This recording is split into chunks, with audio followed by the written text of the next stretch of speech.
And we are here for the regular meeting of the City of Redondo Beach Planning Commission. And it's a regular meeting of the commission. And I'd like to have a call to order, if you could help me out with that. Yes, welcome. Okay, Commissioner Barrett? Here. Commissioner Boswell? Here. Commissioner Godek? Here. Commissioner Hazeltine? Here. Commissioner Lamb? Here. Commissioner Hensley? Here. And Chair Gaddis. Here. All right, it's great. If we could have a salute to the flag, who should I pick on today? Scott Barrett. Okay.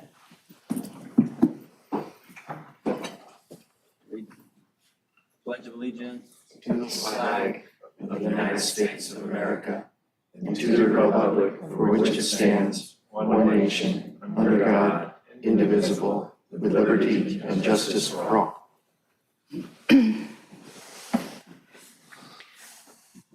All right, I'd like to call for an approval of the order of agenda. We can do a roll call vote. Or Chair, we no longer, now that we're in person, we no longer need to do roll call vote. Okay. So you can call just for all the ayes. All right. And then any opposed. All right, do we have any changes to the order of the agenda? All those in favor of the order of agenda, say aye. Aye. Aye. All those against? Motion carries. Okay, we have blue folder items. Blue folder items are additional backup materials to administrative reports and/or public comments received after the printing and distribution of the agenda packet for receive and file. If we could have a motion to receive the blue folder items. Motion to receive and file the blue folder item. And a second. I'll second. All right, all those in favor, say aye. Aye. Aye. All those against, say nay. Motion carries. All right, now we have the consent calendar. Consent calendar are business items except those formally noticed for public hearing or those pulled for discussion, and they are assigned to the consent calendar. Commission members may request that any consent calendar item be removed, discussed, and acted upon separately. Items removed from the consent calendar will be taken up under the excluded consent calendar section, and those items remaining on the consent calendar will be approved in one motion. I will call on anyone wishing to address the commission on any consent calendar item on the agenda which has not been pulled by the commission for discussion. Each speaker will be permitted to speak only once, and comments will be limited to a total of 3 minutes. Commissioners, does anyone want to pull a consent calendar item? All right, so are we calling for speakers on any of the consent calendar items? Are there any speakers? We have no speakers for consent. Okay, all right. So do we have a motion to approve the consent calendar items? Motion to approve the consent calendar item? And a second? I'll second. All those in favor say aye. Aye. All those against say nay. All right, it carries. All right.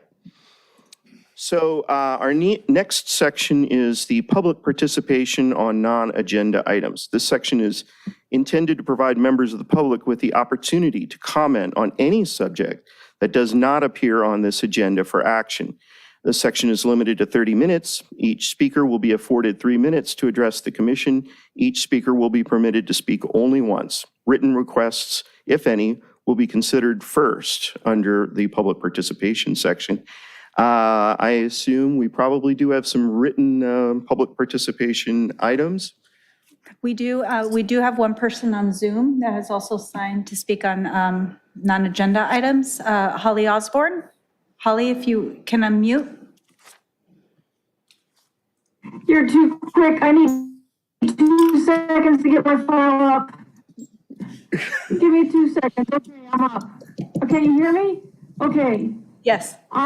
Okay, for the non-agenda, I sent you guys the Wall Street Journal, which plots the share of newly built single-family homes that are under 1,400 square feet. In other words, starter homes, or this is what's a national trend.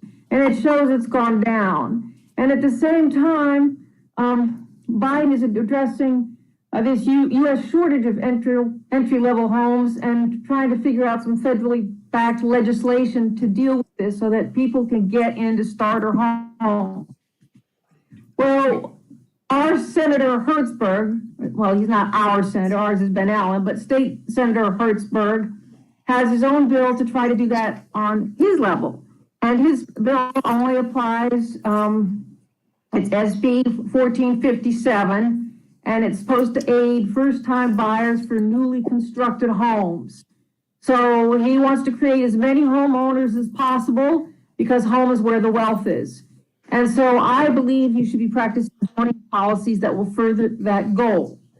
And so one thing I hope you do not do is enable the let me start over. You should not enable developers to target the more affordable houses that we do have for destruction. And one way a planning commission inadvertently target the middle, lower class or lower end houses is by increasing the FAR on them. This encourages developers to overbid for them, pricing out the first-time buyer. So we need to enforce the standards that we have on R1A lots and R1 lots so they don't become mega townhomes or mega mansions. And that's slightly disorganized, but that's what I want to say for my non-agenda items, and you've got the plot. At least I hope you do. Thank you, Holly. All right, do we have any other dial-in or any other spoken comments other than written? No other spoken comments. Okay. And so we have 2 written e-comments. E-comments, let me do a motion. Do I have a motion to receive and file public written comments on non-agenda items? Do I have a second? Second. All in favor, say aye. Aye. All against, say nay. All right. Motion carries.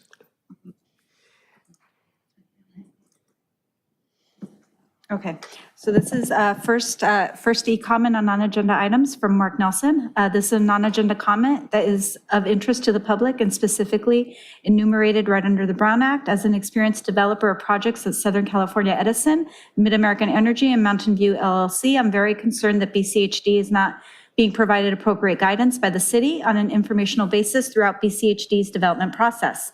Excessive overall FAR. BCHD originally proposed a non-piecemealed project of about 800,000 square feet for the prospect site. The site is about 10 acres and with a planned FAR of 200%.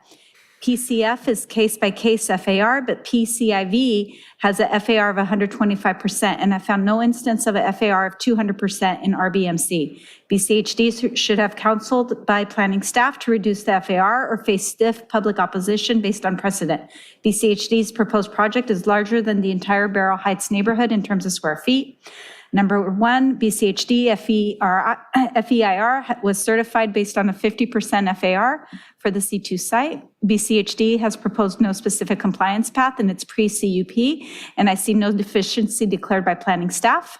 Number 2, BCHD initially proposed 60 feet, 2019, 76 feet, 2020, 103 feet, 2021, and now 83 feet above grade. The 83 feet is 109.7 feet above Beryl Street. From Beryl Street, BCHD is proposing the second tallest building ever permitted in Redondo Beach and the tallest since 1973. From the courtyard, an invalid comparison, the 83 feet would be the 3rd tallest building. Redondo Beach has chosen not to allow excessive height for nearly 40 years. Planning staff should have counseled BCHD of the already known public opposition based on 40 years precedent. Number 3, BCHD's oil field services environmental consultant, Wood PLC of the UK, explained to the public that because BCHD was electing to build such a tall structure, construction would have excessive damaging noise levels.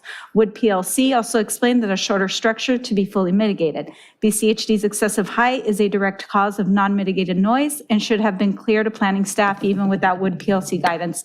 That public opposition to the height and noise would occur based on the precedent and adverse impacts on surrounding property and uses. And that concludes Mark Nelson's comment. And then we have one more. Okay, so this comment is from Tim. Dear Planning Commission, this is a public comment on a non-agenda item, but I would like to be included in the record of tonight's commission meeting. I am aware that the meeting agenda packet is over 500 pages long. Most of the packet relates to public comments on non-agenda items. I have not made a careful study, but casually, it looks like Such comments relate to the Beach Cities Health District's land development project. While this development proposal is not on the commission's current agenda, I hope all members of the commission will realize this is a very big deal, not something to be kept from the public while BCHD negotiates with the planning department for various permits. While I am happy to see 7 of my own prior comments submitted via email included in the packet, I should also mention here that on May 1st, I sent a note regarding the fact that BCHD plan would exceed Redondo's floor area ratio development rule for the C2 lot at the corner of Flagler Lane and Barrow Street. Oddly, in its environmental impact report, BCHD asserted that the use of that lot would comply with the FAR restrictions, but BCHD did not bother to provide analysis or data to support this convenient assertion. In fact, BCHD proposes nearly 18,000 square feet of structure on the lot, while the limit is less than 9,500 square feet. The discrepancy, particularly because BCHD has misinterpreted, in my opinion, its compliance with existing Redondo development code. Of course, the public will never know how BCHD consultant has pitched this discrepancy to Redondo planners already. Perhaps when the draft building permits are made public, we will learn whether Redondo will simply waive the FAR constraint or if BCHD will modify the structure. In any case, I trust this planning commission will look carefully before drafting permits for BCHD. And that concludes the e-comments. All right, thank you. Do we have any in-person speakers with non-agenda item comments? Apparently not. All right, so our next section is ex parte communication. This section is intended to allow all the commissioners the opportunity to reveal any disclosure or ex parte communication about the following public hearings. I have a question about this too. So we reiterate, on the continued public hearing, any subsequent, or do we also disclose prior conversations, or exactly what's the preference on that? Yeah, so you would want to, it is a continued public hearing. So, I would say you'd want to have everything that you've had so far on. It'd be different if it was a different public hearing, if it was a different project being proposed. But Okay. yeah. All right, very good. Well, we'll start with Commissioner Barrett. Sure, this is for agenda item concerning North Catalina. And the other, Guadalupe? yeah, the Guadalupe as well. For Guadalupe, You're muted. All right. Same problem. So for Guadalupe, the Guadalupe agenda item, I did have an ex parte communication with Chair Gaddis as well as with the city staff. All right, that's great. Commissioner Boswell, So are we just doing Guadalupe first and come back later? Guadalupe and Catalina. And Both Catalina. projects. So did you need? And everything from the beginning. Okay, well then going back to Catalina, am I to restate the ex partes that I had prior to the last meeting? I think it was. I think everything, yeah. Everything. Yeah. Okay, well, give me a moment. It's in the agenda under the meeting. Yeah, I'm just looking to see if I have anything more recent here. Had additional ex parte communications with Chair Gaddis as well as city staff. And previously, communications with Chair Gaddis, with the applicant, Mr. Mueller, and Kate Hirsch, who are with us here today. Councilmember Todd Lowenstein, Chris Munoz, the president of the HOA, I believe on North Broadway. I had non-substantive contact with Regina from that HOA. I had communications with the community development director, the Redondo Beach project planner, and I believe that's all. If that changes, I'll take a look back at the meeting minutes and change. Yeah, and just for everybody, it's on page 30 of the agenda packet. So if you pull that up, it does have, that listed, who you all documented. there it You is. hit everybody. Yeah, well, and I On that one. incorporate that in anyone I didn't hit. Yeah. Thank you. Yeah, I think it's okay to summarize, so I could say, yes, on both agenda items, I spoke with city staff, I spoke with Councilman Lowenstein, and I spoke with members of the public. And that basically covers it, right? Okay, Commissioner Boswell. On Guadalupe, I don't think does he need to separate those out in terms of, I think you would want to, because you may have spoken to different people okay, on different items, yeah. okay. didn't speak to anybody, just drove by and took a look. On Catalina, I spoke to 2 different business owners in the area, spoke to general public. I've spoken to Jerome Chang and Holly Osborne. And I think that's it. All right, Commissioner Godek. On the Guadalupe project, I have not had any ex parte communications, and on the Catalina project, I've spoken with some community members. Great. Commissioner Hazeltine. On the Guadalupe project, I haven't spoken with anyone. And on the Catalina project, I spoke with Commissioners Lamb and Boswell, the public, residents in the area, business owners, and Mayor Bill Brand and Neil, Councilperson Niels. Great. On item J1 for the Guadalupe project, I have no ex parte communication. For item A2 on the Catalina Avenue project, I've spoken with staff, members of the public, and then also watched the EIR scoping meeting last year. And that's it. Thank you. Commissioner Lamb. So on J1, I have not spoken to anyone. J2, Councilmember Narenheim, various residents, some including those that live close by to the project. Senior Planner Gardia, and I want to give a special thank you to Planner Gardia for the time and effort he spent in educating me on this. So I really appreciate that. And Commissioner Hazeltine. Great. And now I can't remember if I disclosed that I spoke with Commissioner Barron on both projects. So full disclosure there. All right. So do I have a motion to open the public hearings? Motion to open the public hearing? And I will second. All right. Before we move on, just in any other contacts that were reported by you in the ex parte communications from the last meeting that are in the record. I'm sorry? But any ex parte communications that are in the record are Yeah. part of the record as well. Yeah, Okay. so we'll count those as well. We'll have those in the record.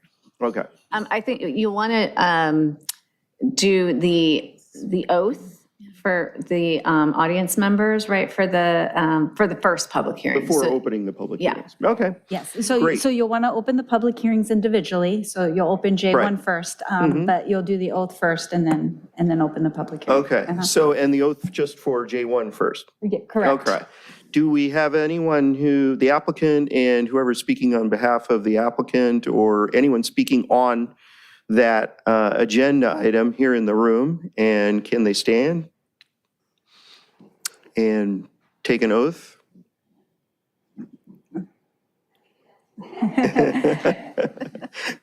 All right, hand over your heart. Hand up in the air. I swear to tell the truth, the whole truth, and nothing but the truth.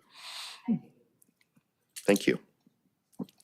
All right, do I have a motion to open agenda item J1? Motion to open agenda item In a J1. second? Second. All right, all those in favor, say aye. Aye. All those against, say no. It is hereby open. All right, so this is a public hearing for consideration of an exemption declaration and Planning Commission design review to allow the construction of an unenclosed balcony at a legal non-conforming property that is also a locally designated landmark located within a commercial C2 zone at 415 South Guadalupe Avenue. It's case number PCDR 2022-01. So the public hearing is open. Do we have a staff presentation?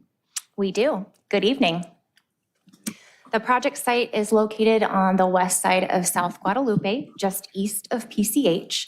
The lot is approximately 2,800 square feet in size, and the total floor area for the home is 1,397 square feet.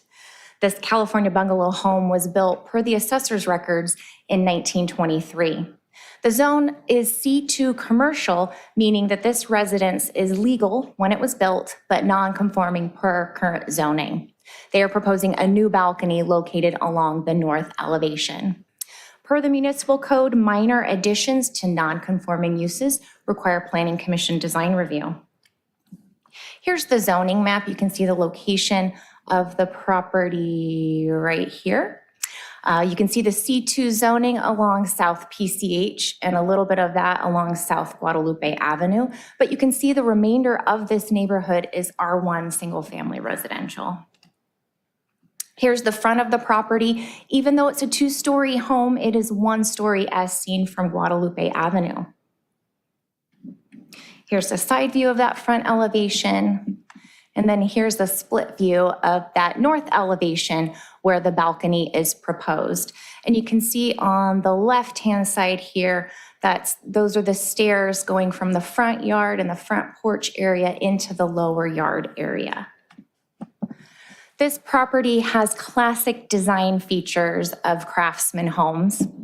You can see the horizontal wood siding, the double hung windows, the heavy use of wood trim. They have gable roof elements, and of course, a very small but yet prominent front covered entry porch. It doesn't hurt that the property is in excellent condition and there are no signs of disrepair.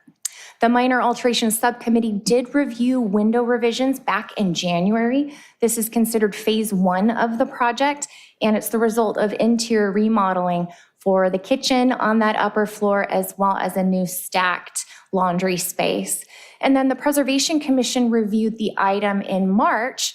They locally designated this property as a landmark and then also approved the balcony through the certificate of appropriateness process.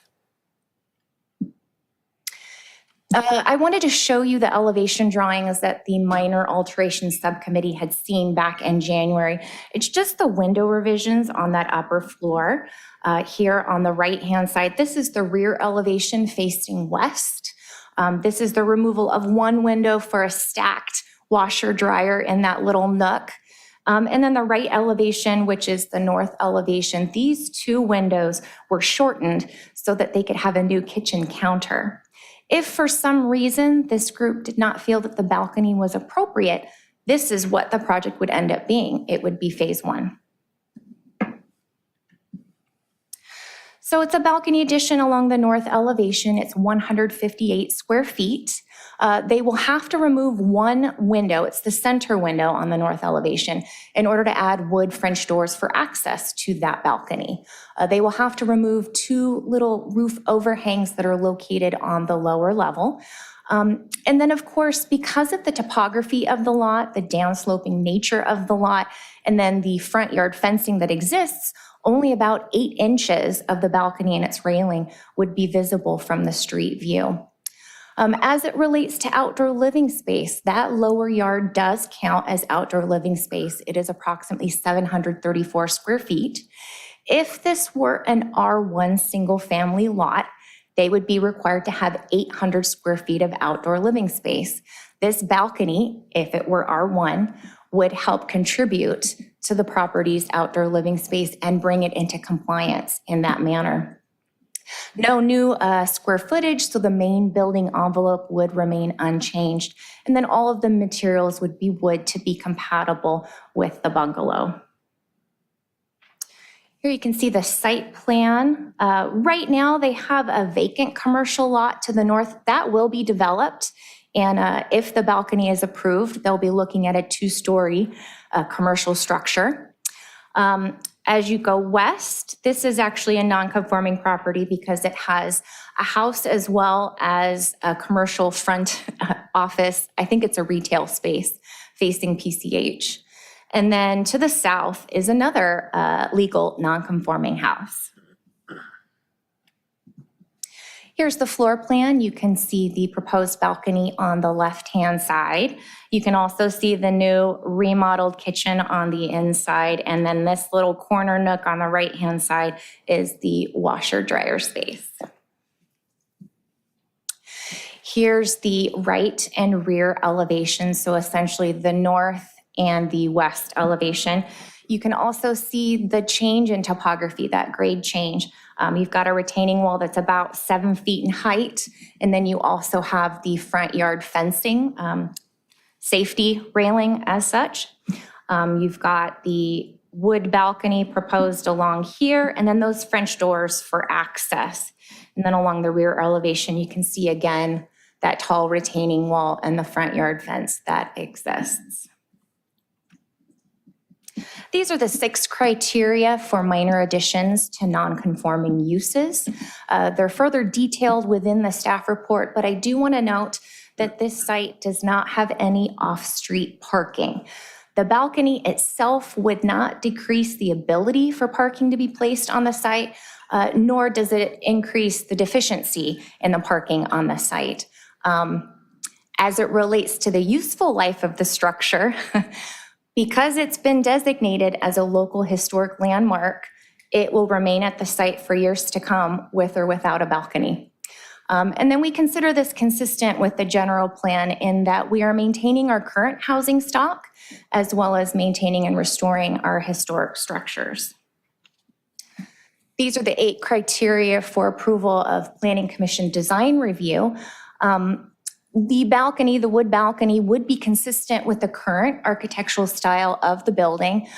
It's very low in scale and massing and would fit well within the existing neighborhood.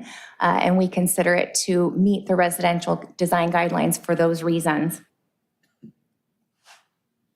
If the Planning Commission finds that the application meets all of those criteria, then staff recommends that the commission adopt the exemption declaration and approve the Planning Commission design review for a new balcony addition at the historic property located at 415 South Guadalupe Avenue. And as you saw during the audience oath, the owners are here and they're ready to answer your questions, as am I. Thank you. All right, that's great. Okay, so do any of the commissioners have questions for the applicant?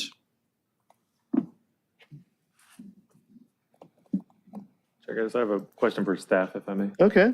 I have a question. Yes. What is the minor alterations subcommittee? Oh, so it is comprised of 2 of our Preservation Commission members.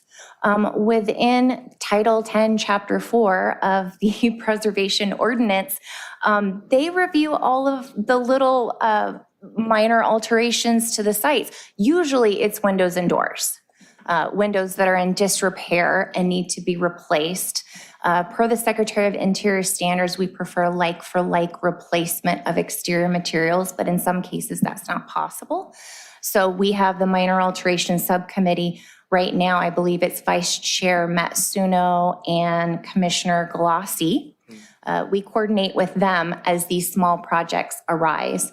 Staff does review maintenance activities on a regular basis, but anything that changes the exterior of those buildings requires further insight. Okay, thank you. It's the first time I've come across that, so I want to know what that was. Thank you. Any other questions for staff or for the applicant?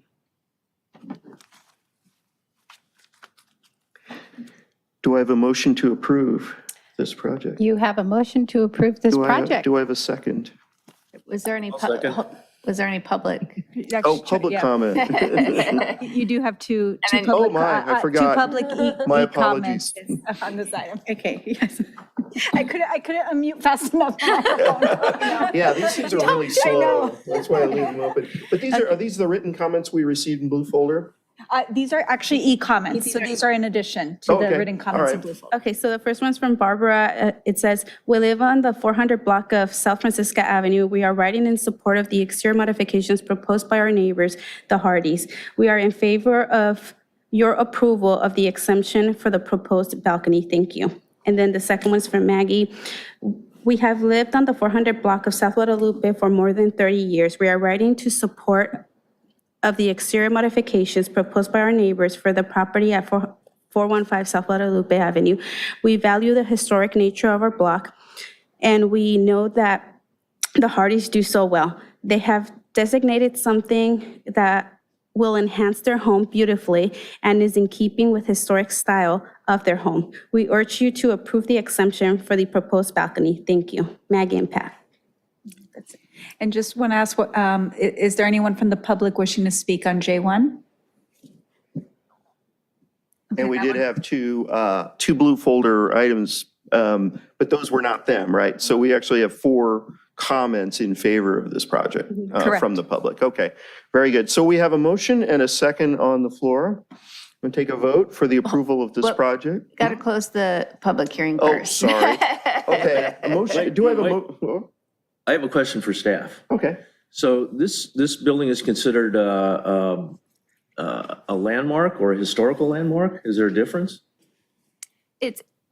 The nomenclature really is that it's a locally designated historic landmark. And that's because it's a California bungalow with craftsman elements, or just that it's a California bungalow? A California bungalow is really a small craftsman home. It's all within the same design features. It's just not the large gamble house. Okay, so removal of some craftsman elements to do the upgrade does not change that status? That lower level was created after the 1923 home was built. So I want to say it was built, the lower level was created maybe in the 1940s. So it's not original as it relates to the eyebrow roof elements, perhaps. Those are not critical design features for the California bungalow. Okay, so if they were to remove those, it wouldn't impact their status as a That's correct. That's special why. home of That's some why sort. the Preservation Commission reviewed it first for appropriateness before it came to this body. I see. Okay, thank you. Any other questions? Sheila? My comment is, this project has been reviewed twice by 2 other agencies, organizations, or committees before reaching here. I have just lots of confidence that this is a good project for the area. And so it has my full support. Any other comments or questions?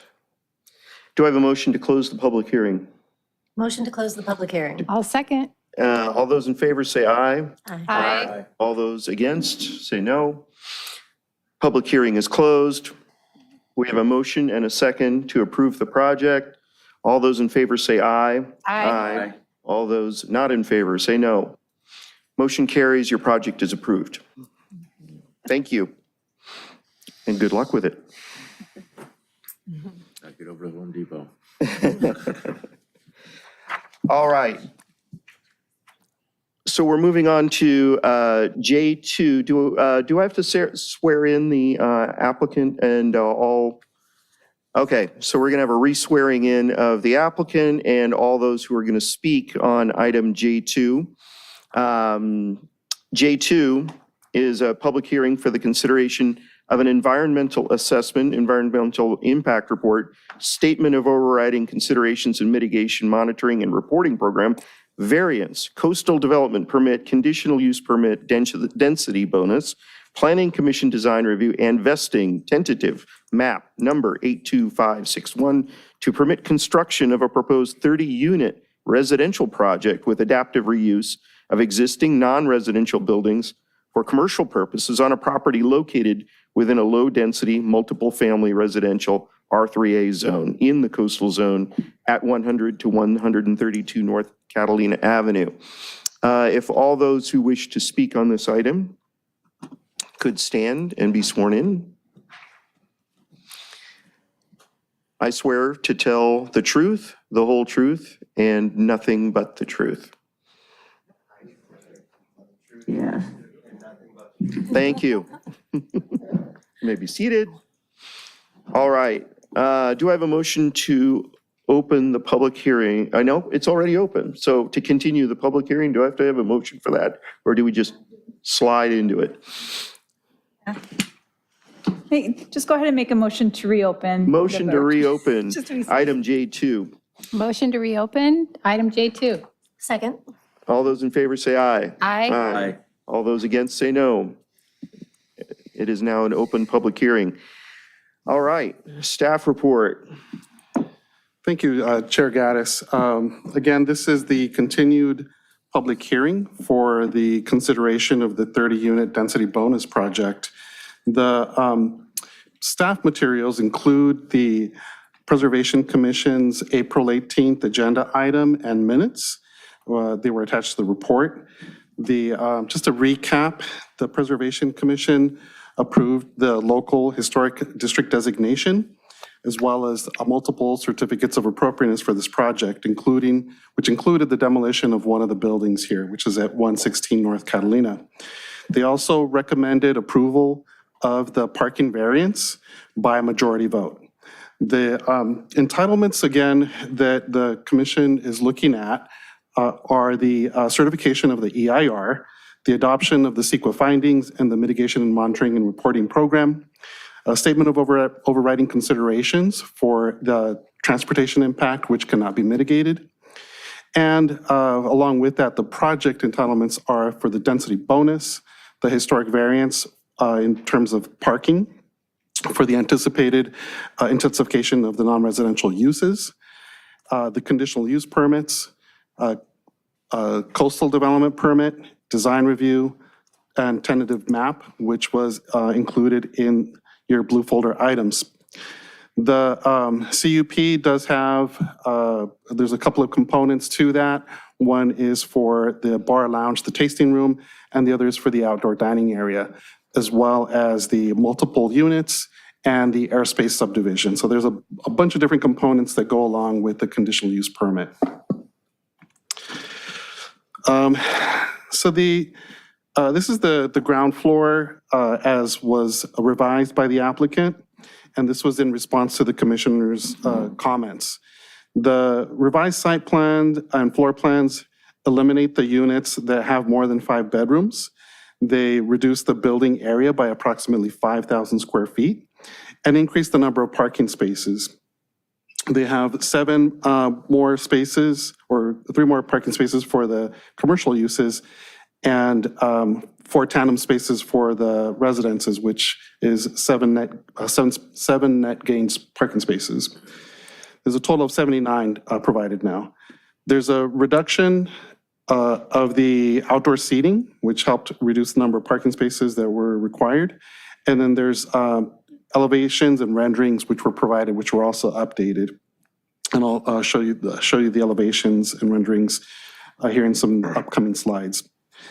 Now, the parking requirement for the non-residential portion was reduced from 37 spaces to 31 spaces. So there's the number of parking spaces that were required is substantially lessened, in particular in terms of the outdoor dining area. This is the second level. There was a chart that was provided in with the staff report showing that the outdoor living area is compliant with the code requirements cumulatively. And one of the questions from the commissioners was whether, in regards to the open space, one of the commissioners asked specifically about units I, J, K, and H. Those happen to be in the Masonic Hall, so there's limitations on what can be done to that building. And so it creates some constraints. The other unit, then those don't have, there's a couple of units that don't actually have private balconies themselves. There are provisions in the code that do allow for that, for substitution of other areas, in particular, in this case, public common areas like rec rooms, and in this specific case, a work area that kind of compensates for that outdoor living area. The unit N also has a kind of a minor deficiency in the open space, but that is pretty easily rectified by allowing the balcony to cantilever a couple of feet out towards the front setback. This is the third floor. It shows how most of the balconies of the units line up against the drive aisle. It also shows the roof deck and the lounge area at the south end of the project. This is the roof design. There were some concerns with privacy intrusion and noise. As you can tell, the roof decks are inset from the north edge of the building, that's Unit E. And while there were some concerns about view obstruction, there are no views from this area out towards the ocean, regardless of these, despite the fact that these roof decks would try to capture some of those views. The multi-story units across the street block any views out that way. There was also concern over light and glare, and the units would have nighttime lighting and like bedroom windows and those types of things, but nothing that's uncommon or unusual for an urban area. This site sections were updated. They do kind of show give an idea of the scale of the project. And these are the renderings that were provided. This kind of shows the context of the project in relation to the buildings that would remain. I know that there was some concerns about the design compatibility of this building and how they would look. And with the items that were provided in the packet, there is a memo from CKC that is in response to that question about how the buildings fit within the historic context. So again, these elevations look towards the south and give you an idea of what that would look like. This is a closer up view of the former Catalina Coffee Building and outlined with the newer buildings. There's a thick black outline for those. This is another shot. Just a little bit closer. And then this is looking northward. This is a view from across the street. And this is the southerly portion of the building that would be attached to the Masonic Hall. There's a question regarding, there's, I guess, a lot of questions regarding the tentative map. It was included as a blue folder item. The revised map indicates that 4 airspace parcels would be created, 2 for the commercial buildings and 2 for the residential buildings. It's presumed that 3 of the parcels would be for the historic buildings, as those have been designated as landmark properties or contributors to a landmark district and are eligible for Mills Act contract. The tentative map, because this is a tentative map, the delineation of the airspace is not required. And the commission cannot base the decision on the final parcel configuration, and that's in the government code. Let's see, hold on, just skip that. Again, staff's recommendation is that the commission continue the public hearing, accept public testimony, close the hearing, and then adopt the resolution certifying the EIR, adopting the CEQA findings and the statement of overriding considerations, and approve the series of entitlements consisting of the density bonus, the historic variance for the non-residential parking, the coastal development permit, and the CUP for the various uses, as well as the Planning Commission design review and the vesting map. The applicant's team is here, and they also have a presentation that they would like to give to the commission about their changes. I also wanted to add that our special legal counsel for the city, Greg Kettles, is available on Zoom with us. All right. Shall we have a look at the applicant's presentation prior to any questions? Yeah, I think that would be beneficial. You're on mute. It was still red while I started talking.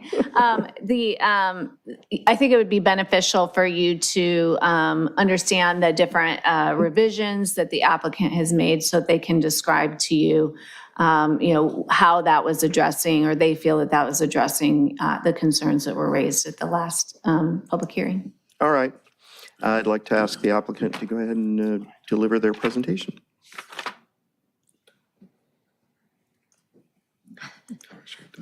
Hello.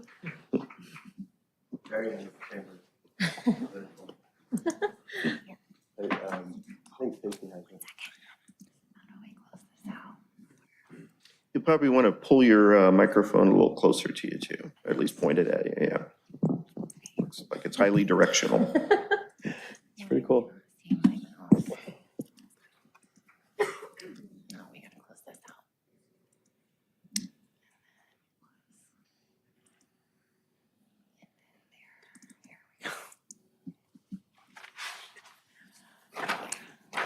It's a picture that my son drew me for motivation. First one. Portrait of Daddy. Yeah. Cool. There you go. Okay. Well, thank you, everybody, for taking the time out of your busy days. I know you guys have full-time jobs, and you guys, volunteer to help make Redondo Beach a better city. I do appreciate that. And one day, I will be able to give back to the city in the same kind of manner that you guys do. Real quick, if I may, Jason, go ahead and introduce yourself so that, and as your team members come up, just so that we have that on the record of who's speaking. No problem, Randy. Okay, my name is Jason Muller. I'm the founder and CEO of Beach City Capital. I was born and raised here. I have 2 boys and I live in Redondo Beach. And I'm here to present the Catalina Village project. I think it's important to note that I'm traditionally trained as an architect. I did land use and entitlements for quite some time, studied urban planning and architecture and real estate development at USC before I started my company about 10 years ago. I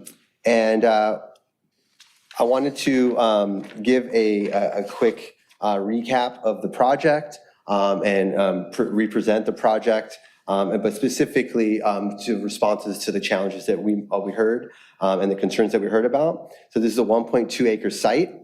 It's a 30-unit project, and we're going to be grandfathering in the legal non-conforming buildings that are on site. And I wanted to highlight that the 4 major pillars of this project are housing and affordability. It's very important to understand that that's one major pillar. The second is historical preservation. The third is sustainability and eco-sensibility. And the fourth is high design and architecture. And I think it's important to just kind of give a quick definition of each from my perspective. Housing demand in California, Los Angeles County, and the South Bay is reflected in high rents, high housing prices, because there's a scarcity in supply. Affordability in rent, as you guys all may know, or may not know, but not everybody can afford a $2 million home, right? And so families that grew up here, sometimes they're priced out of the city. And so we're trying to provide housing for that mid-market kind of family that's looking to stay here. And the historical preservation is kind of geared towards grandfathering in the legal non-conforming buildings to save the commercial uses to create a walkable destination, which I'll pause because it's very important that we're catering to the quarter-mile radius there. And sustainability and eco-sensibility is about green technology, recycled materials, and the landscape architecture is something that I hold true and I really in high regard. We're adding 140 trees to this project, to the urban canopy, and we're also preserving 8 trees. This is to mitigate the concrete island effect, right? We're also using drought-tolerant plants. We're using bioinfiltration, bioswales, biofiltration pits to mitigate stormwater mitigation before the stormwater goes to the ocean. And I think it's very important to note, I'm not sure if we highlighted this in the prior presentation, but one of the reasons why this project was unsellable is to regular developers and builders that just want to sell large stucco boxes, is this land is contaminated. Okay, there's PCE on this site, across the entire site. There's also arsenic on this site, right? And this can create health issues if untreated, right? And this can be very costly and time consuming. And I would state that, instead of the public, looking at it as something, of risk, should look at it as a public benefit that there's a private body looking to invest and clear these soils. And last but not least, looking at the urban context for the architecture, I always look at the direct corners of each property to draw the stylistic influences and hiring the best in class architects, landscape architecture designers to create the best possible project.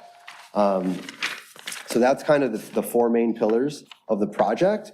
And then I'm going to move into the comments and what we heard, right? We have 2 ears and 1 mouth, and so we did a lot of listening, but it was also a 5 hour, was it 5 hours? You guys did it. We did it together. But I do want to do a quick recap that this is after 48 months of working with the city of Redondo Beach Planning Department, who all are experts and best-in-class urban planners who have all studied and graduated in their field. This is alongside the best-in-class architects, engineers, designers, land use experts, in collaboration with the local feedback that we got from anybody and everybody that would meet with us. It was very difficult because it was during COVID. So we did Zoom calls. We tried to do our best of what we could do at that time. And during the Productive Planning Commission meeting, introduction to the project, this is what we heard. I want to start by saying, the concern was the high bedroom count in certain 4 units. We heard that loud and clear. The general project massing on the west facade. We heard the building design and the building compatibility and harmony to the historical buildings. We heard the residential and commercial parking count mitigation. Also, the property management and surrounding property privacy concerns.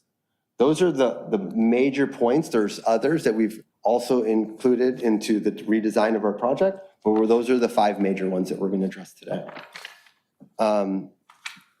So in response number 1, we worked with our team in order to redesign and see what we could do. And we were able to maintain the unit count. We were able to simplify the design and unit configurations. And we eliminated all 6 and 7 bedroom units. We heard you. And we worked really hard to do that. It was almost impossible. But Dan with you. Sorry, I probably shouldn't do that. And also we've reduced, and one of the things that's trippy or interesting is that the project has reduced the bedroom count from 132 to 122. It's 8% reduction. It's a pretty substantial reduction. I think in response number 2, the general massing on site, I think this goes hand in hand because it's this next slide, please. We've reduced the residential townhome building footprint from 49,000 to 43,000 square feet. So this is 5,400 square feet, excuse me, I meant 100, was taken out of the project. That's a reduction of 11%. Imagine the value of a 5,400 square foot home a block from the water. We heard you. We've reduced it down, right? We redesigned the Catalina elevation and the front townhomes. That block was broken up. And so from urban planning perspective, we created a rhythm so that the buildings that we're emphasizing in the front, from the historical preservation perspective, were emphasized in the front. And so they have a great, it allows it to further distinguish the historical kind of commercial corridor there. And I wanted to note something when we were doing this kind of analysis is that our first kind of buildings for the residential are set back by 35 feet. The next row is set back by 90 feet. It's just interesting statistic, information while we're doing it. And I'll show you some of the green space and trees that we were able to add on site as well. Next slide, please. And as a graphic to kind of show you guys, we wanted to be able to show you guys the site plan, but also this is the elevation as well. So this is like as if you guys are like across the street on Catalina looking to the east, right? And so the locations that are highlighted in yellow, those kind of little spots, are the areas that we challenge our experts to redesign for us. And I wanted to note something that this is not the first reiteration of the site. As you can imagine, after 48 months, us and the planning staff did our very best to do what we thought was the highest and best use for this site and its configuration and its requirements, and also its constraints. One thing to note that might not have been captured is that prior, the 10,000 square foot commercial building required 40 parking stalls. Okay? In an effort to reduce the parking requirements, we added 4 residential units in there, which did an adaptive reuse to that building, which reduced the parking requirements by 32 stalls. In order to do that, what we had to do in that yellow kind of strip of buildings, we had to consolidate 12 units to 8 units, which resulted in larger units by just the exercise of trying to fit those units on site. And so with the concern about the larger units with the offices, we worked hard with our experts in order to reduce the bedroom counts as mentioned prior. We also worked to break up the front facade, and we were able to add 7 parking stalls. And so I know we were challenged because of the parking concern, and I did not think it was possible for us to put additional parking and keep the unit count, but I'll give that one to Kate Hirsch and the design team because I'm just one member of the team. And we were able to do that. If we can go to the next slide, please. We skipped one, maybe. Skipped one. That one? Yeah, there you go. Bam. So this here is the true meaning of successful collaboration. I love this facade. Like, let's take a minute to appreciate it. Like, look at the rhythm. Look at the urban rhythm in the architecture, the facades. You can see the symmetry in the buildings being emphasized on the front. And this allows us to have depth, right? You can see that there's the 35-foot setback, and then there's the 90-foot setback. There's relief to the facade. It also allows you that when you're in that courtyard, the walkable destination that we're looking to emphasize, you'll have a little bit more blue sky to look at. And we've also been able to add that visual depth. And with that, I'd like to welcome Dan Withy of Withy Malcolm Architects to talk a little bit about the architecture and some of his memories of initially designing the site. Dan? Thank you. Well, as you gathered from all of the speaking that's been done before, this project has always been about placemaking from the very beginning that we started 4 years ago. And the overriding concept was to integrate the existing commercial buildings with the residential townhomes into a cohesive mixed-use environment that residents as well as neighbors would want to use and enjoy. So the concept makes use of the original buildings, as you know, and we saved the historical facades, and we did an adaptive reuse on the remainder of the buildings, creating this central commercial courtyard that between the buildings and all fronting on Catalina.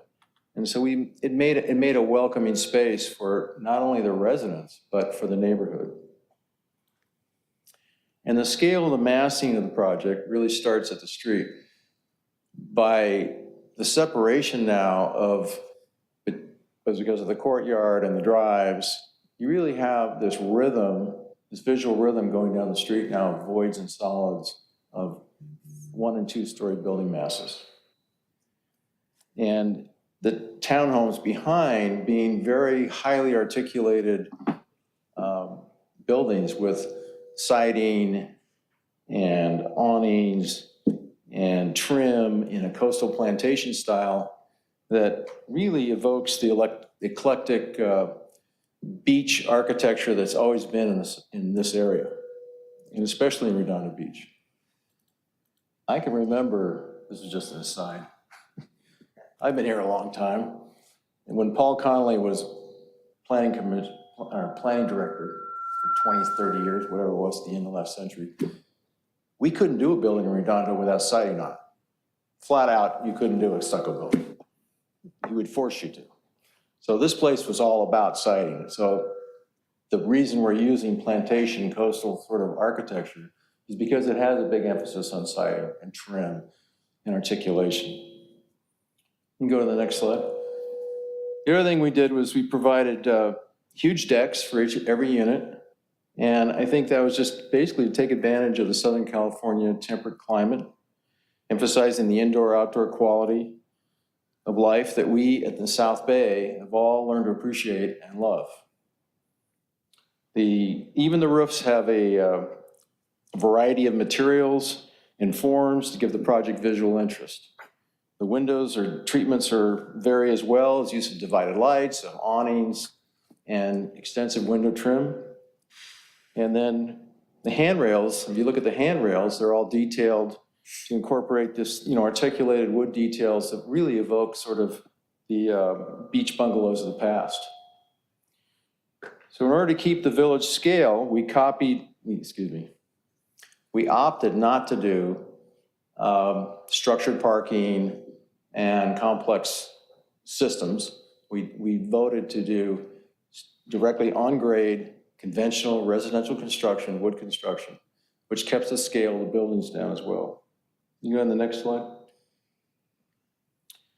So in closing, I think we feel that the scale and the mix of the building types, along with the eclectic and the authentic styles, which we've incorporated here with each building, utilizing highly detailed and articulated facades, will create a very attractive environment. And I think what it'll do is rejuvenate the block.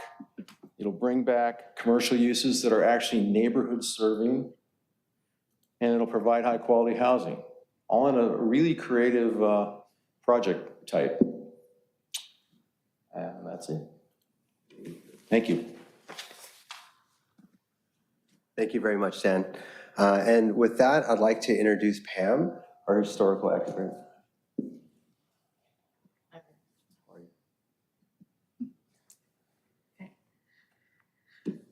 Hello, thank you. And isn't it fabulous to be here in person together? Anyway, I'm thrilled about that. So my name's Pam O'Connor, and I'm an architectural historian with the firm of Kaplan, Shen Kaplan, and we've been working on this project now for a few years. So well acquainted with these buildings. I want to share a little bit about them with you. The buildings of the Catalina Avenue Commercial Historic District, they tell the story of the commercial development of Redondo Beach in the first half of the 20th century. There are very few buildings remaining in the city from that period, much less any grouping of buildings. And I'm going to start by just giving you a little brief background about each of the buildings.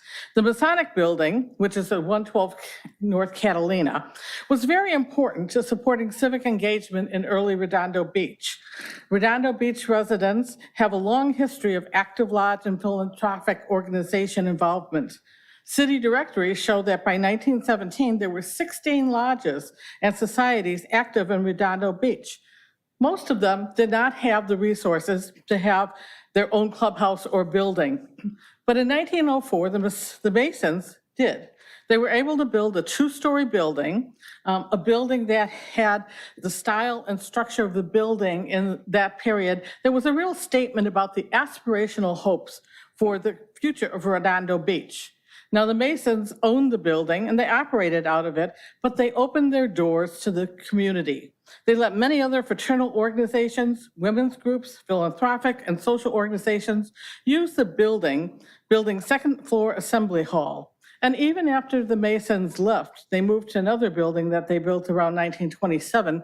The building continued to be used by fraternal, civic, and social groups into the 1940s, really stimulating and adding to the civic engagement in the community.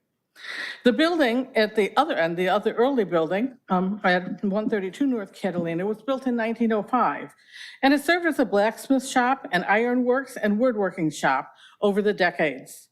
The building had a relationship to the train tracks and train operations in the early 20th century.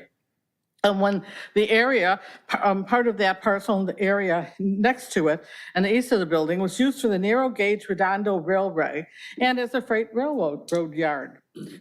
Again, the parcel in that northern portion of the block continued to be used for rail operations for the Redondo Railway into the 1940s.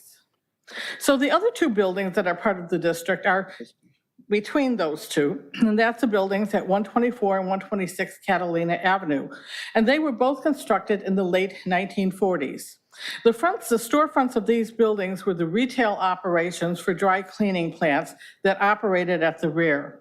The retail storefronts of these buildings show the evolution of commercial development design from the vernacular commercial storefront of the building at 124 to the modern commercial storefront and exuberant canopy of the 126 building.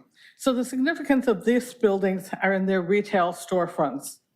So together, these buildings of the historic district form a collection of commercial buildings and are a rare remaining example of commercial development of Redondo Beach in the early 20th century. Now, the historic eligibility of these buildings is based on the buildings. It's based on the buildings themselves. It's based on their character-defining features as well as their history. So historic eligibility is not about what buildings are adjacent to them, what buildings are across the street from them, or behind them. It's based on the character of the buildings themselves. Groups of historic buildings, and this is a group, create historic districts. And historic districts are typically composed of the number of buildings would have at least 50% plus of the buildings that are in that district having features that would make them historic buildings. And they're called contributing buildings. But most historic districts are not going to have every building being a contributing building. There are going to be buildings in the district that are not historic, or the district, and often the district is adjacent to buildings that are not historic. So you're always dealing with the contributing buildings, the historic buildings, and the non-historic buildings. And that's part of how cities evolve and communities evolve. So the issue then becomes, how do you what is the eligibility of the buildings and how do you treat them? And just another example about the concept of contributing and non-contributing buildings and what's next to each other is right nearby, around the corner on Emerald Street, are the Oklahoma Apartments. They were built in 1908, and they are city landmark here in Redondo Beach. That building was designated in 1999, and it was designated as a historic landmark, even though the building directly to the east of it was a modern building built in 1998, and the buildings just to the east of that were built in 1989, a little bit earlier. So they predate the designation, and just making the point that that Oklahoma Apartments building possessed enough historic character and background that it was eligible regardless of what was near it. So the historic eligibility of a building in a district is based on the buildings in the district and not on nearby buildings. But that doesn't mean anything gets built in a historic district. When new construction is proposed in a historic district or to a historic building, either as an addition, the new buildings that would be in the district or near the district, that design is guided by something called the Secretary of the Interior Standards for Rehabilitation. And these standards were developed for the National Register of Historic Places program, again, to guide the treatment of historic buildings and adjacent places. And local governments, such as Redondo Beach, and many local governments, including city and county governments, as well as state governments, use the standards to guide them with evaluating new construction. The proposed project, as you know, is an adaptive reuse and rehabilitation of these historic buildings. We provided a memo that's in your packet that goes into detail on how the proposed project complies with the Secretary of Interior Standards for Rehabilitation as they relate to the new buildings. And I'll summarize that memo here. So the standards say, new additions and adjacent or related new construction shall be undertaken in such a manner that if removed in the future, the essential form and integrity of the historic property and its environment would be unimpaired. So all of the proposed new buildings could be removed. They're on land that does not have a building on it now. So in the future, they could be demolished without, you'd have to take a little care that the material didn't fall on a historic building, but they could be demolished. They would not impact any of the existing historic buildings. The standards say related new construction should not destroy historic materials that characterize the property. And again, the new buildings are not attached to any of the historic buildings, so they would not be impactful to any of the historic buildings. The standards say new work should be differentiated from the old. So this is an important aspect of design of new buildings in addition to historic buildings. The key is that new construction should be compatible, but should not mimic any historic styles. The new buildings need to be differentiated from the historic because they need to communicate their period of time that they are built. And they should not communicate a false historicism.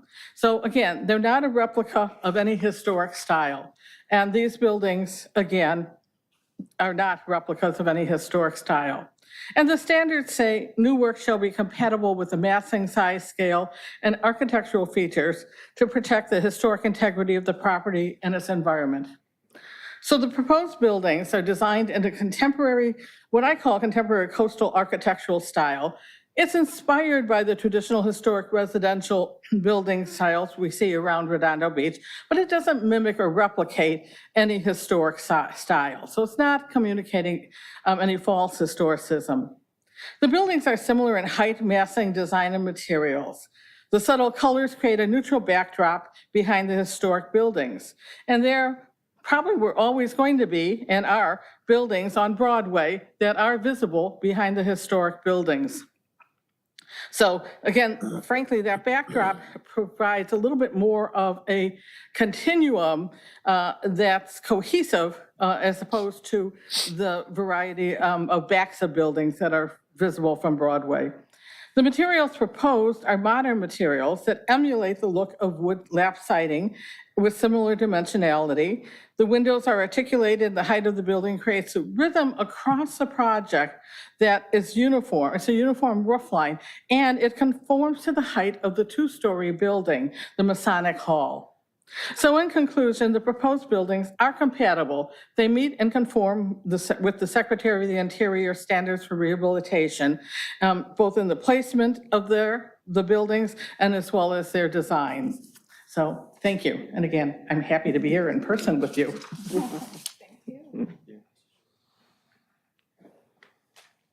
Thank you, Pam. I really appreciate that. She's the best.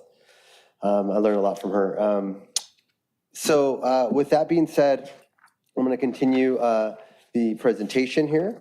Let's see if we can go to the next slide.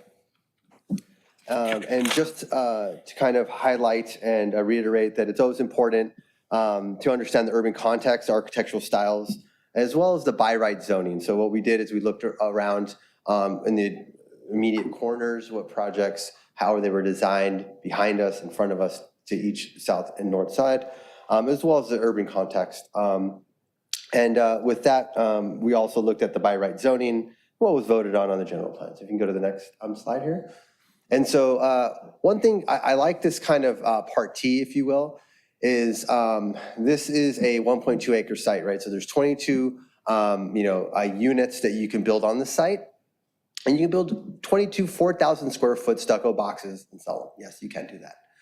You can also, take a look at the site and see, okay, well, what do we all think is the highest and best use? And so one of the ideas that, came up when we were collaborating with our architects, with the land use, as well as the urban planners, was the notion of preserving the commercial space.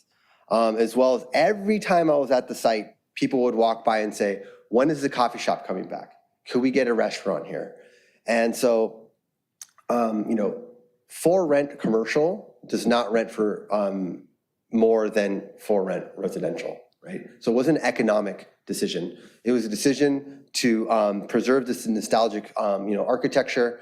And then so we started to solve for that, which was complicated, and we wanted to take the higher road and choose preservation over profits. And I always believe in architecture that simple site access does improve the quality of life. So if you have complicated access to your units or your house, it complicates things. And so we simply put circulation. And so if you look at the third part T, it looks very, very similar to the end result of what we're presenting here now. And so that is the step 1, 2, 3 in the most simplistic way I could generalize 48 months of work. The next slide I think is very important to kind of highlight here is that this highlights the 7 stalls that we were able to kind of here. You can't really see it. I guess you guys have it on here. Yeah, so we're able to add 7 stalls. We also de-intensified this the outdoor living space. Excuse me, I meant the outdoor indoor courtyard. I believe by from 82 seats to 52 seats. And with that being said, like the goal of this project, right, was to you know, do what's you know, the highest and best use here. And we wanted to comply with all the parking requirements. We wanted to preserve the historical you know, components of it. And if you look at the site that is 54,000 square feet, and you look at the parking, it's 56% of the site. You look at the circulation, it's 13%. You literally have a site that consists of 70% of the footprint is parking and circulation, right? 10% of the site is outdoor living space, right? So the actual footprint of this site for commercial and residential is 20%, which is like, wow, right? Imagine you had a single family lot and you only put a footprint of 20% of a housing you know, element on your property. So what we've done is we've been working to try our best to you know, provide the highest and best design here. And we are designing a pedestrian friendly project, right? It's meant to be walkable. It's meant to be safe and family oriented. It's also meant to be cyclist friendly, right? It's not meant to be a very super popular, you know, destination where there's cars everywhere, right? It's meant to be local. It's meant to be pleasing by the eyes. It's meant to have small businesses, local businesses, creating a good vibe, increasing the walkable zone, right? We're talking about the 1,100 units in the quarter-mile radius, right? Supporting healthy lifestyle, local housing, increasing foot traffic, right? Less cars. We're looking at alternative methods of transportation. We don't want to promote motor vehicles. Rather, we'd like to promote walkable destinations. I mean, I'll say, I don't want to invite the unwanted, you know, outsiders. I want to be able to have us all be in walkable distance to this location.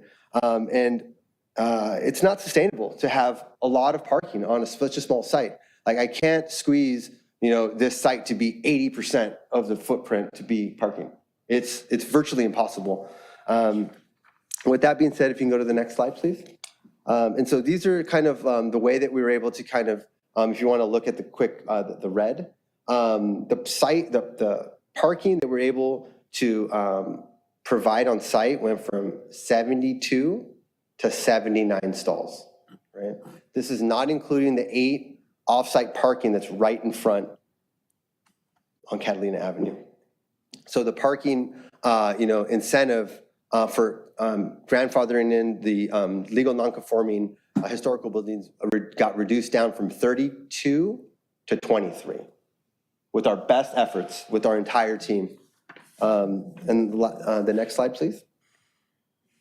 And, you know, with the response for property management and surrounding property, you know, privacy concerns, we wanted to highlight that we're going to have the requirement for the property manager that we hire is going to be a property manager on site every day, 9 to 6, right? It's going to be a non-smoking building and property. Highlight, and property, okay? The quiet hours are going to be from 10 p.m. to 7 a.m.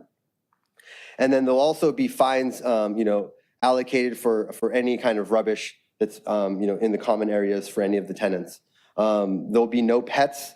And then as well as we heard the privacy concerns of the pool to the north, as well as a property to the east. And so we heard that concern and I'd like to go to the next slide, please. And so we're first preserving 8, mature palm street trees. We're planting 40 mature trees, along the site. If you can see on the north side, which is like to the left, that is right adjacent to the pool. We also have to the right, which is the south, the mature trees there. And then along the east side, we have beautiful, cypress trees that provide, beautiful and goodness of shade and shadow. I'm into shade and shadow. And I think that these will be a great addition to adding privacy while we're both respecting our rear yard setbacks. That'll conclude my presentation. I am happy and thrilled how far we've gotten over the last 48 months. And I'm here to represent a spirit of collaboration to build housing that we need, listen to the residents, and listen to the Planning Commission. I was born and raised here, and we've worked with our blood, sweat, and tears, and I've dared greatly to do what I think is best along with the planning staff, community, and our expert team. And so I'd love to get your questions answered, your concerns answered, and just want to say thank you. That's all. So shall I sit down or should I just chill right here? Depends on where you want to answer questions, I suppose. Okay. But let me ask first, should we have the commissioners ask him their questions and then take public comment and questions? Yeah, I think that would be helpful just so that you can understand and they may be, thinking the same questions that you are as commissioners. So Okay. that can get some of those answered right up front. Okay, sounds good. So I invite my fellow commissioners, and I'm going to do my best to keep track. I've recruited my neighbors here to keep me in line on who raises their hand first. We don't have a system in place that we're going to have for us to sort of keep track of that up here. But who would like to lead off with questions? That's your microphone you just turned off. Oh, good, he's having trouble too. Yeah, you have to, there we go. Okay. So Commissioner Hensley? Yeah, just a clarification. I heard during the presentation, I think earlier, about the California sun and enjoying outdoors, and I heard huge decks for every unit. Is that correct? Does every unit have a deck? We were able to provide, no, so that's not correct. Okay. We were able to provide outdoor living space for, I believe it's 90% of the units, in which the units that we were not able to provide outdoor living space, we follow the code requirements to provide like common space, outdoor living space. Okay. It's really for like the ones to the south that we weren't able to modify the historical building as much because Pam didn't let us. Or Okay. I'm sorry, did you say 9% or 90%? 90, okay, great, thanks. Thank you. How many is that? I believe it's like 24, or no, 24, something like that. 24 out of 30? Yeah, something like that. That's a lot easier to understand You're on than 90. Commissioner Hensley's time right now, please. Hey, I owe you 12 seconds. Okay. Okay, one more question. The current existing, there's a Masonic Center. Is it a 2-story building currently? It's a 2-story building, correct, yeah. Can you just give me a short explanation again, or maybe a picture if you have it, of what is the planned use? Or it looks like there's parking there, but I'm not sure exactly how that's fitting in. Like, just a short explanation of that future use or how you're using that building. Sure, absolutely. So the 2-story building to work in increasing parking, the bottom level about, I would say 50% was allocated to additional parking under the building. And then on the entry, you have an amenity space for folks to be able to work, like kind of like a reservation office for the tenants, like as an amenity. And then you have an elevator that goes up. And then up above, you have 4 lofts that are double height space. And you walk into them, they have a double height space. And so there's 4 of those units in that building. And then because there's outdoor like private or a public, private outdoor living space, it had to be ADA compliant. And so we got an elevator to go up the building, and it connects to the outdoor living space and the 4 additional units that are on the Panhandle South, parcel there, and it connects the ADA requirement there. Okay, and so you're removing some of the first floor of the building for those parking spaces? Is that correct? Okay. Okay, I just want to clarify what I heard in the presentation. Thank you very much. Yeah, no problem. Okay. I have questions if nobody else does. Do I understand correctly on page 322 of our package, there's a mention of a parking impact consultant that has been engaged who's preparing a report that is not yet available? We have a consultant, I think we have asked the Rencon's consultant to look at a shared parking analysis, which was done at a certain level in the initial EIR. And then we wanted to try and focus it further to the breakfast pantry and the restaurant, but they were not available. So our alternative was to reduce the the seating count from 82 to 52. Okay, So that's not available. Okay, did you address the concerns of overflow parking? I guess I got the impression from what we were given in this report that the consultant was engaged to look at the concerns of overflow parking into the neighborhood, which we discussed at our last meeting. Right. We had looked at one, providing additional parking on site, 2, reducing the intensity to our public-private courtyard, and 3, to look to see if we can lease off-site parking spots that I was unsuccessful to do that. So that isn't information that you're awaiting from this outside consultant, or what is because the reference in the report, I'd have to go back to that page. Let's see.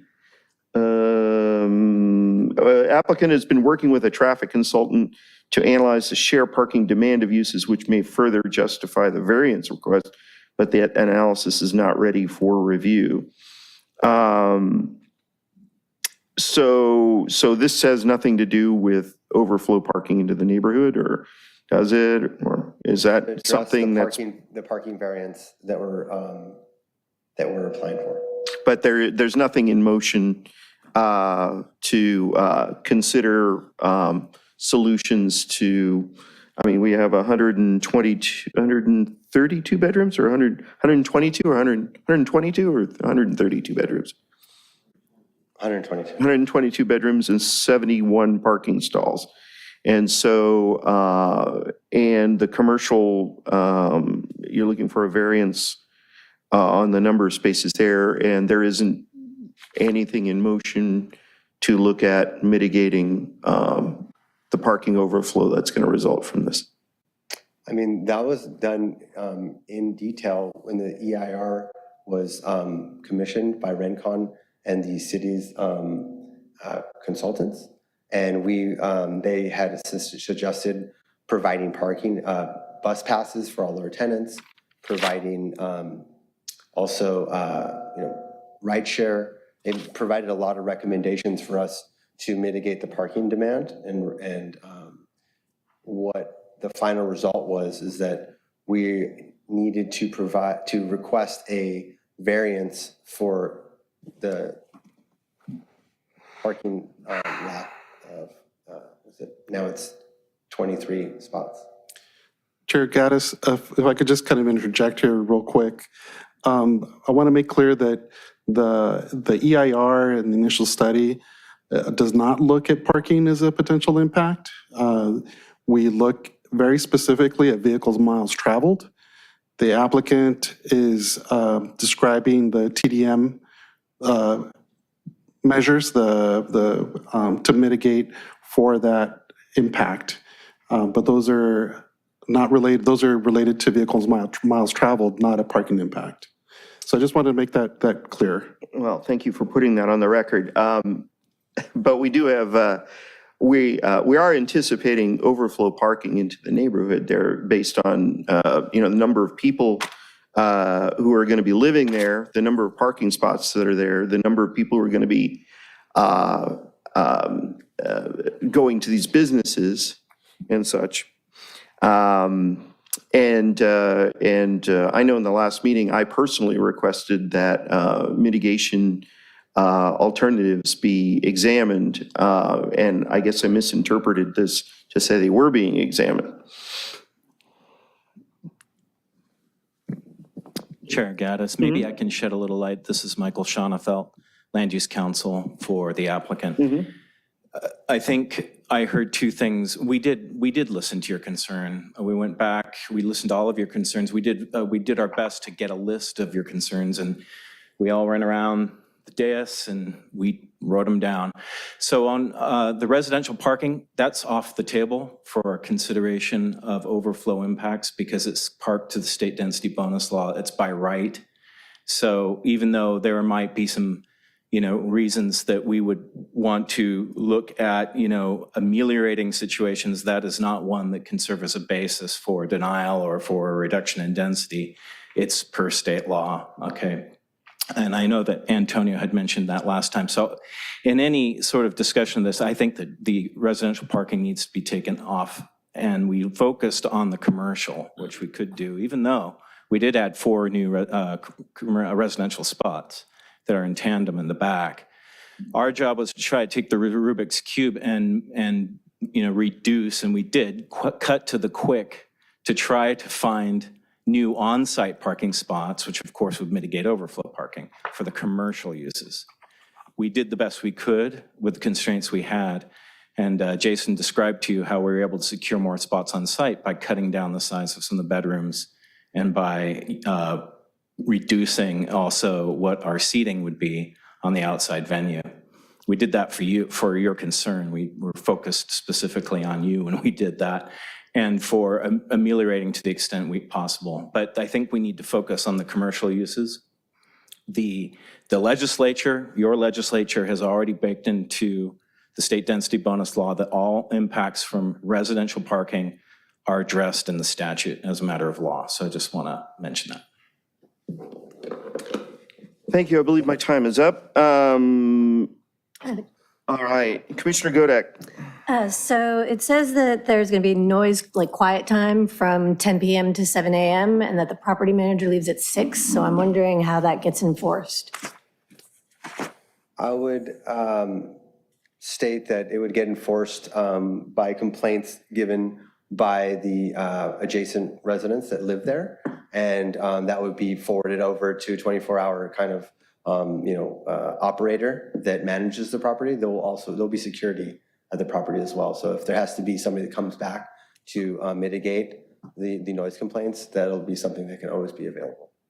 You're going to have a security guard on site? We're going to have security that's going to be available for those on-call situations for the 24-hour operator. Okay. Thank you. Commissioner Boswell. Commissioner Lamb first, and then Commissioner Boswell. I'm glad I'm not the only one. Just yell. There we go. Thank you. So I understand that you're suggesting that we not address the parking, but this is the coastal zone.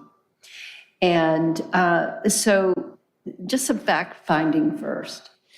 What is, in looking at all the material, I saw various counts for the number of residents. The Fair and Piers used a count in their transportation, the VMT, they used a 299, I think was the count.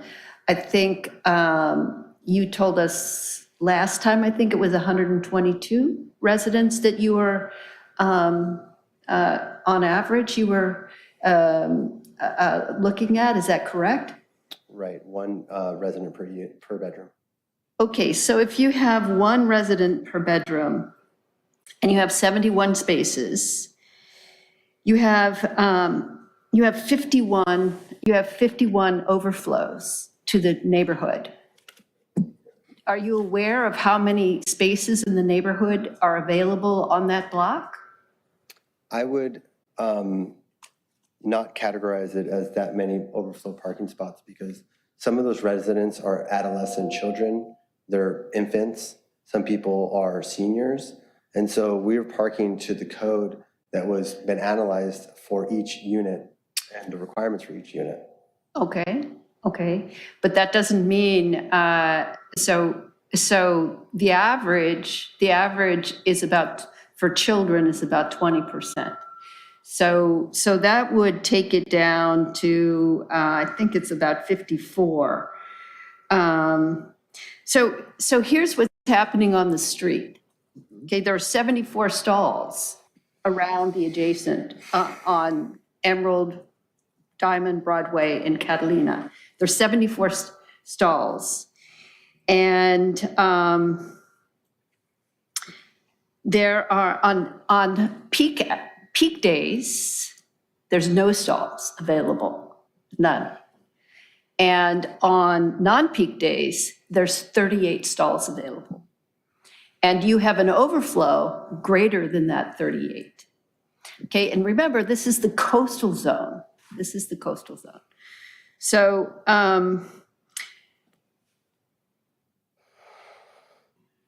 there are other impacts on the impacts on the street that create the high peak times are not just events, but they're regular situations such as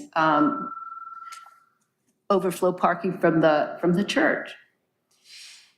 So one question is, how have you imagined your renters looking for spaces, and how do you think of a high quality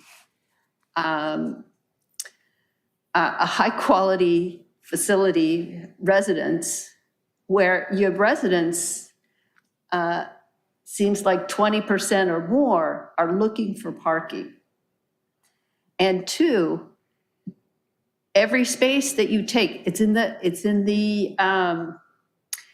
coastal zone, so every space that you take deprives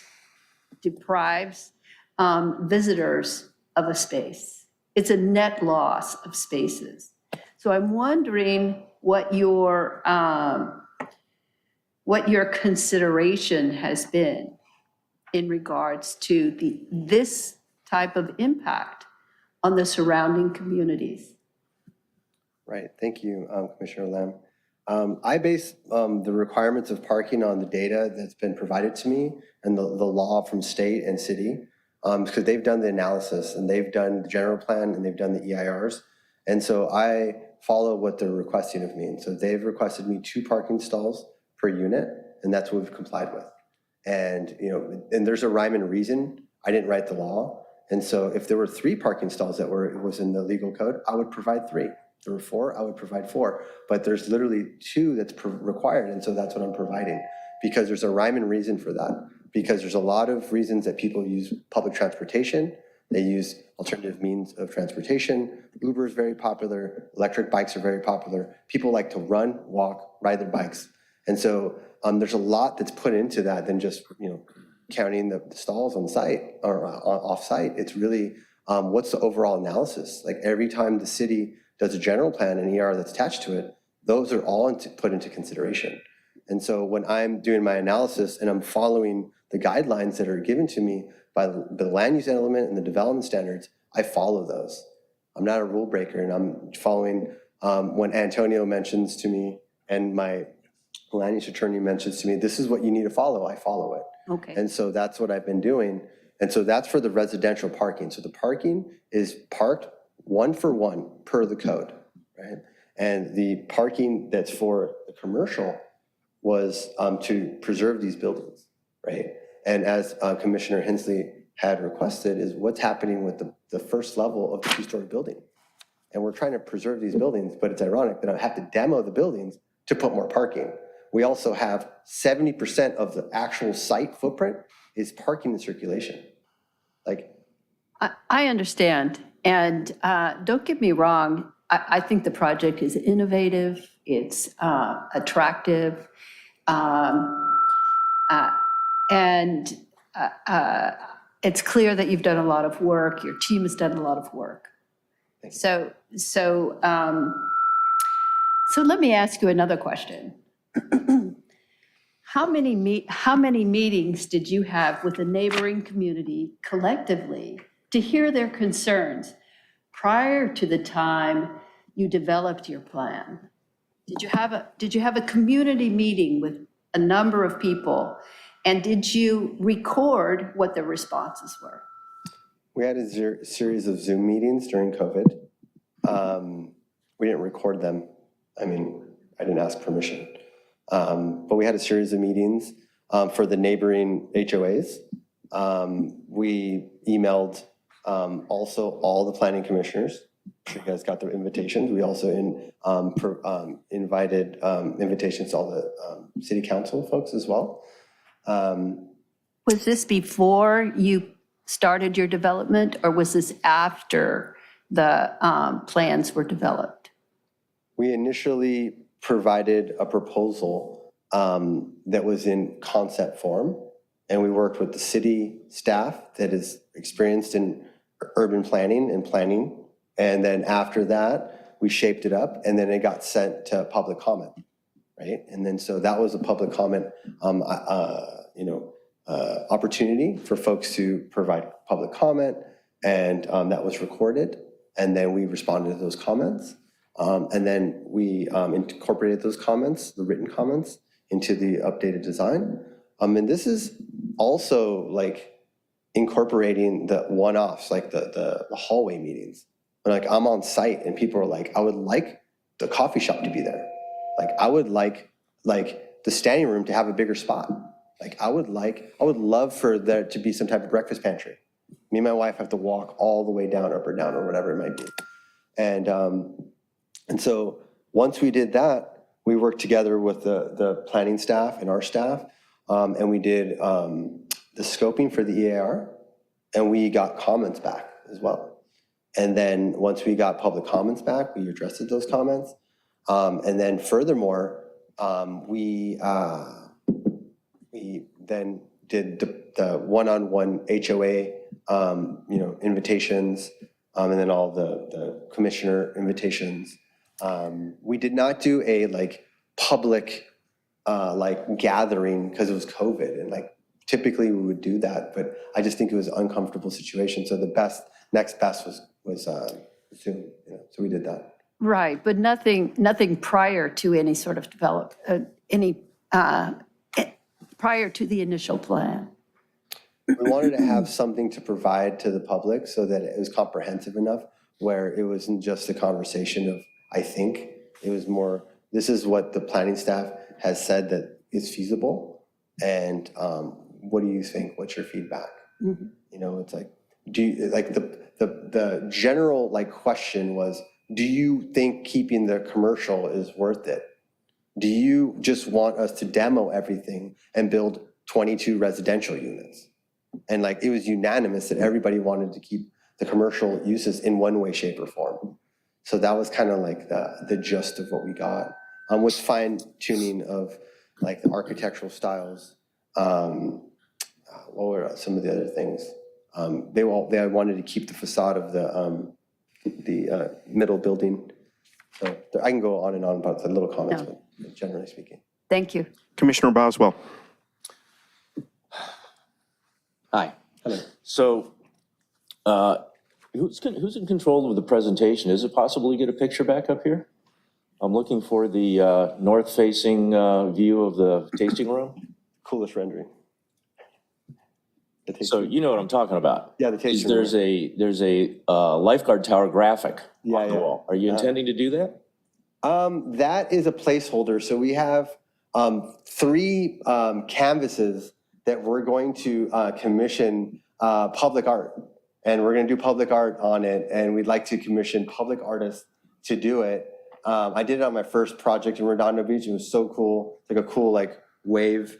And a lot of people just donate that 1% to like the fund. And I love like embracing public art. And so that's a placeholder for it.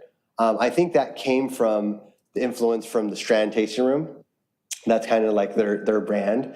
But there's going to be several facades that we're going to be able to commission public art. So it's a public art element, and that's just a placeholder. Yeah, that's right. So it's probably not going to be a lifeguard stand unless somebody wants to paint a mural of a lifeguard stand. Yeah, Stacy and I did it once before, and it would have to be presented to the art commission, and then they approve it. So we would say, hey, these are the 3 facades, and then they would approve. Well, I'm a lot more comfortable with it now. I like that image. I like that graphic, but there's something wrong with it. Facing the wrong way. It's facing inland. It's not facing the beach. That will invite graffiti, trust me. So whoever put that there, fire them. Oh, shoot, they're all leaving. Yeah, but I'm sorry, I forgot to mention about the public art component. So public art is important. That should be something that you, I mean, all the things that you trot out to promote this are, but that is big and you missed it. So now we got that on the table. I'm happy. Thank you very much. I appreciate that.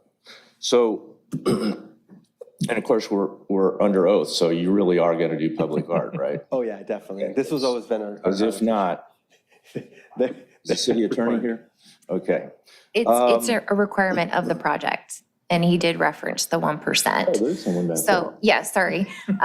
He's correct. We did talk about public art, and there are actually going to be several pieces, right? I want to say 4 or 5 that you had looked at, and it will go to the Public Art Commission, and there will be an artist that will present their pieces, and they will have to calculate how it meets the 1% of the project valuation. Wonderful. Right, and just to clarify, the 1% is required. You can pay the fee, or you can actually do it on your project. And I've always done them on my projects. Good. I think it's cool. Good. Because paying money to not have art, there's something wrong with that. Doesn't make sense. Yeah, Yes. exactly. So, so much for the lighthearted part. Let me just flat out ask you this. Was this project created to be a co-living homes? This project was designed to be for-sale townhomes originally. To be used as co-living? It was going to be a for-sale project.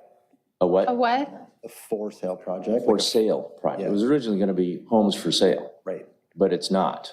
No, and It's because rental properties. Right, and so there was a lot of risk inherent in for-sale townhomes, as well as there's a component to it because there's like the contaminated soils.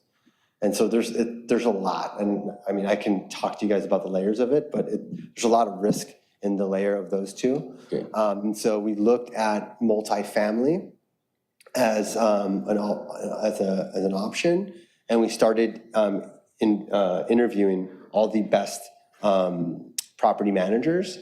And at USC, Lusk Center of Real Estate, a company emerged that focuses on tech-based leasing.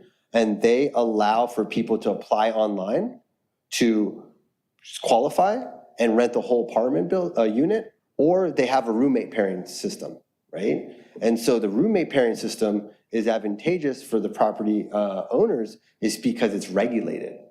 And the issue is that Craigslist is great when it's not great. And so the regulation part of it mitigates risk. And so I've lived as a roommate by Topaz to surf or by El Porto to surf, and I pay whatever in a 1950s apartment, but if somebody loses their job, I take all that risk. And so it's a way to mitigate it. And so this has been emerging during COVID. It's called tech-based leasing. And it's companies that have the ability to accommodate, the demand. And so it could be somebody that's gonna rent the full entire apartment unit and or allow for roommate pairing, because we're not allowing for Craigslist. So I hope to answer your question. So tech-based leasing sounds like another term for co-living. It's the same thing from the way you describe it. The definition of co-living It's basically is somebody leases it and then can have however number of people that move in and share the rent. Right, it's a roommates, regulated roommate scenario, So if they choose to do that. So how is that family friendly? It's demand-based, so if families want to go and rent each unit, they're open to. And if there are people that are postgraduate, they come and they want to pull together, and they want to do roommate pairing, they're also available to do that. Postgraduate students sound very safe, but what if it's just people at the same age as postgraduate students who never even finished high school? Are you going to allow them in? There's no way to stop Qualify that. for their finances and do a background check and do everything that you would do as a regular property manager. Of course. Right? Yes, of And course. so I'm one of the biggest advocates of having this project be successful, and I would not allow for people to destroy this property, to vandalize this property, and create public harm, because I have equity invested my entire life savings into this project. I understand that, and as would any owner, I would hope. But what I'm trying to get at is that we have all kinds of parking issues.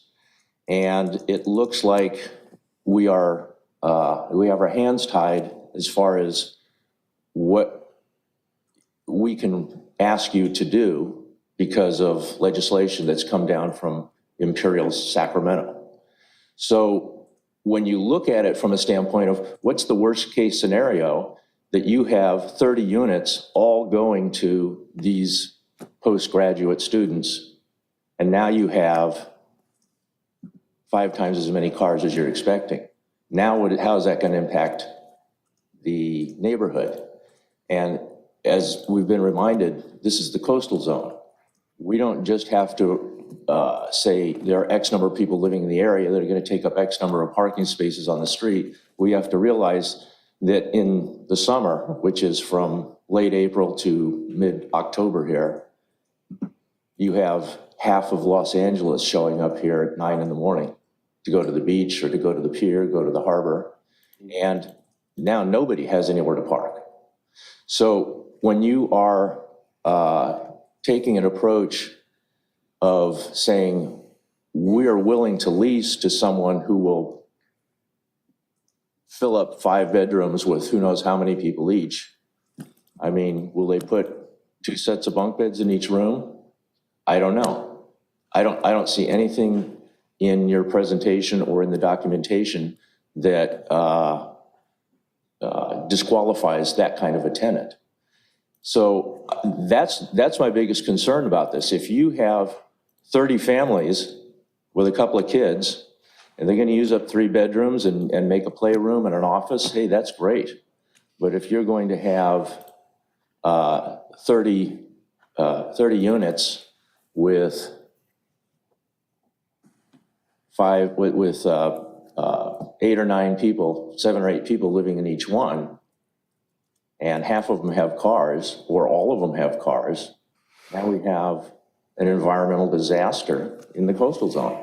So I'm wondering what you can do to mitigate that. Right. Thank you for that question. I appreciate it. The first thing that comes to mind is regulating multifamily apartments in general, right? And so, for instance, you have you have the units that are behind us, right? There could simply be 4 people that pulled together to buy a condo, right? But all 10 units do not have that, right? There's also apartments to the south that are multifamily, and they also don't have that, right? You look at the village apartments, right? Where you look at the rents there, they're $6 a square foot on average.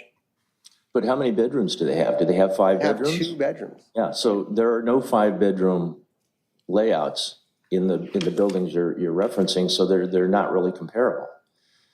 Somebody rents that and says, wow, I've got 3 extra bedrooms. I'm going to make a few calls and put the word out that I'm looking for 5 or 6 roommates. Right. And if you are a family that needed to look to rent a home and you don't qualify to buy a home, where do you go? They're not available. That's the exact point of the supply and demand issue imbalance here in Redondo Beach is no one's building for rent multifamily. Everybody's building for sale multifamily. And everybody can't afford $2 million townhomes.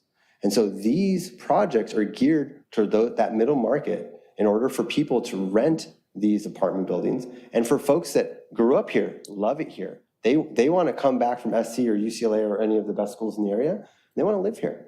They want to live with their brother, with their cousin, close-knit friends, and they want to build their career here.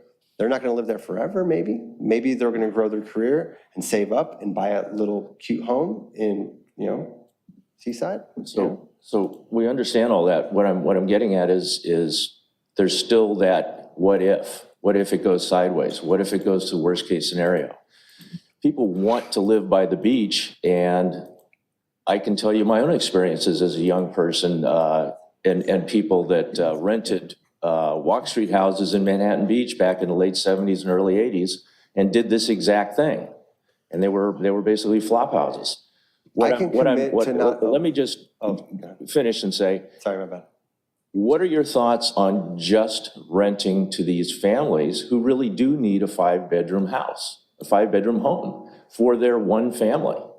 Why can't you limit the target market to that kind of if there's nowhere else to get that kind of home for a family that needs 5 bedrooms or 4 bedrooms and an office, then why not limit it to just those people?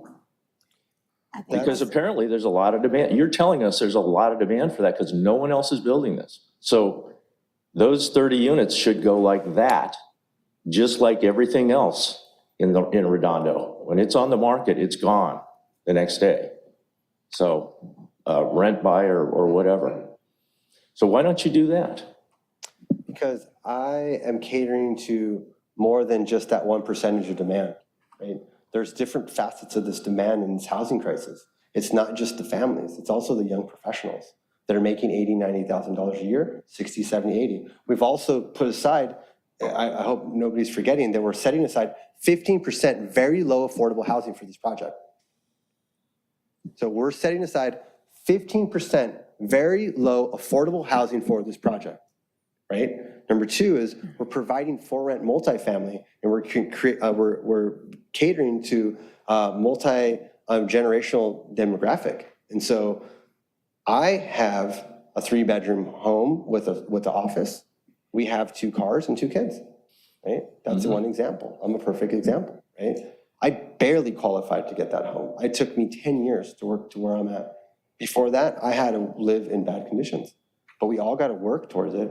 And I don't think people should have to sacrifice living in a great project in a great location just because they can't afford it specifically. And I think if people are able to lower their cost of living by roommating with their family, I think it's a win-win, because then we have young professionals that are being entrepreneurs in Redondo Beach and staying true to their heritage here and growing up. And there's a highly likelihood that they're going to buy a home here and raise a family, right? Just like me. I agree with all that. And that is a market, and that is a market that needs someone to build for it. Commissioner Boswell? Do you have to be the one that does that? Yeah, I'm out of time, I know. But we're on a roll here. We are. Can we come back around to it? But Let some other let's questions be finish asked? this one thing, because because I have like 8 other things that I thought I could get to, but I talk too much, and you're a lot like me. So what I keep trying to bring forward is this could easily be a great family-friendly development. Right. With no problem renting out all these bedrooms, because the families that need 5 bedrooms aren't getting them anywhere else. You will be profitable with that. And you will reduce the parking trauma in the neighborhood and the environmental side effects. Yeah. Commissioner Godek. Yeah, if I may, I'm pretty sure that housing discrimination laws would prevent them from being able to restrict who they rent to. There we go. It can't just be families. They can't say no, because then you're discriminating against somebody else. Thank you to Commissioner Godek. I'm glad that you brought that up, because that's precisely one of the caution the commission against going down in that direction, that we want to not condition the project on who the tenants could be. So I'm glad that you brought that up. Okay, so that's just not legal, is what you're saying, or is it just not preferred? It's not legal. Okay. Commissioner Hazelton. Should I respond or should I wait? Hi. On page 34 of the secret report, or 113 of our report, it says that we are going to have, you guys are going to have 299 residents living there. They're expecting that, 299 people, but you're saying 100 and something. But we can only go by the professionals, so how are we supposed to reconcile that? Antonio, you want to take that? Commissioner, I think what this goes back to, and I know we have Nico here available to respond to the comments regarding the trip generation. This goes back to our analysis for not only how many trips were going to be generated from the project site and the number of units, but what the distances that they would travel. And so that's the vehicle miles traveled component of the project. But we based, I think. Well, it says people, it says Right. 299 residents. It should increase the population of Redondo Beach by 0.05%. I think it would be helpful if we had Nico speak, Yeah, because he let's go ahead spoke and to have- this yeah. That would be at the great, last 'cause hearing. I actually Yeah. have a couple of questions. So the analysis that we did of the number of people, I think I mentioned last time that because of the atypical bedroom count for some of those units, we had 6 and 7 bedrooms. We actually analyzed the project as 42 units, even though it's only providing 30.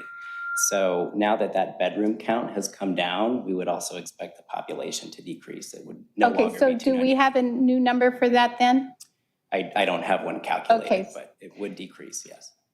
So we would need that number because we can't use the 150 or whatever is being thrown around because we can only go by the number that you created. You're the professional. And then when everybody keeps talking about the California, where our hands are tied, it's all about, we need more housing. Well, I just thought at the beginning of this conversation, it'd be really interesting to know. So in the state of California, we have 1,540 cities. Redondo is number 48 on that, which puts us in the top 5% of density of all the cities in the state of California. So we are 12,000 residents per square mile. So we're doing our job. When you look at Manhattan, Hermosa, Redondo, PVs, El Segundo, Santa Monica, Palos Verdes, we're only behind Hermosa. So we're at 12,000, Hermosa's at 15 or 14,000 per square mile. So I think that when we're all talking about we need more housing, yes, we all know that, but Redondo Beach is doing a great job. So I think that whole argument is, maybe not, so it's landing hard on me, it really is, because we already are dense. So I think I'll stop right there with that. Thank you. I have more, but You're only at 1 minute 45. I don't want to go off topic. Go ahead. We averaged 5. Chair, if I could just kind of chime in here real quick on the comment regarding the analysis, the traffic analysis and the trips and what was used to prepare the initial study and the environmental impact report. You got to remember that the purpose of the EIR is just disclosure. And so when we're doing analysis, in particular the traffic analysis, we use a very conservative approach and we look for worst case scenario. In this case, because the project is being scaled back, we've already looked at the worst case scenario, so we wouldn't need to redo that analysis because we already know that there's an impact. We know that that it cannot be mitigated. And we have a series of mitigation measures to deal with that. Yet, one of the things that the commission is looking at is adoption of a statement of overriding considerations because those impacts cannot be mitigated. So remember, the EIR is just a disclosure document. It's looking at worst-case scenario. It's not looking at every scenario. Okay, as long as you're, now you're not up there anymore. I was going to ask about the car trips per day. Under the new calculation. Yeah. Under the new project description? Yeah, the old one apparently is obsolete, right? Yeah, we would have to re-look at that You analysis. I haven't- would expect VMT to decrease because we have a smaller population. Mhm. By how much, I can't say. Okay, so that's something that we will await, right? Yes. We need that. Okay. All right, who's next? I don't see any hands up. Commissioner Boswell. I will resume mid-sentence.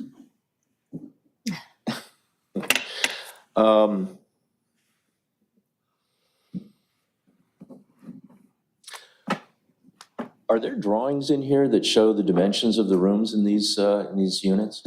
Because I wasn't able to find anything. It should be in the original, Antonio has prepared that. I mean, the average bedroom count is 4.2 bedrooms, and the average unit size is 1,100 square feet. 1,100 square feet for the entire unit? Right. Okay, what's the average size of a living room? That's a number I would have to look up, I'm not sure. Off the top of your head? Like 300 or 50? 400? 300? 300? Something like that, yeah. Okay, well, we'll have to. Dan? So the actual drawings that would include the room dimensions are in the EIR? No, those were included in the packet that you received. Could not find them. The previous meeting. So I have one of the views of the Plan F on the screen here. This was all provided to you previously. Well, so this is, yeah, let me go back to. 3 bedrooms or 4 bedrooms. Is it B unit? Is it A unit? So we, Usually see. the Okay, living rooms so- are The at unit. least 12 by 15, depending on what they're combined with the dining room or bigger. Balcony. Nice big balcony. we always typically like to design the living rooms and kitchens to connect and then connect to the outdoor living space. Mhm. We like to do reverse floor plans to take advantage of the kind of sunset and the breezes.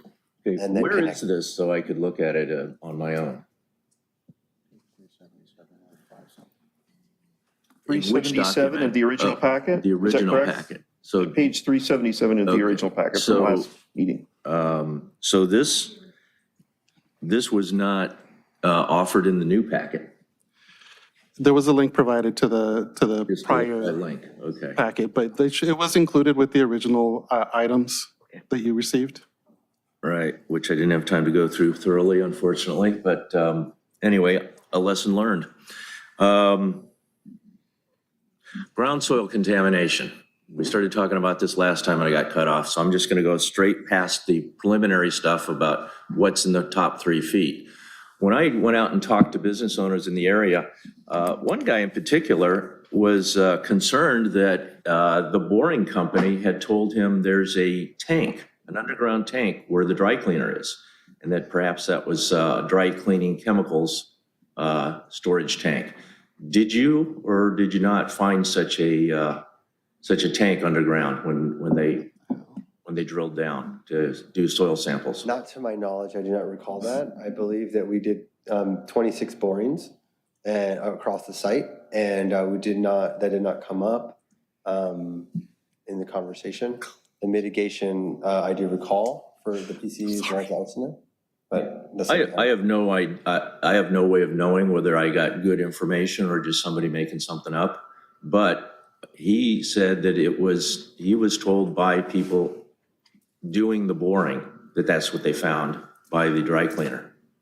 Right. I would base the information on the site analysis that was provided, as well as the report that was given to the CEQA consultants to do a peer review, as well as the application for the LA County Fire Department that reviewed and approved our plan for remediation. Okay. Would there, as far as staff, would there be some old site plans that would show what the dry cleaner was doing with the property? That would disclose whether there was an underground tank or not? I'd like to have Suzanne probably answer that question. She's our consultant with Rincon, and I know that they looked at the hazardous materials. That's the report that was included in the EIR, and it had some pretty thorough analysis there.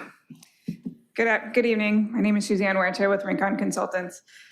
So we did, based on our EIR does include a hazards section that does go through the phase one analysis that they did and the other site assessments as well as the remediation plans.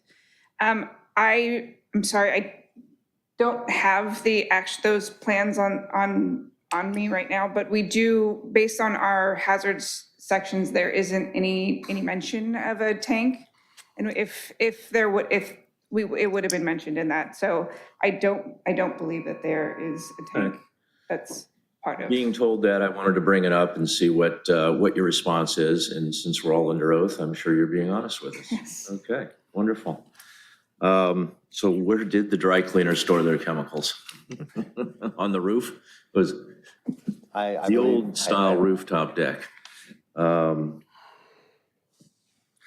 How is this development bicycle friendly? Well, this Torrance is the 0 mark, and I think Santa Monica is the 23-mile mark. And so this is the 2.3-mile marker, right? And so years ago, I would frequent this place. When my pops passed away, me and the pastor went and had some coffee there. And I just love the atmosphere always, every time I go there. And so the place went out of business, right? And so one of the things that I see to be able to kind of try to support this counterculture is in putting 2-point bicycle racks. So people can and not because it's required, it's because so it's practical. And to embrace that, we're going to put a 2.5-mile marker in Core 10 on the front. So we can still cater to folks that are bicycling, stopping for a sandwich, stopping for a coffee. And you can see them in the front. There's just a bunch of bicycle racks. They're not required either. They're just kind of we just did it.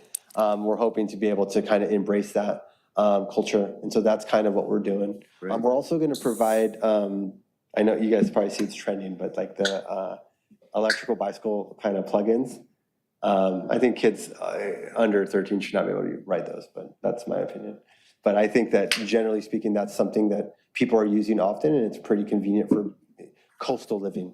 And so we're also providing bicycle plugins as well. Well, it's right on the path of a very commonly traveled bike route for road bike and triathletes. And you will see on Saturday and Sunday morning hundreds of them going by, some of which stop and spend money, some of which stop on the way back and spend money. Sometimes they stop at Malacca Cove, Malacca Cove, and I'm like, the ranch market. And that's I want to get them in Redondo. That's where a lot of them meet and start up in Malaga. So, but does that make this a bicycle-friendly development? It makes the coffee shop attractive to cyclists, and somebody with just a beach bike on their way down to the beach stops, gets something to eat on the beach or at the pier. That's great, but I'm wondering if we really should be calling this a bicycle-friendly development. Do you have bike racks back where the garages are? Bike racks and beer. Well, for the people who actually live there, see, a bicycle-friendly development sounds like a place where people who live there bike. And if I lived there, I would definitely be biking to almost everywhere that was, in the South Bay. I'll race you. But, okay, you're on. No. So my bike is red, and red bikes are faster. So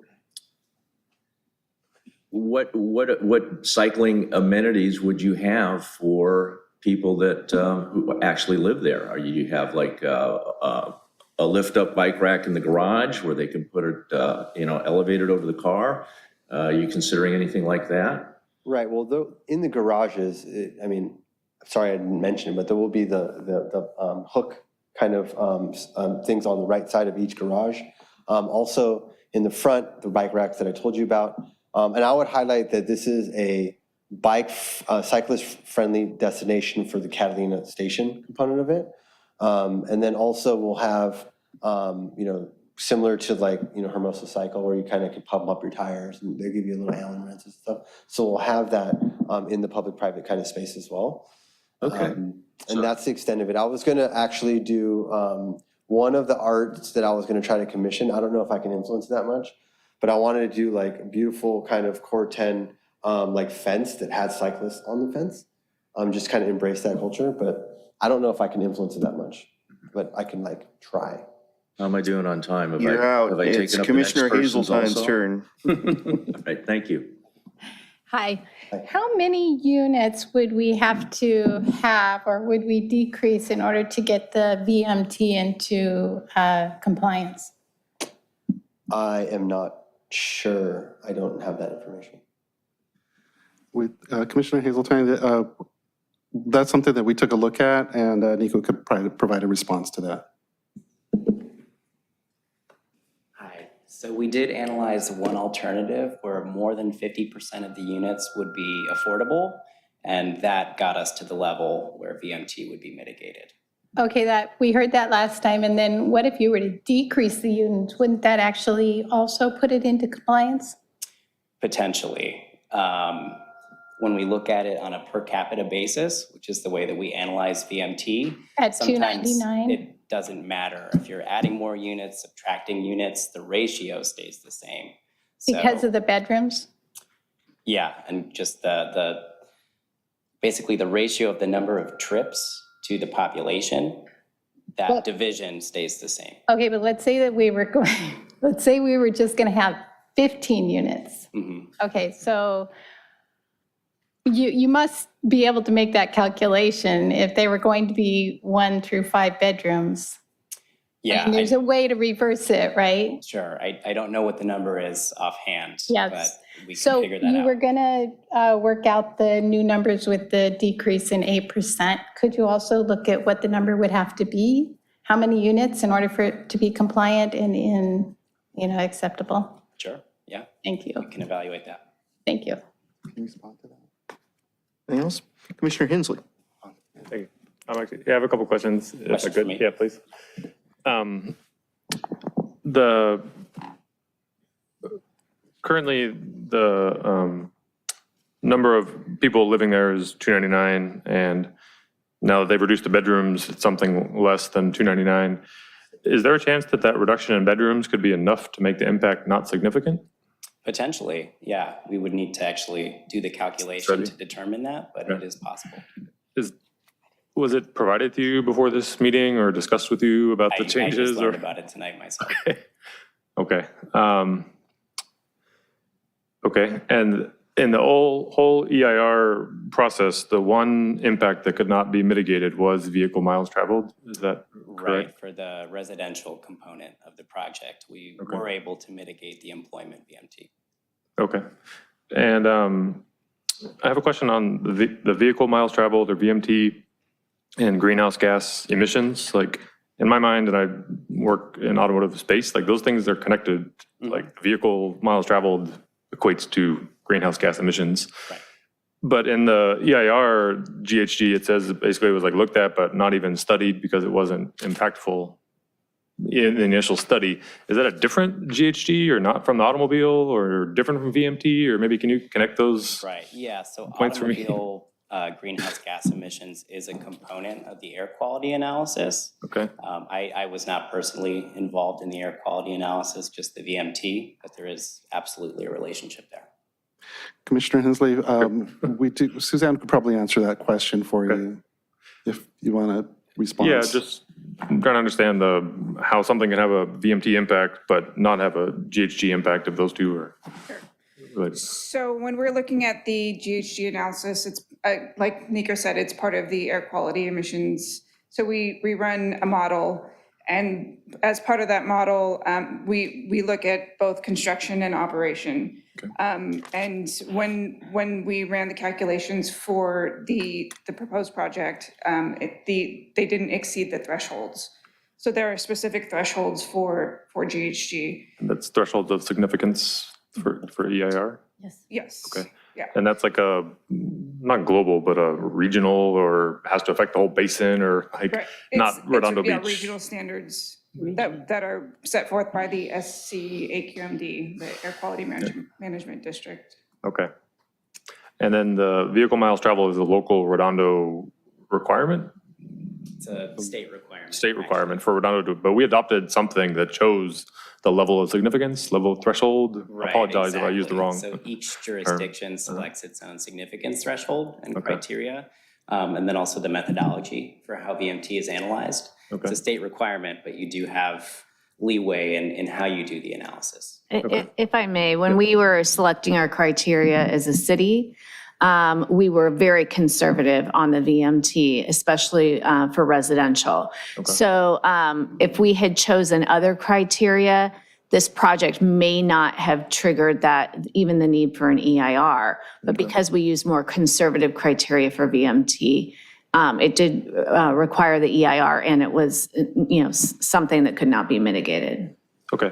And just to confirm, for project A, we can't choose one VMT significance criteria, and project B, we can't choose another one. It's set for the. Correct. Okay. The city council set it for all. projects, right, And it truly was looking, at the bigger picture of all the different types of development that can happen in the city. Okay. Yeah, I'm just trying to, again, wrap my head around it. And one of the things we're asked to do tonight is certify the EIR, right? To certify the document as it is with 299 assumed or worst case or whatever units. And it's adopting the statement of overriding considerations. vehicle miles traveled. Right. So, and that can happen. I mean, there are, and that's why you have that statement of overriding considerations. You have what mitigation measures, it's not just, it's not going to be, it can't be mitigated, so they don't have to do any mitigation. It's just, they're also going to have to do as much mitigation as they can, just knowing it's not going to get within that threshold.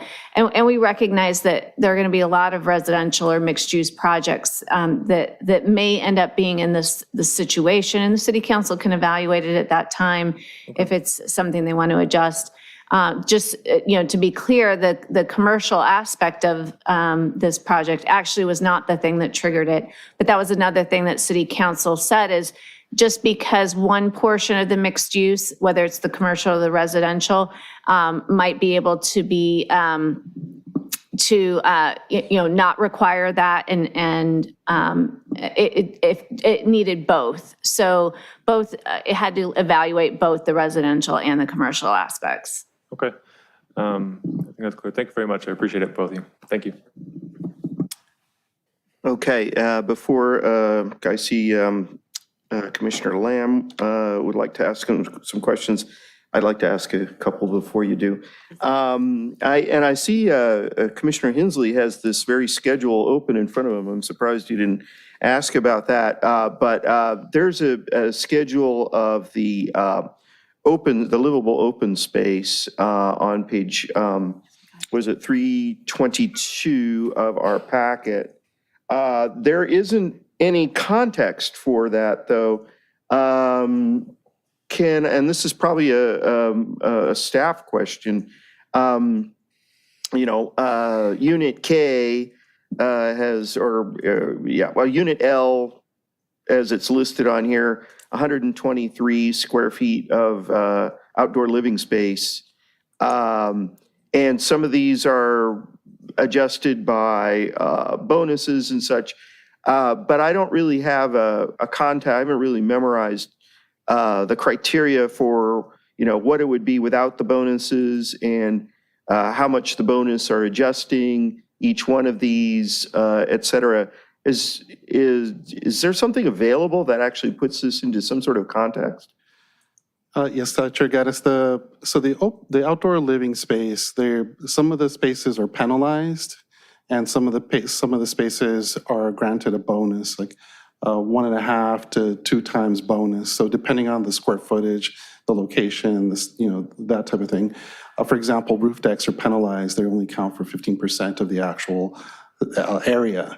So this is just a summary of looking at all those different spaces and looking at the floor plans, and then looking at it cumulatively. So to make sure that it complied with the 350 square feet of outdoor living space per unit. So that's what the table is meant to show, that based on the number of units and the space that's required, when you take into consideration the penalties and the bonuses, the project does comply with that standard. Okay, yeah, I guess, but I can't, there's information missing from this really though, right?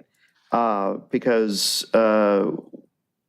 it doesn't, the schedule itself doesn't tell us how many square feet are in any one of these units or how much. Right, there's a background calculation that goes into that. Yeah. So it's like 1.5 in some instances it's twice, and in some instances it's penalized by 50%, sometimes it's penalized by 85%.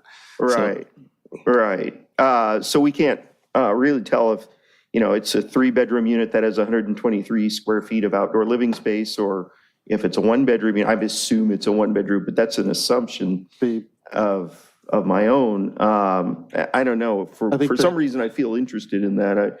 It's a topic, man. Okay, well, I'm not alone in this. I think it's something we would like to see. Absolutely. So that's why I provided the table to provide like a summary or a conclusion for you. Okay. All right, Commissioner Lamb. I have 2 questions at this moment. One is for staff, and that is, there's a term, no net loss parking. Can you tell me whether or not that applies in this circumstance? And if it doesn't apply, why it doesn't apply? So no net loss of parking is in reference to the available street parking. So we want to limit curb cuts and those types of things when we look at development. And so in many cases, we, for example, projects that have alley access, we require that they take the access from the alley and not create a new curb cut, because the new curb cut could potentially take away a publicly available space. And as the applicant has indicated, there'd be a net gain of publicly available spaces in this case. So there's no net loss. Okay. So my second question is, your original plan was for 1 and 2 bedroom townhomes for sale. And I understand about the economic issue related to for sale townhomes. But the 1 and 2, I think it was 1, 2, and 3 bedrooms. Why did you change from that? I don't understand the question. You're saying the prior plan had 1, 2, and 3 bedroom for sale? Correct. In our packet, there was in your original application, it was 1, 2, and 3. What I read was 1, 2, and 3 bedrooms in the original application that you made. So this may have been early on. Right. You don't recall that? I do vaguely recall that, yes. 307 of the packet. Right. Thank you. Yeah, I think that goes with the kind of ongoing calculus that we're doing to provide as many parking spots as possible. That was prior to us having changed the use of the commercial building that required 40 parking stalls, in which we were our variance would have been 70 stalls, right? And so what we did is we worked with the staff to combine as many units as possible on the exterior of that building so that we can do an adaptive reuse to that 2-story building to include 4 units in there. And so what happened was there was 12 units that we combined to 8.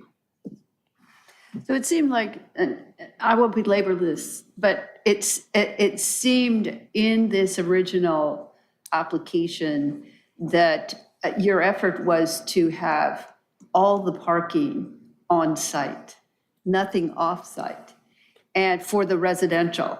And that was the purpose of the 1, 2, and 3 bedroom, that you could provide all the parking.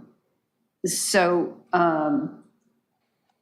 I think I'm not going anywhere with this question, really, but. I Asked why. You asked why did he change? It's a cool So- question, I understand. So, but you're not recalling really why you changed that? I just mentioned it. Okay. It was primarily to solve the surplus, or excuse me, the scarcity of parking on site. And so we've worked In the continuously. commercial? In the commercial? No, for the residential and commercial together, on-site total. So let me state it a little differently. Yeah. So we had our site designed with 30 units and 3 commercial buildings, right? We were gonna have to come in with a parking variance of 70 stalls, right? That was painful to ask for, right? And so what we did instead is we put 4 units inside of that commercial building, Yes. but we had to combine 8 units to, or excuse me, 12 units to 8. So we had to combine units. And so that was kind of like, we didn't just design, 7 and 6 bedroom units. They just happened to have to combine them because we need to get our 30 unit count. We had to try to get our parking requirements as low as possible. And as you can see, like the best possible solution was the 70%, footprint being parking and circulation, with the additional 10% parking that we just added recently. Okay, thank you very much. Sure. Did I answer your question? I'm sorry, I'm not. No, but that's okay. Commissioner Barrett.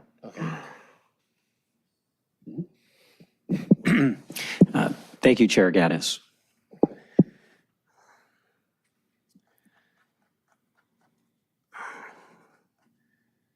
So an item that's been very important to me and that I'm incredibly focused on right now and have been is whether or not the historic parking variance will adversely impact property within the neighborhood. And we did ask the Planning Commission and myself individually for additional information on that topic at the last meeting. And the concern remains with me in many ways.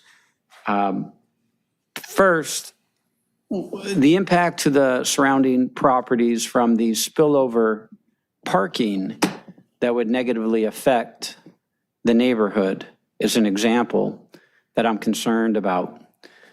The Oklahoma apartments, which Ms. O'Connor had spoken about earlier, I believe, they rely, my understanding is, they rely on street parking. And with this project and this parking variant, if approved, would it and could it displace and negatively impact those established residents of the Oklahoma apartments? Same question with respect to the churches in the neighborhood who rely on street parking and have an established interest in that. Would they be negatively impacted adversely if we were to grant a parking variance? Now, I think Chair Gaddis was right to point out, the agenda packet mentions that the applicant has been working with a traffic consultant to analyze the shared parking demand of the uses, which may further justify the variance request. But that analysis is not yet ready for review. And I know you, Mr. Mueller, attempted to or did address that. And my question with respect to that is there further analysis that's not yet ready for review with respect to the adverse impact on surrounding properties if we were to grant the historic parking variance? Is there analysis that's not yet ready for review, or is no analysis being done? And so with that, any information or further evidence that you and your staff could provide to help us to support a finding by the Planning Commission that this historic variance for parking, for the commercial parking, will not adversely impact the property within the neighborhood would be appreciated and helpful to me and I think the entire commission. So I'll turn it over to you and your staff and to address that. Right, I think the premise of the request and conversation, if I recall correctly, was that the intensity of the uses will differ in different times of the day. So the breakfast pantry coffee shop will be in higher use in the mornings, and then the restaurant tap room will be in the afternoons. And they would trade off on the parking. And so that is something that we could review and we can commission. We haven't yet started that. We focused on putting on-site parking first and reducing the intensity of the actual seating as a gesture of good faith, which is physical parking, actually, to mitigate the overflow, right? And I've had these done before. It's a ULI shared parking analysis, right? And so what it does is it'll allow you to show what the parking requirements are from the city, and then also what the actual practical parking requirements will be. And so we can absolutely provide that for further analysis, absolutely. Okay. And then also to talk about a little bit about the impacts to the community, right? Of the public-private amenity that we're providing, right? I would identify it as a positive impact, so an amenity to the folks that live across the street, that want to walk across the street to get a cup of coffee, to get a sandwich, to get a croissant, a place they can walk with their kids safely next door. So this is not meant to be a motor destination where we have stacks of cars just coming in. It's really meant to cater to the people that live in this area. And so with that being said, I understand that there was a parking variance provided to the Oklahoma, project, as well as the historical project that is behind us, right? And so that was the premise, and that was the precedent of us basing our business plan on this project. Initially, that was like, we would like for you to continue your plan to preserve and grandfather these non-conforming buildings. Look at these projects. They got variances because we encourage preservation of these. Okay, let's base our project on that. And the issue is that it's a difficult site, and we got to 70% parking and circulation. That's where we're at now. Unfortunately, or fortunately, I would say, I'd actually celebrate it. We did a study. I'm going to mess up the nomenclature, so Randy, correct me if I mess it up. But we were analyzed as 42 units, not 30 units. 42 units we were analyzed. Do you think I thought that was unfair? I'm not going to answer the question. It's okay. I'm here to provide the best project I possibly can. But to have a 30-unit project analyzed as a 42-unit project, to be the first project to be analyzed for this new code, okay, sure, fine, no problem. To be, have a lot of additional hurdles for me to preserve this historical buildings, because that's what the community wanted and what the professional planners thought would be the best and highest use that they can get behind. I don't mind. I'm here to do what's best for our community. And if you guys would like a shared parking analysis, I would be happy to do that, because we're gonna build this thing and we're gonna be so proud of this thing. I'm gonna have my kids sitting on that. And I wanted to have Thomas the Tank Engine as a water feature, but the planners thought that was ridiculous. And at the time I thought it was cool, but it got phased out. And so I'm gonna live here. This thing isn't to build and sell. We're gonna build and hold this thing and cash flow it so that future generations can, I'd like to race you on the bike and meet you there for a coffee, right? I mean, why not have a place right there on Catalina Avenue? What a great amenity. These folks can walk to Redondo Beach Sand. They can bike to Hermosa Strand. They can go down the park to go to Naja's and enjoy the music, right? Go to Tony's and enjoy the sunset up there with fire chiefs, And so it's like, this is such a great opportunity for us. And I'd like for us to push the envelope on urban planning, design, architecture, and utilize me as a soldier to get it done. And I'm willing to take the punches. I'm willing to do what's the right thing. And I humbly respect your guys' opinions. And as you can see, what we've done in how long was it? 3 weeks? Like, we moved mountains. We cut the buildings so that there could be a better rhythm. We added parking. We reduced the density. We provided professional renderings so it can be more interpreted as kind of reality. And I did that because I feel good about this project. I like this project. That's my boy's favorite word, Catalina Village Project. He goes to Seaside. And so I hope that answers your question. It does in part, and I'll ask it just so I'm clear.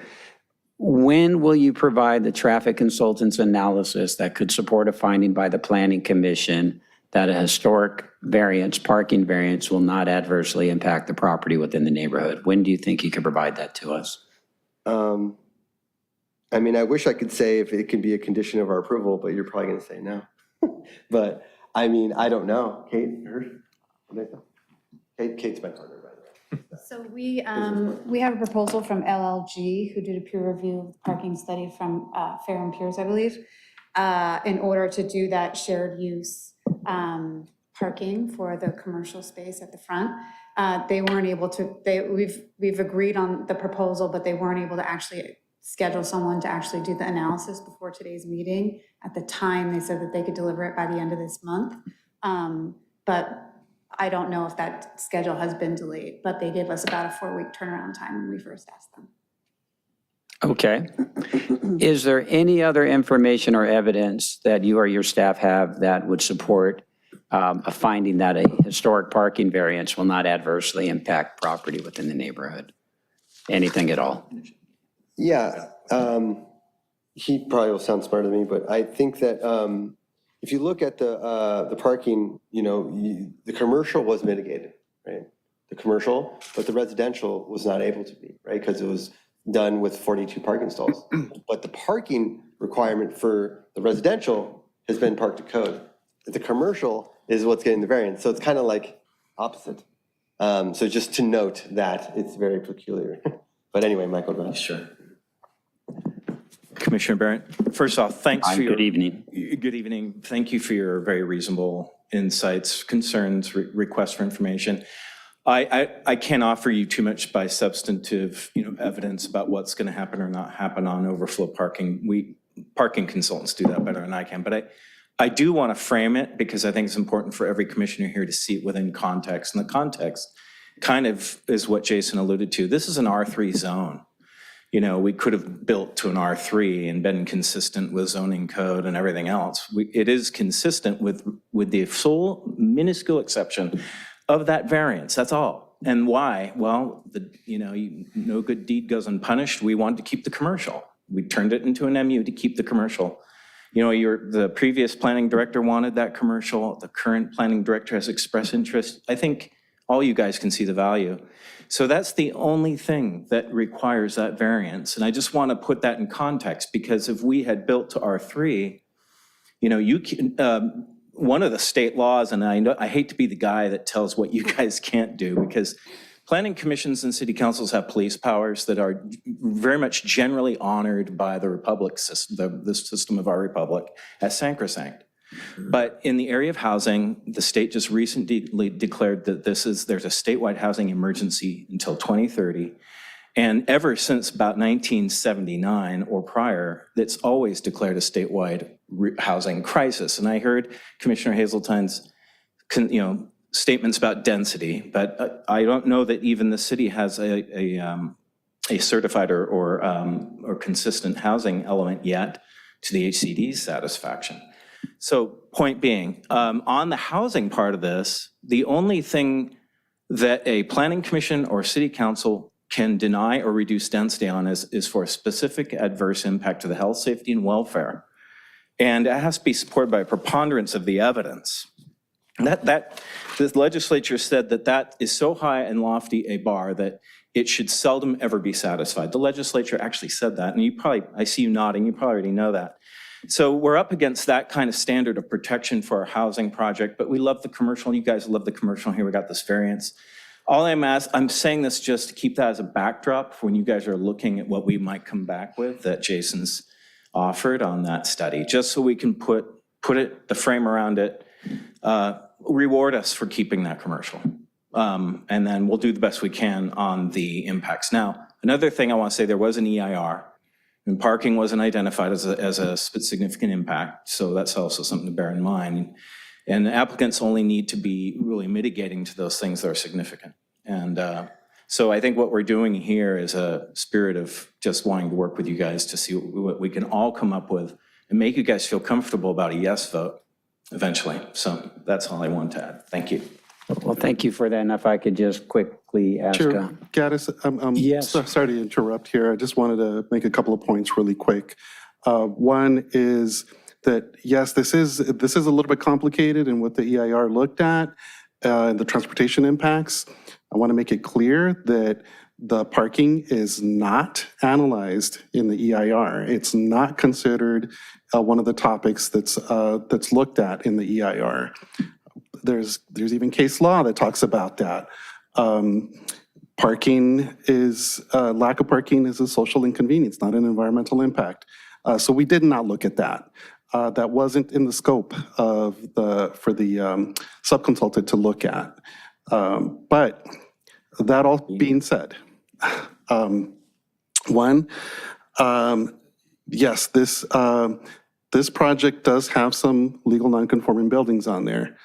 The legal nonconforming buildings the uses are being intensified, and there's parking that is being generated from those more intense uses. And that's really what you're looking at here with the variance. Because as far as the lack of parking, the required parking for those uses is only 12 spaces. And granted they have 8, there's going to be a 4-space shortfall to begin with. So it's a matter of the degree of the shortfall. So that's really what you should keep in mind when you look at this, and try and separate the issue of the transportation impacts and the parking impacts. Those are two different things, the parking variance.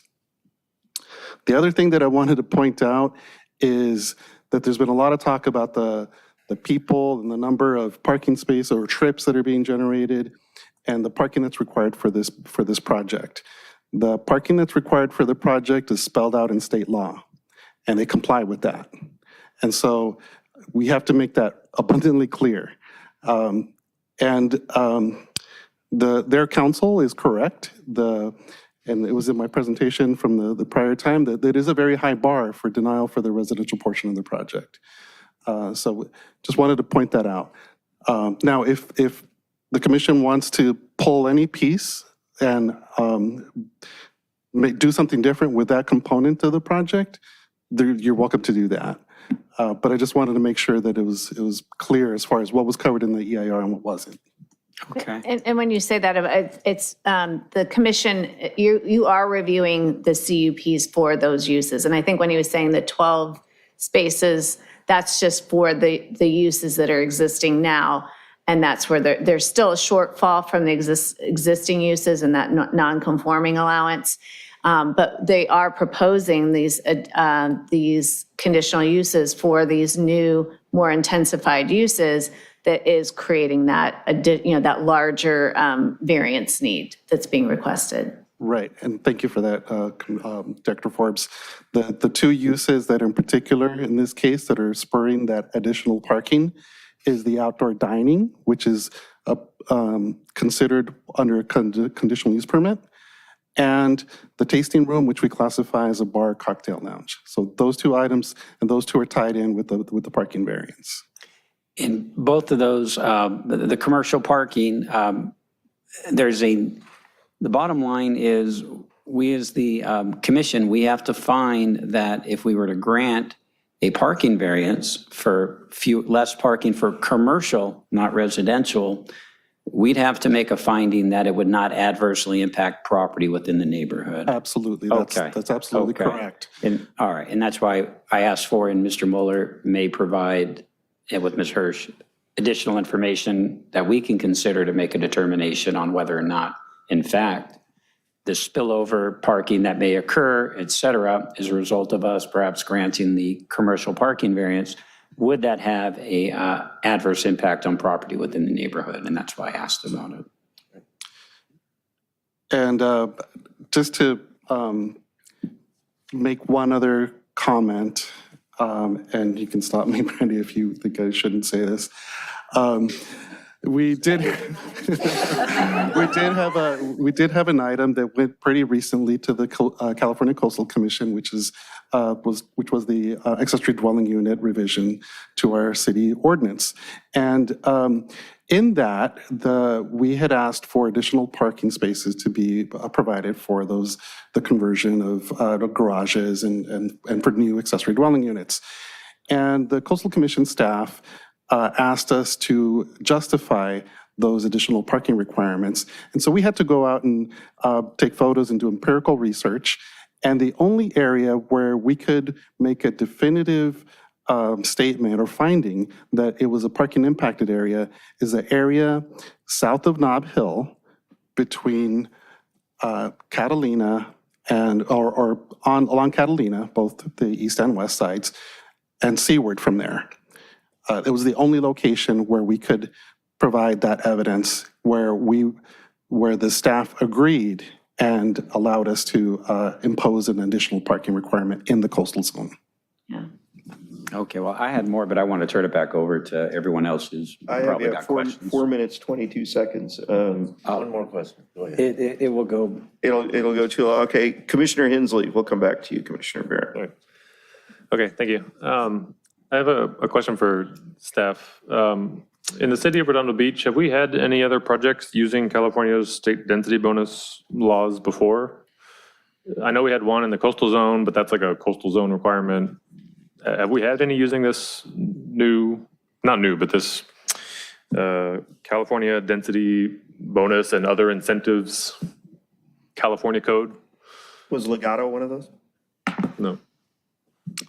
I can say that Legato started with a state density bonus. It did not end with a state density bonus. Okay, so is it safe to say then that this would be the first project to use such state law?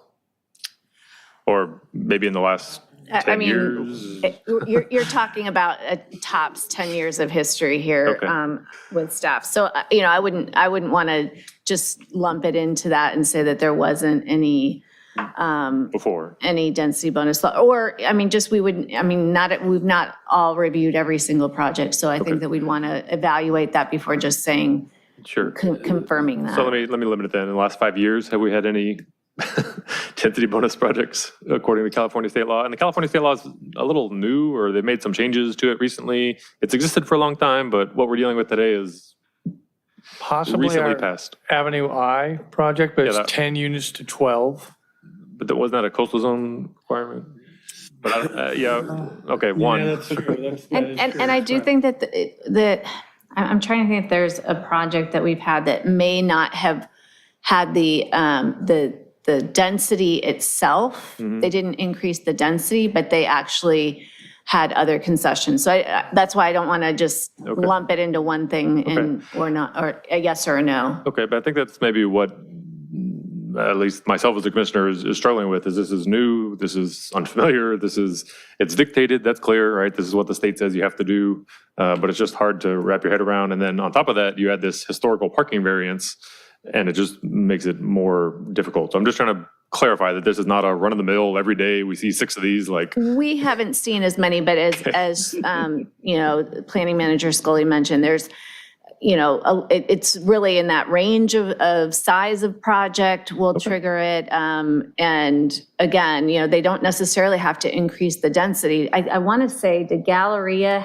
because Galleria had some concessions, but they didn't increase the density as a result. So I want to say that they invoked it, but not in the same way of what you're reviewing as far as the number of units. Okay. Okay, then let me see if I can summarize my understanding. Let me see if it's correct. So California laws dictates the residential parking requirement according to California law for the residential 30 units, right?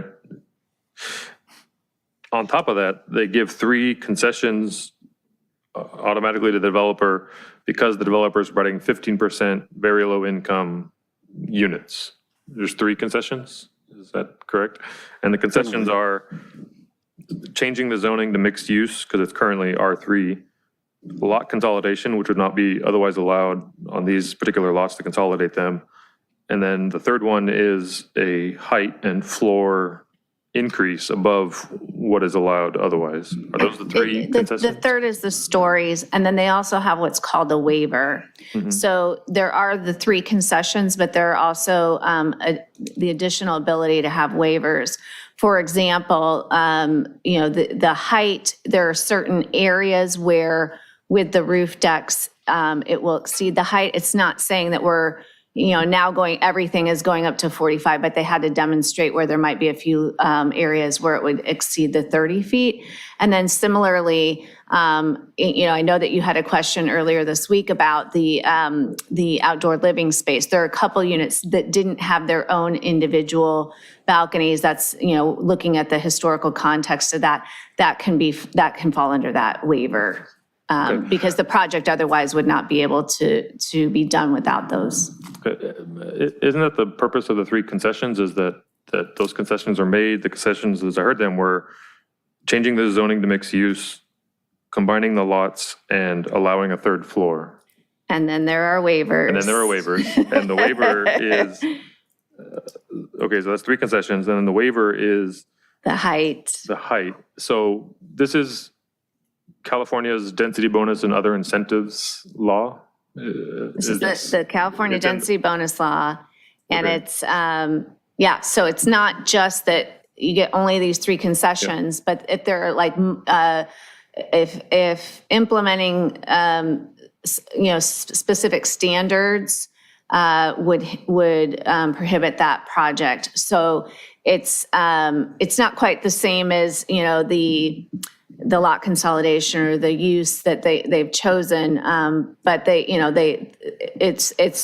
it's not giving just a height variance of just saying, well, you can go up to this. It's just saying in these particular areas or these particular so it's very specific. Similarly, it would be for those, the 2 units that don't have their own outdoor living space access off of those units. Okay. And yes, it's the density bonus law. Okay. And do I have time? Yeah, Okay. 2 minutes. So the last waiver is to a height in the law or up to some feet or whatever they want, or what is that waiver? And maybe can you point me to which, not now, but on the side, can someone help me to point me to that? Or that some waiver? disclosure to that effect. Yeah, because I'm looking through the law and which was pointed to in the staff report, and I'm trying to understand the waiver part of it. And I'll come back to that because it takes a little time to research. But the last question is this project within a half mile of a transit stop? Yes.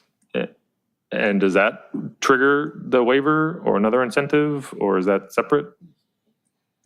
That doesn't really have anything to do with it. Okay. Yeah, that's not particularly the criteria. That's not a criteria for the waiver. Yeah. Okay. And are they held to some law, like when they put their application in, the law that applied at that time? Or is it, if things had passed since then, that they get to use the most recent version? Or I'm going to ask planning analyst for Portalisi, is Greg Kettles, can we have him? Sure. Just because these are very specific law-related questions, I'd rather have him. And the reason I can give you the general, he can give you the specific. That's fine. I know these are specific and it may take some time, but the reason I'm asking is because besides the health and welfare, which is a very high bar, the third one is that, that the project can't violate state law. So I'm trying to make sure that we're giving them everything that is required, but that's what I'm trying to wrap my head around is what is required. So that's what I'm. Is he available? Yes. Hi, Greg, are you on? Right. Yes, I am. This is Greg Kettles, Best and Krieger, Special Counsel to the city. If I understand the commissioner's question regarding waivers, the law provides that if a development standard would have the effect of physically precluding the construction of the project as proposed by the applicant, consistent with what they're allowed to build under the density bonus law, then that standard has to be waived unless a handful of very narrow exceptions apply. And so what happened here is the applicant has a project design that for some of the uses would exceed the height limit. And so because that height limit would physically preclude the construction of the project, that standard has to be waived for purposes of this project. Okay. All right, thank you. Sorry, last one. Is that okay? We have another minute. Okay. Everything, concessions, waivers, state density bonus law is separate from the historic parking variance. Is that right? Is there anything in state density bonus law, and if anyone can answer this, that says anything about historic anything, or we have to consider that or not consider that, or? No, the historic variance, it's separate from the density, the invoking of the density bonus law. Okay. And that's why it is a separate approval that you need to consider. And as I mentioned, it's triggered by the conditional use permits, the types of uses that they're planning on rather than the existing uses that are there. Okay. All right, thank you very much. Thank you, Commissioner Hensley. I'm trying to put a grid together in my own mind of what is, which one applies to what. Does that grid exist someplace, or I'm serious about this because it is complicated, and I personally feel like part of our job is to make sure this fits in the community and doesn't make life a nightmare for the neighbors. And so, there are certain things that are just allowed by statute and other things. And so that, I think, too, needs to be explained to the neighbors, especially when they discover that they're going to be driving around the block for hours and hours on a Saturday afternoon looking for a parking space, and they're like, well, why did you do this to me, City of Redondo Beach? And I think that's a valid question. So Commissioner Boswell is next, and then Commissioner Lamb. Okay, so one last comment on bicycle friendly. See, I'm already like 2 blocks ahead of you now. You're never going to catch me. It's no draft race. So bicycle friendly. If you look at what happened at Malaga, a very popular place for cyclists and triathletes to get started, about 10 years ago, there's a little grocery store in the corner of that development, and they had a restroom for employees way in the back, off the selling floor, that cyclists found and started using. Any morning, any Saturday or Sunday morning, you go in there, you could find that restroom just by seeing the line waiting to get in there. Right. They realized that it's causing a problem, so they actually expanded the restrooms and made an entrance so that you didn't have to go through the swinging doors where the produce is kept to get to it. Right. They accommodated the cycling community by expanding the restrooms there. The coffee shop is going to be popular just like it used to be. And I don't know what the capacity for the restroom there is, but you may want to take that into consideration and make some expansion on that. Right. To make this a more bicycle friendly. That's a great idea. So bathrooms are important. That's a great idea. Parking. The comment, I think, and I don't know if I can quote it exactly, was reward us for preserving the commercial use. And that sounds so good, except that by us rewarding you for anything takes away from the community, because everybody is fighting for parking now as it is, and it's going to get worse. How creative have you been in trying to solve that, other than using, legislation and laws to get around the need to make sure everybody has a place that isn't going to interfere with people who already live there. Have you talked to any of these churches that have large parking lots that are largely unused and work out some kind of sharing, maybe by permit? Yeah, I have spoken with the local churches, and I was unsuccessful in securing leases from the local churches, like, Mike Myers and just like the churches in the area. Did you try to sell it by saying it's potentially new congregants? I constantly have this. What? I know that if I was a pastor at one of these churches, the opportunity to be a place where people are getting familiar by parking in my lot when I don't need it, that they may actually start attending services. That would be a great selling point to try to encourage them to put some of this completely unused parking capacity into production on days when they're not doing services, which could be most of during the week. So. I mean, great minds think alike. Like after I spoke with you guys, like the next day, yeah, I literally, we connect with like 7 churches. We even tried to like lease parking from the city, the parking lot right there, and like no success. But I was excited about it. I thought, oh, I can lease it from Monday to Saturday, and that would, and then I could park my the employees for the kind of restaurants there, and we could provide like a valet situation where people pull up and then they get valeted and back and forth. But I was unsuccessful.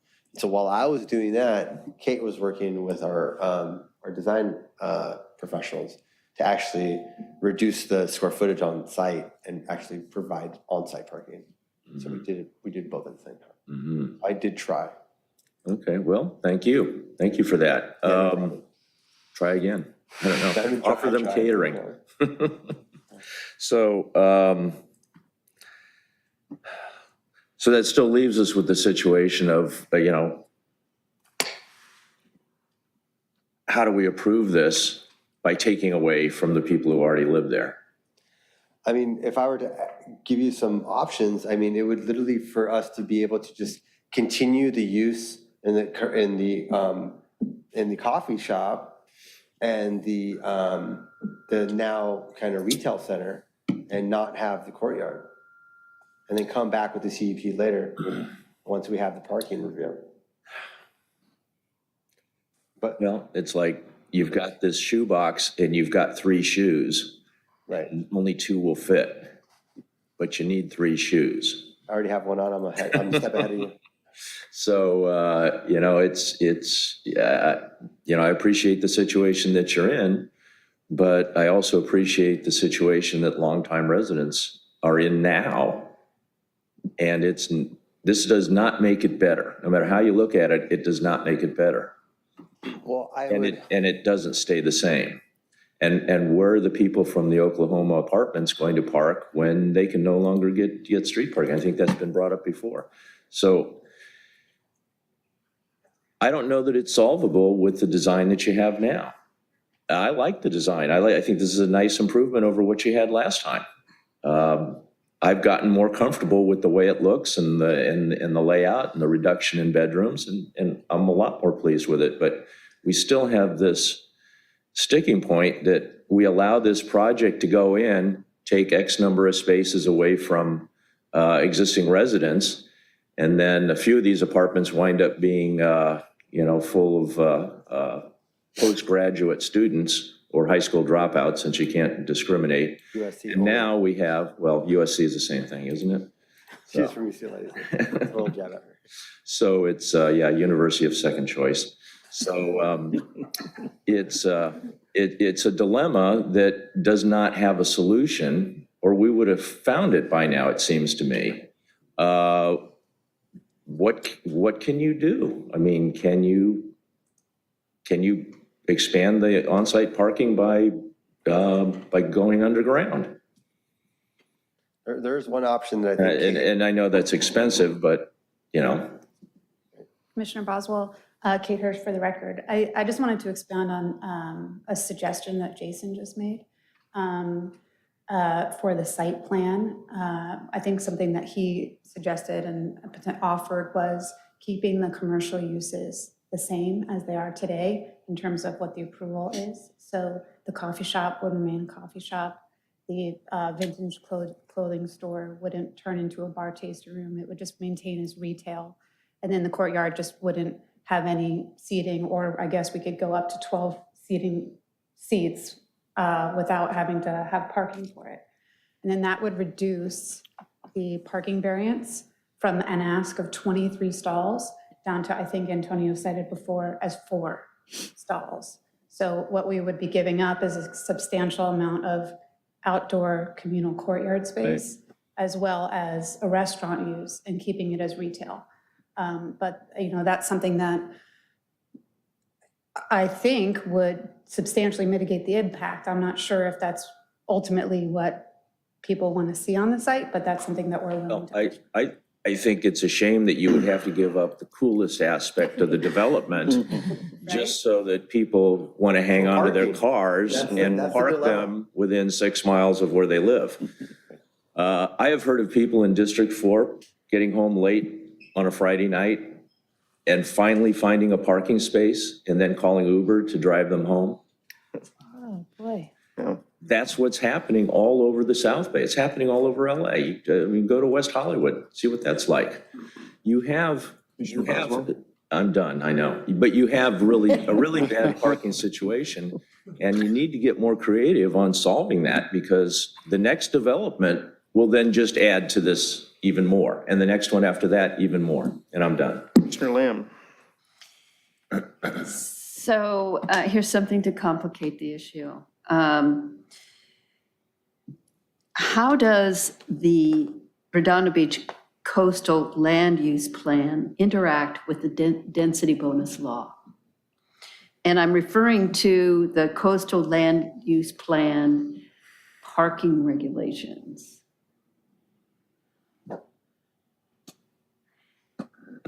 And that would be for, and I'm going to add something to that. There is some evidence that part of the property is between the sea and the first public road. According to the map that is attached to the blue folder item. And so I'm wondering if you could speak to that. Sure thing, Commissioner Lamb. So first thing is that the project site is actually not in the appealable area. The appealable area is between the first public road and the sea. So it's actually not. The second question that you had deals with the coastal land use plan, and importantly, the implementation of that coastal land use plan. The state density bonus law supersedes both. So when it comes, specifically in terms of parking, we go with the what is in the state law, the state density bonus law, as amended. Okay. So in the document that I sent you, if you look on the map indicates that in this area, that the boundary is actually in parts of the... it's the public right-of-way. The boundary for the zone bisects the property. And there is a determination about the bisect. And I'm wondering,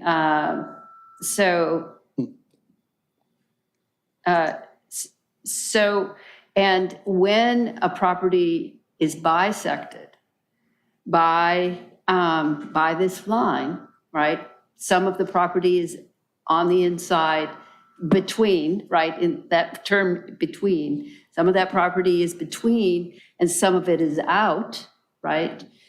Then the Coastal Commission will do a de novo, and that just in that area, because it bisects, it has the potential for being an appealable, the whole piece, the whole property has a potential for being appealable. Now, but my understanding of the language is that the determination would come from the commission, and that it would be a de novo, and here's where I'm out of my element here. I'm not too sure what de novo means, but that's, it's in the document, and the map actually does show that there is a bisect. Yeah, I think there's also language in the documents that you provide that talks about the text actually, landing over the map where there's a discrepancy on the map. So Yes. that being said, this is new information, and regardless, it's not necessarily making your determination. It would just be where it would be appealed and what would be appealed where. So that's something we can evaluate and provide that information to you, and work with the city attorney's office. But it doesn't make a difference on what you're deciding. Oh, it doesn't? No. Okay. That's only for the jurisdiction of who a determination would be appealed to. That's what that appealable area is. It's whether it would be appealed to the city council and they would have that jurisdiction, or if it's in the appealable area, that would be appealable to the Coastal Commission. So it's not changing what your determination is or what you're reviewing or what your criteria are. It's only determining where it would be appealed to. Okay, so it doesn't have, because it potentially is in an appealable area, it doesn't have any then special rights or special, it still is superseded. Yes. And it's still superseded by the density bonus law. Correct. That's, I think, what I was trying to get at. Yes. Yeah, thank you. Commissioner Hensley. Yep. Thank you, Chair Gaines. I had a question for Mr. Mueller, if you don't mind. Yeah. First, you get a lot of credit for long meetings and a lot of standing, so please, stay hydrated. And it's difficult. 7 of us up here, we do all that ex partes. We can't talk before. This is the only time we get to figure this out. So I have a question on the waivers and concessions under the density bonus law. So I asked staff previously, and there's 3 concessions: the mixed use zoning, because it's currently zoned for R3, lot consolidation that would not otherwise be allowed, so you can consolidate the lots, and then adding a 3rd floor. Are those the 3 concessions of this project? Right, those are the ones that we landed on, yes. Okay, and in addition to more color too, but go ahead. Okay, and in addition to that, there's a waiver of development standards, and that includes height and anything else, or is it just height? Okay, and what? It would also include that outdoor living space for those 2 units. Okay. Okay, okay. So now 2 parts of the development standard waiver. So what physically is required? Like, why is 35 feet required versus the standard of 30 to make this project feasible? And why is the outdoor living space requirement waived to make this project feasible? Can you talk about that a little bit? Excuse me, sure. I'll get directly to your question, but I do want to, can I add a little context? Yeah, of course. Take all the time you need. So in our strategy to preserve the historical buildings, the grandfathered historical buildings, we found that a mixed-use concession could be used in order for us to by right save those as a concession, right? Okay. And so what that does is it changes the zone to MU, right? And so then I not only can build 32 units, I'm gonna mess it up, but it's over 40, like 3 units or something like that. Okay. I comply to all the MU zones, right? The zoning, like the height, the density, all that stuff, right? And we specifically chose not to do that because we want to be seen as a developer that's not looking to just, build the maximum envelope. So that's something I forgot to mention today. Okay. Like there was a fork in the road where I could have built 45 units and built it to 45 feet. I specifically chose not to do that. So can you hear me, by the way? Yeah, I'm okay. And so what we did is we chose the mixed use component, right? And I would argue that the mixed use component and the consolidation of the lots should be one concession, right? But we can argue about that all day long. They're looking at me, but I agreed with them, right? Okay. And then we used the third concession for the height, right? And it's really a story, right? The story, right? And in LA County, who has also adopted SB 1818, it's actually in the municipal code. So a lot of the time when you get an extra story, you get an extra 11 feet, right? And I didn't want to do that. So we designed to 30 feet, right? And so though the site looks flat, it undulates a little bit. So when you have hip roofs, you kind of like, you average the kind of the hip and the kind of bottom, and that's where your point is. And so what we did is we designed it 30 feet, but there's a couple of spots where like the parapet to get the outdoor living space went over by like 2 or 3 feet. But if I were to say, what's the percentage of it going over? It's like 5% or something. It's like the smallest amount. It's really to be able to fit the envelope to build this affordable housing project, right?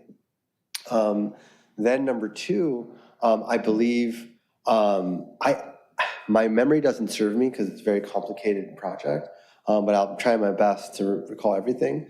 But I thought that we complied with all the outdoor living space, except for the buildings that were in the historical preserved adaptive reuse building, and that end unit, that's one unit.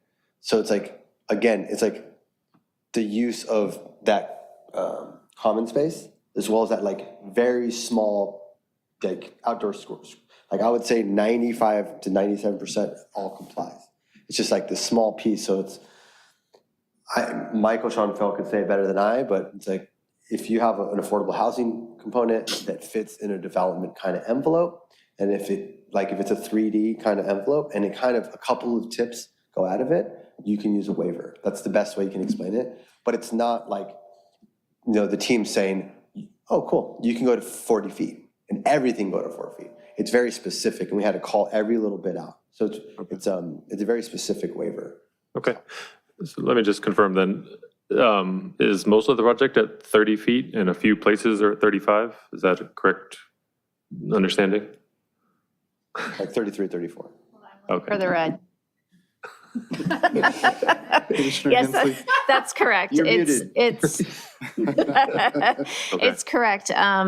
So most of the project is at that 30 feet. It's exactly as Jason had just described it. There are a few small like areas where, and it truly was for those roof deck parapets, the walls that are required for the roof decks, that there's just a few areas where those exceeded the 30 feet in height. It wasn't across the board that everything's now at 35 feet. It was just those areas. So it would be something that would be approved in the site plan at the heights that are shown on the site plan. Okay. And usually when we measure heights, it's the actual top of the building plus 4 foot of parapet, or like the numbers I heard, 33, 32, 34 feet is the top of the parapet? So it's, the way that we measure height,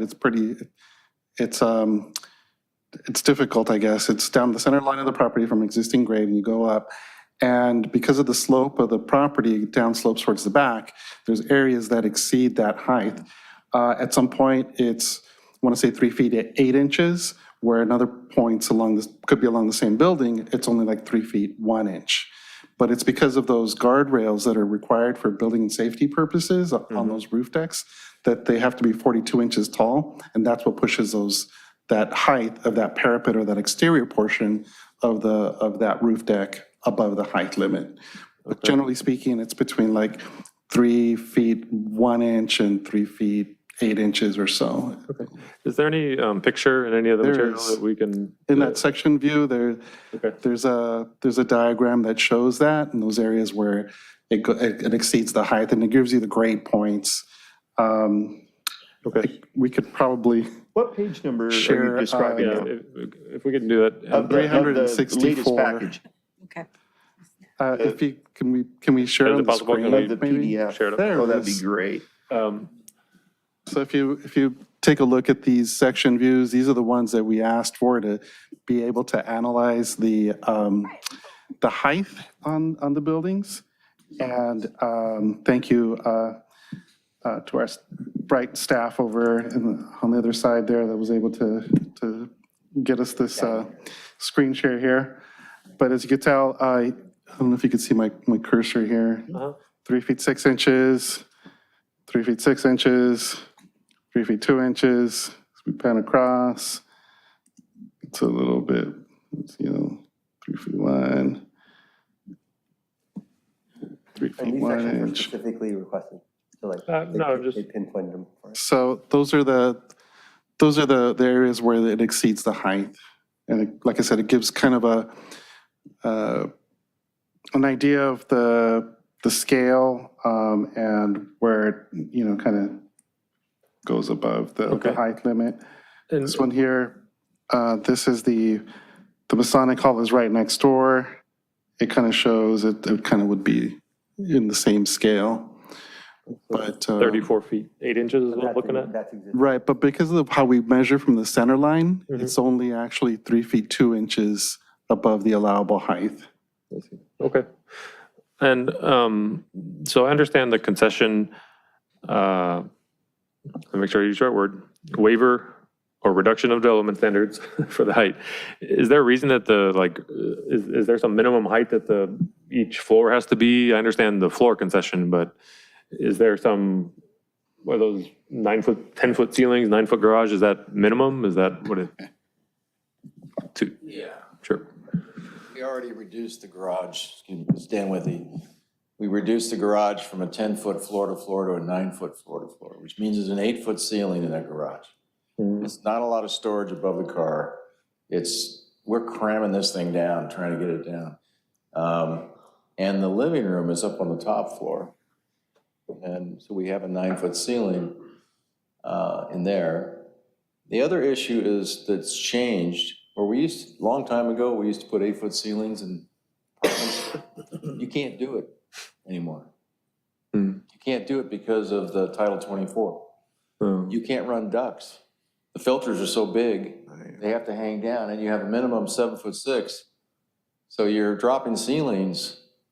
You can't, we do all of our 100% low-income projects have 10-foot floor-to-floors because we can't get the ceilings to work otherwise. Okay, so that is the minimum amount of space you need. It's just our energy raws. So, okay, and Title state of 24, California, you know? Title 24 is the energy efficiency building standard? Yeah. Okay. Yeah, Title 24, I'm sorry. That's okay. But we've had to fight this all the time, and it's just something that we tried to get as close to 30 feet as we could by we're not going to TGAIs with 14-inch spans. We're going to 2x12s or 2x10s if we can. We had consultation with structural engineers on how to skinny up the floors. Okay. And still hold it, right? So anyway, that's kind of the fight we had, and I'm just telling you that those are kind of minimum. Okay, yeah, that's understandable. It doesn't going to meet the building department and the other issues. Okay. Okay. How am I doing on time? You have 3 minutes. Oh, wow. Okay, thank you very much. Another question for staff. When it comes to the concessions and the 3 that they chose in their project, they chose the concessions, right? We don't tell the developer which concessions they have to use or anything like that. That's the choice of the developer, is that right? Yeah, that's the choice of the developer. Okay. Could they have chosen parking as a concession and avoided historic variance altogether if they wanted to? Well, they're not doing, I see it. Mr. Guardia shaking his head. I mean, they're complying on the residential side, they're complying. So it's really the uses of the commercial that's driving that variance. So it's. But they have a mixed use, so couldn't they ask for that waiver? I'm just trying to get some clarity to, understand here. Go ahead. On staff. That microphone is cut off. Apparently, yeah. Can you hear me? No, we can't. Okay. Jason touched on it, and I advised the client through the waiver concession bundle or menu. And we did, it was actually we struck, and you guys could feel free to disagree, but we struck an agreement with staff. We took a more aggressive position on what our concessions were to be, and that was this. You get MU zoning through your own code. That's automatic. With the MU zone, you should get MU zoning. But we still agreed to mitigate R3 design standards. And I made the point that I don't think we need to, but the commission, or the staff rather, wanted to do that as a way to maybe, I guess ameliorate some concerns about just full bore MU. But MU zone is what we got through that. So we decided, okay, we want to be able to be collaborative, cooperative, and we did come to an agreement. Ultimately, it is on the applicant, I guess. But all the time, we felt like we really kind of want to reserve our rights to the MU zone benefits that we thought we were entitled to.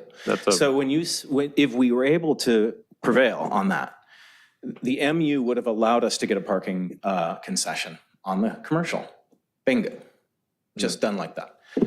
Because we wouldn't have had to worry about the story. We wouldn't have to worry about the lot consolidation. We wouldn't have used those up on an R3 problem if we had an MU zone. So I hope that explains at least our perspective on this. I mean, I'm not here to cross swords or anything or get into it with staff, because it was a very collaborative approach ultimately. Yeah, I would leave it at that it was a collaborative approach. And perhaps we had different viewpoints and we came to that collaborative approach with that. Okay. Okay. Understood. Thank you very much. You have another minute, 15 seconds if you need it. Okay, for now. Okay, Commissioner Barrett.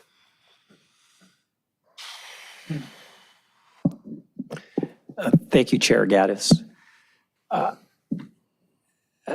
Another issue that we talked about at the last meeting was concerns the actual residential structures, not commercial per se, but the actual residential structures.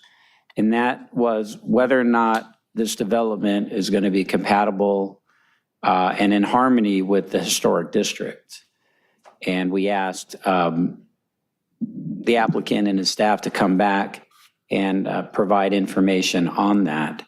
I did see there was a memo in the file from KCK Architects, but I'm not sure that actually answered the question of whether or not the project is going to be compatible and in harmony with the historic district.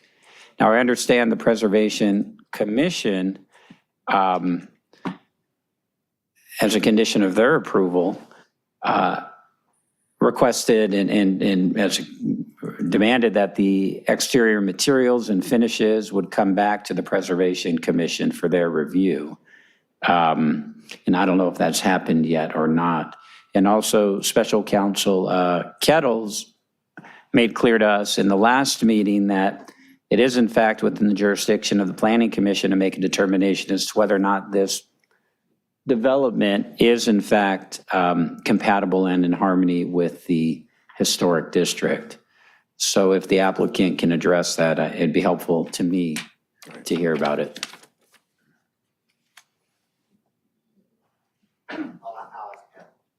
Sure.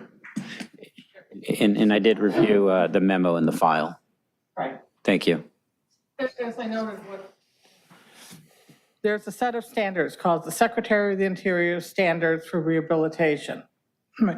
They address the issue of compatibility in a way, in that what new construction, an addition or new building can be and can't be. It gives a lot of latitude in the design of the building because it's not prescriptive in saying you must do a particular kind of design, but it sets the parameters that the buildings can be of any style. In fact, it could be a very modern interpretation, and that's been done all over the world. But the things such as and by the way, it's not always height and massing, but compatibility has to do with staying away from a design that adds a false historicism. So you don't want that to happen. And choice of materials that, it kind of is the repetition of the design, the rhythm of the design behind, say in this case, behind it, all of that has to do with the compatibility. It lays out in this particular case a street wall, so to speak, even though it's not on the street, but a neutral background. We think it's compatible because it chooses a design that is represented in the city. It's a residential design. It uses materials that some of them are modern materials, but they provide the aesthetic of residential housing that's here in Redondo Beach and throughout the Southland, frankly. The design has modules that are broken up, and nothing is too big, nothing is too massive. It's all kind of a residential character that is behind it. And again, these are not commercial buildings. The historic buildings are commercial, so you're not going to try to replicate and put a commercial kind of profile on the residential buildings. So we think they meet the standards. There is always, in the case of historic preservation and design, and I'm sure you all grapple with it often, the aesthetics. What some people see as good design, others may not. So, this is always a gray area. But the buildings, as I said, the proposed buildings have a repetition, which is good, because that means they don't stand out. It doesn't overpower the commercial buildings that are the historic district. So that's kind of what I would say. If you have some questions or want to help me get more specific about something? No, I think you've covered what's in the memo in the file. So. We also, by the way, in the main report that we did, which I believe is part of your packet, we went into more specifics about how the rehab of the buildings themselves actually meet the standards too. And that probably is as important, in fact, perhaps more important than what's built nearby those buildings. Thank you. And part of making that determination, and my understanding would be, what are the exterior materials and finishes that ultimately will be on the development, correct? I'm sorry, say. Oh, sure. Part of making that determination as to whether or not it's compatible and in harmony would be what ultimately will be the exterior finishes of the building and the materials that are used. It's a little bit more because we're talking about different buildings, not the historic. So if you are looking at making changes to the historic buildings, that type of material and the matching of the material is more important.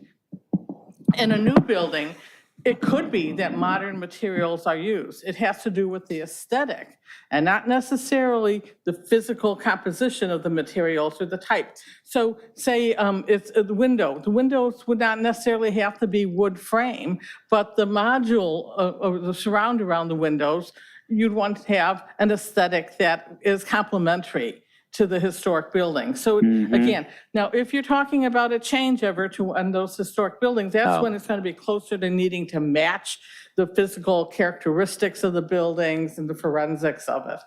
Okay, so thank you for that. So the exterior materials and finishes would be part of a determination as to whether or not that residential development is in fact More on the I'm aesthetics. sorry, go ahead. Yeah, more on the aesthetics and not the physical, you wouldn't have to say, well, first of all, the buildings that are historic are mostly stucco, so the residential buildings are not going to have the same kind of design.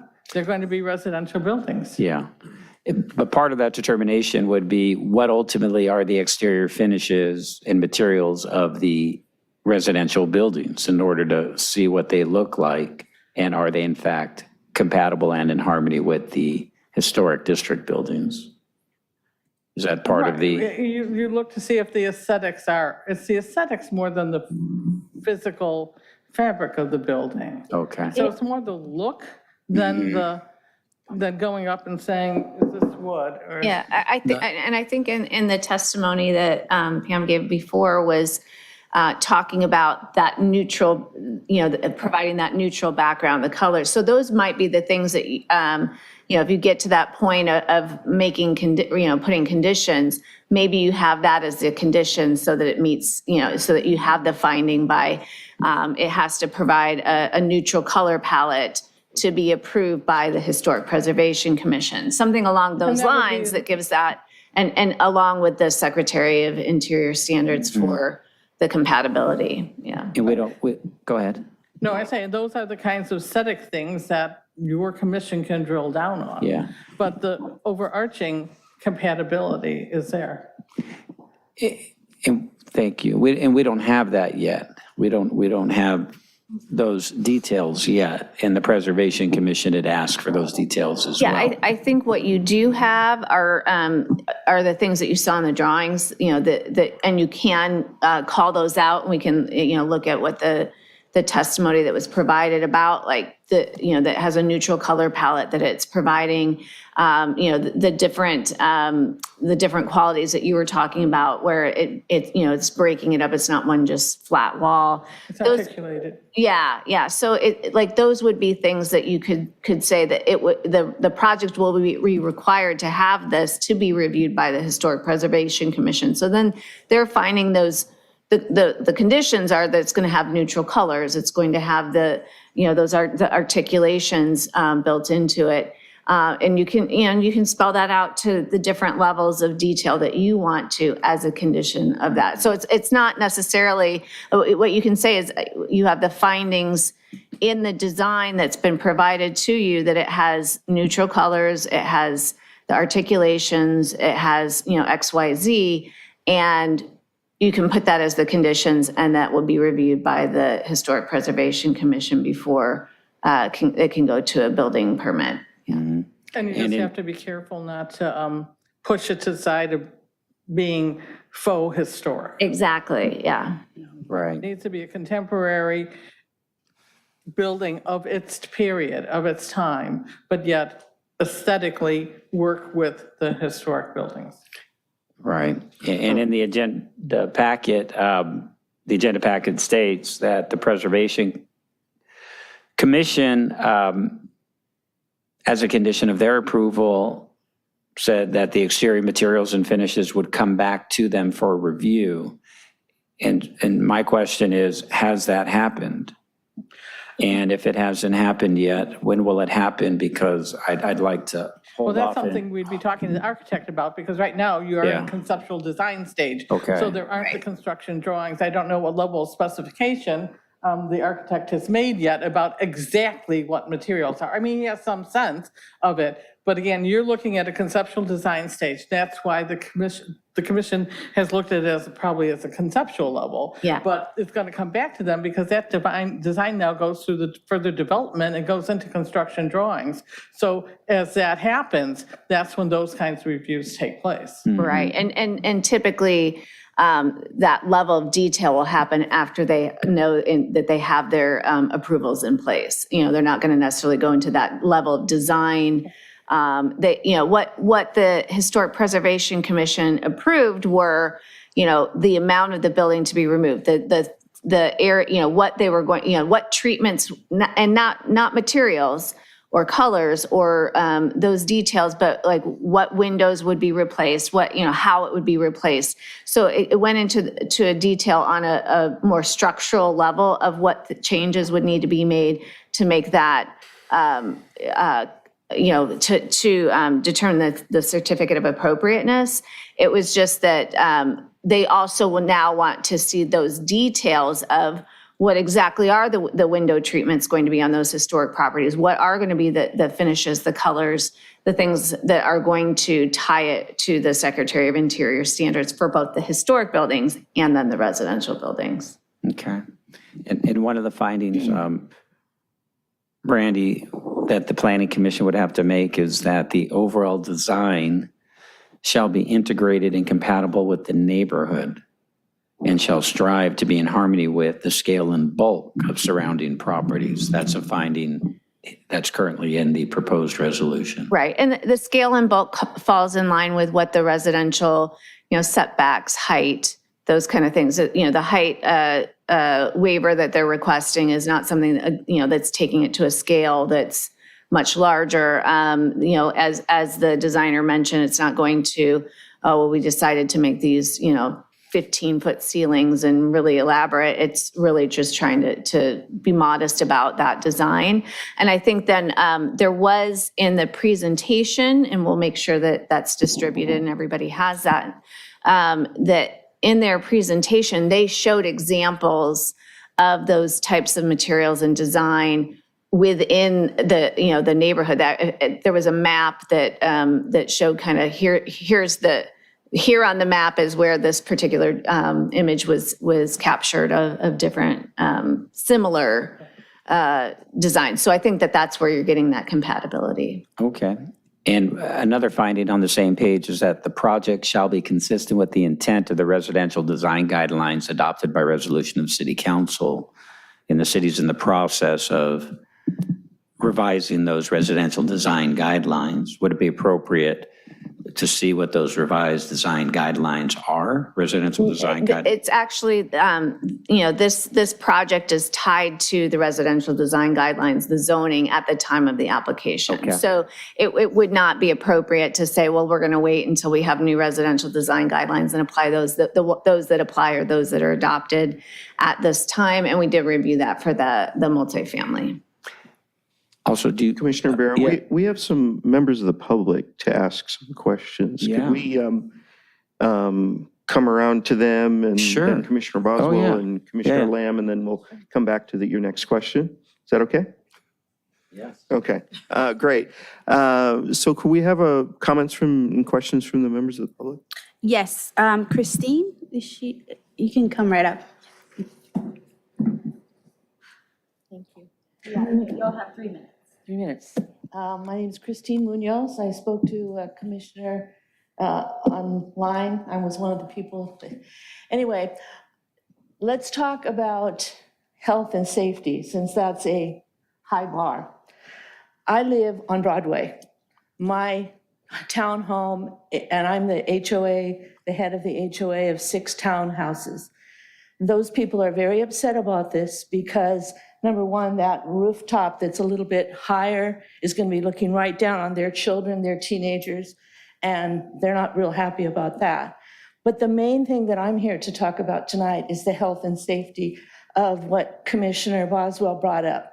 That tank of chemicals that is from the laundry, or, the laundry, and also the fact that the train came in and stopped there and dumped. There's a dump there where the train ended. I don't know what it is. I presume fuel, coal, whatever. And I know that the developers got an EPA report, and I think it's you need to see that EPA report, not what they say is in the EPA report and how far down the chemicals are, but where they are, how much they are.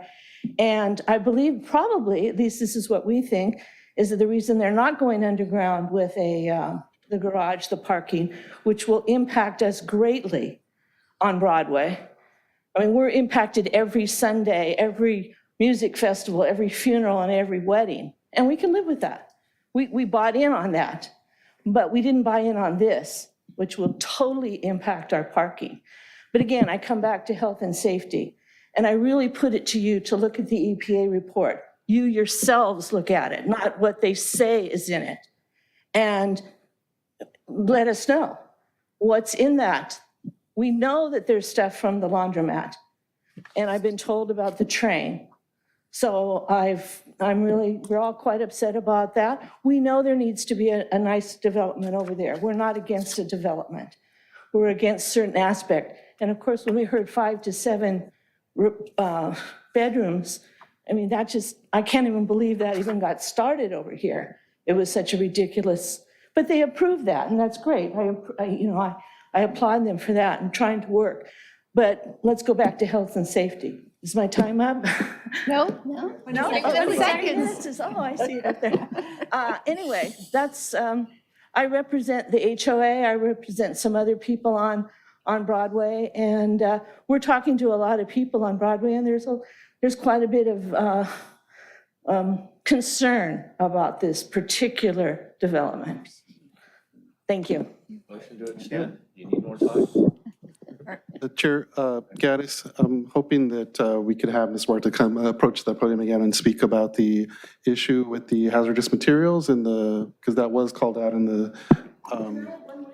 Do we have a motion to extend? Motion to extend. A second? Second. All in favor, say aye. Aye. Nobody ever contacted any of us on Broadway.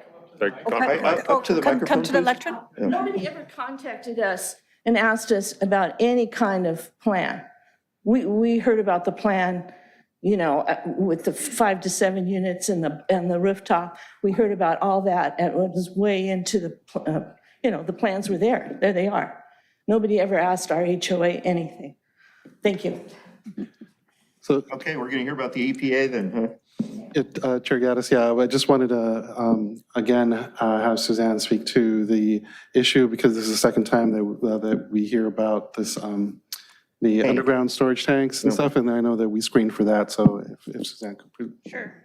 So again, I'm Suzanne Huerta with Rincon Consultants. We did find the phase 1 and phase 2 ESA environmental site assessments that were done for the project site. There were no underground storage tanks that are found on site. I think the closest one they found was at a mobile station. I'm not sure how far, but there's not actually one on site. So as part of our analysis for the hazardous materials and hazardous conditions, our team did look at the soil vapor extraction and soil treatment work plan that the applicant had put together. Based on the plan, we did find that the remediation plans and the soil cleanup and the vapor extractions that would adequately address the hazardous impacts on the site. But we also did add mitigation measures to address the potential impacts to construction workers and also to the because of the soil, we included a requirement for a soil vapor barrier system.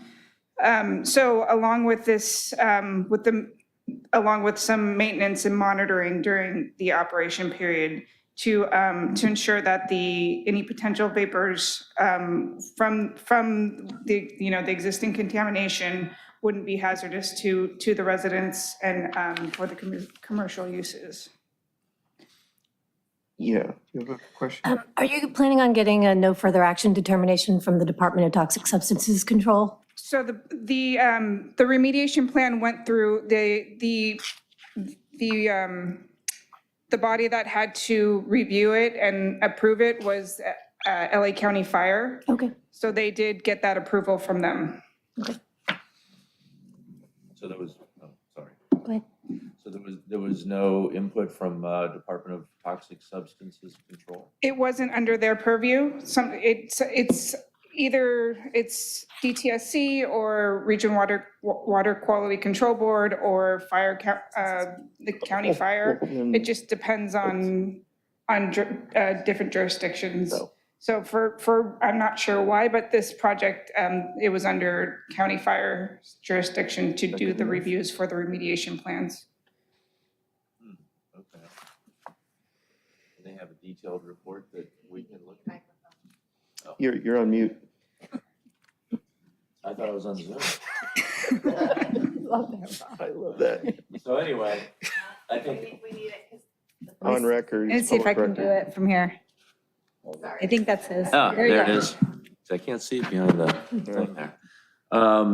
So now I've forgotten my question, but it's, so the LA County Fire has a detailed report on everything that they've discovered on the site. Right. Vapor release.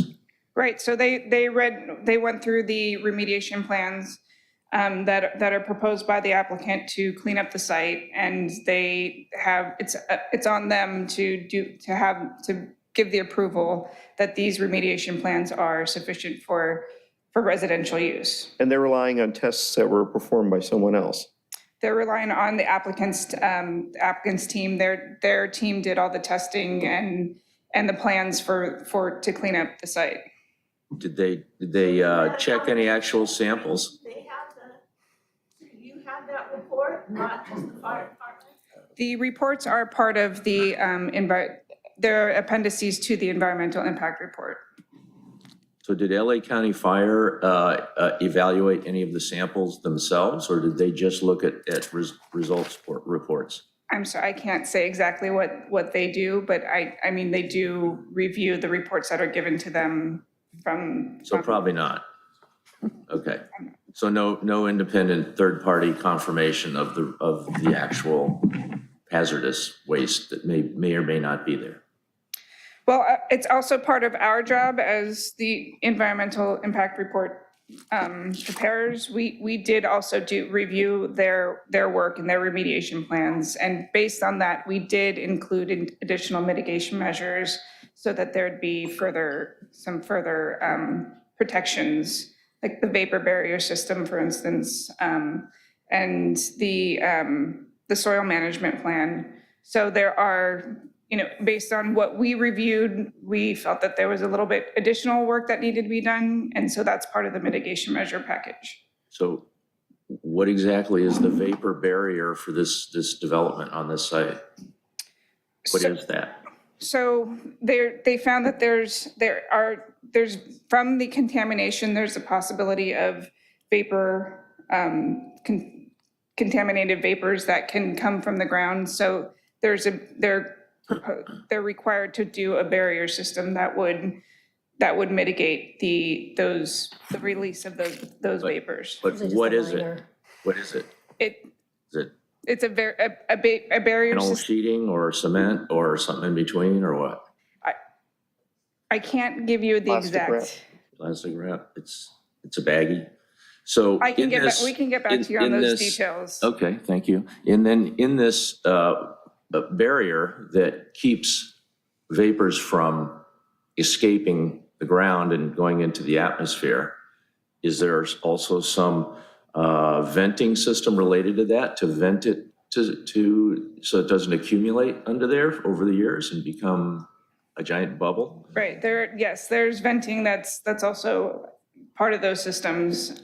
We can provide more detail for you on that, but I don't have those details. So the vapor still goes out into the atmosphere. It just doesn't come up in mass through the property. It comes up through vents that are perhaps going into some tank that's hauled away, or is it just going collect in a into building. the The vapors don't collect in a building, they just Right. disperse in the air. Okay. So there's approximately 190 particles per liter of PCE across the entire site, first 3 feet, right? And so the first mitigation is what we're gonna do is we're gonna excavate the dirt. We're gonna put a vapor extraction system along the whole site, right? Extraction system. Right. Okay. And so it's Sounds like, I different. like to say it's like a backwards like sprinkler system. Instead of water out, it like sucks vapor in, right? And they run that every so often, they test it, right? Number two is that you're right, there was an old blacksmith shop that was a terminus for the red car there. And what they would do is they would service the red car there, but they would use arsenic, which is a fancy word for weed cleaner, just to kill the weeds on the tracks. So we found that, and what they're gonna do is they're gonna literally excavate the dirt, do soils consolidation, put it back, right? And so once we had our remediation plan completed and done, we found that there's very low levels of vapor that's coming out of the soils, right? And when we submitted it to the LA County Fire, they were already okay with our plan, right? And so what Susan was mentioning was that their consultants also did a peer review of, by the way, just for the record, we had a phase 1 done, a phase 2, a site assessment. We also had 3 peer review consultants to get the RFP for that contract, right? And this contractor was recommended by our remediation attorney that had success, and this guy came highly recommended because he has a relationship and a good standing with LA County Fire, which is the better body than Regional Water Quality Control Board. They deny applications because they're so busy, and you're lucky to get in. So we felt very fortunate to get in. And so the point of what I was saying is that we were already on our way to getting approved with our mitigations, right? And we would have been able to get our letter of no further action because of low levels of gas. And if they tested the gas, we could have got our temporary conditional use permit.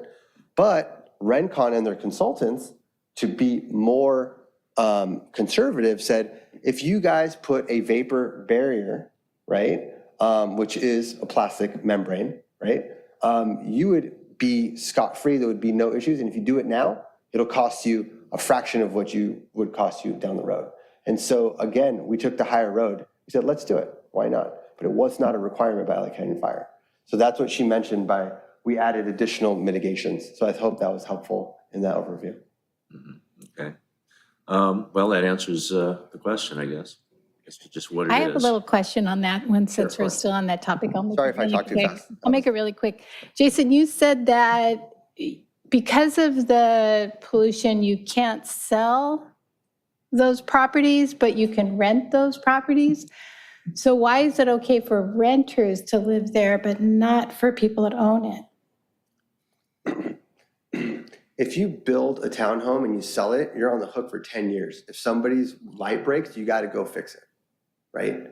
And So if pollution comes up and it's a problem, then you would be liable, but with renters, you're not liable. Right, so that was one analogy, and I was going to get to the answer. And so that's one analogy, right, of the long liability that you have, right? The second thing is that it would diminish the value of the property if you're selling units that have contaminated soil, whether it is contaminated or not. Right, so then it goes back, why is it okay for renters to be living there? Because I own the property and we're providing like a market rate for rent. And so they're not purchasing the property. They don't have that risk profile. And we're also mitigating the soils, so. So you could really sell them. You know this thing. Whenever you build a multifamily project, like for instance, like the whole entire project can be sold in 10 years. So it's not like it's going to be for rent forever. I think the issue with, I'm not going to go on a tangent. Never mind. I hope I answered your question. Do you have any more questions? Okay. I think regardless of whether the properties were sold or whether they're going to be rentals, the property would still be cleaned up to the same standard either way. Right. That's correct. So in your opinion, it's not a hazard once they've done all this? Correct. Okay. Yep. Good questions. Do we have any more public comment? Are there anyone else in attendance wishing for public comment? Go ahead. You'll have 3 minutes. If you can state your name when you get there. Thanks. Been taking a lot of notes. I'm Frank Buckley, and I've known Jason for a few years now. I'm actually one of his tenants in Hermosa Beach. By way of background, I was in Manhattan for 20 years, moved to Redondo 5 years ago. I live up the street from Todd Lowenstein. I'm also a developer, so in some respects, this is a bit self-serving that I'm supporting a fellow developer, but I'm also hoping to give you some context from a developer's perspective. And I first want to say that I'm duly impressed with the questions that you're asking of Jason. And I think you're extremely thoughtful in your critique of his project, and not just being critical, but also providing, solutions and offering suggestions, which I think is unique. I've attended many public hearings, and I think your process is really productive and collaborative. So I wanted to go on record as saying that. This is tough. I was a commercial real estate broker in Hollywood for 15 years, and I saw West Hollywood go through a gentrification. I saw Hollywood go through a gentrification. And then on these urban infill developments, it almost seems like it's a zero-sum game at some level. It's difficult for progress to be made with development and not give up something. And I'm sensitive to the parking conversation as it relates to commercial, and I understand that the quid pro quo as it relates to keeping the commercial at the cost of public parking, and that's a tough one. And I don't know how you get around it other than to sit back and recognize that at the end of the day, are you taking somewhat of a dead, derelict block and activating it and making it a public benefit? And is that of more value than losing some parking spaces? And that's really the question. And if I look back at the urban infill projects that I've been involved with, either as a developer or a broker or an investor, on par, I would say the majority of the time development has been good. Not always, but the majority of the time, because it allows for the private sector to come in and do public sector benefit, and put in private dollars for the benefit of the public. And I think that's what ultimately is going to happen here. I remember when Gelson's was, I had that in escrow. I was going to develop that project. I ended up backing out. And, but I attended all the hearings, and you thought the sky was falling, that they were going to put a grocery store in Manhattan Beach, on the backside of the hill section. That's like, a Gucci store on Rodeo Drive. I mean, it's a perfect fit, but no one wanted it.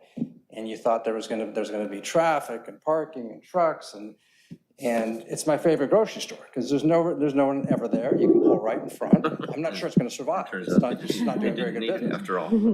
So the point is that And that's time. people are going to love this Motion to project. extend 2 minutes? Second? All in favor? Aye. You're extending me? Yeah. Thank you. I'm sounding like Trump here, but you're going to love it. It's going to be beautiful. The best ever.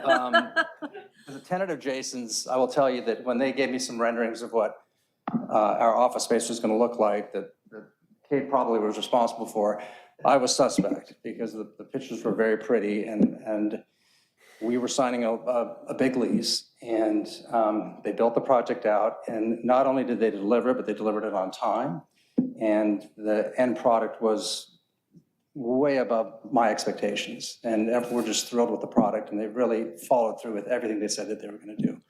So I don't know Jason well, but I know him well enough to be able to give him somewhat of a character reference that he will do what he says he's going to do. He's going to talk the walk or walk the talk, whatever the saying is. And if I look at this project, to me, it checks a lot of the boxes, and it's very relevant today.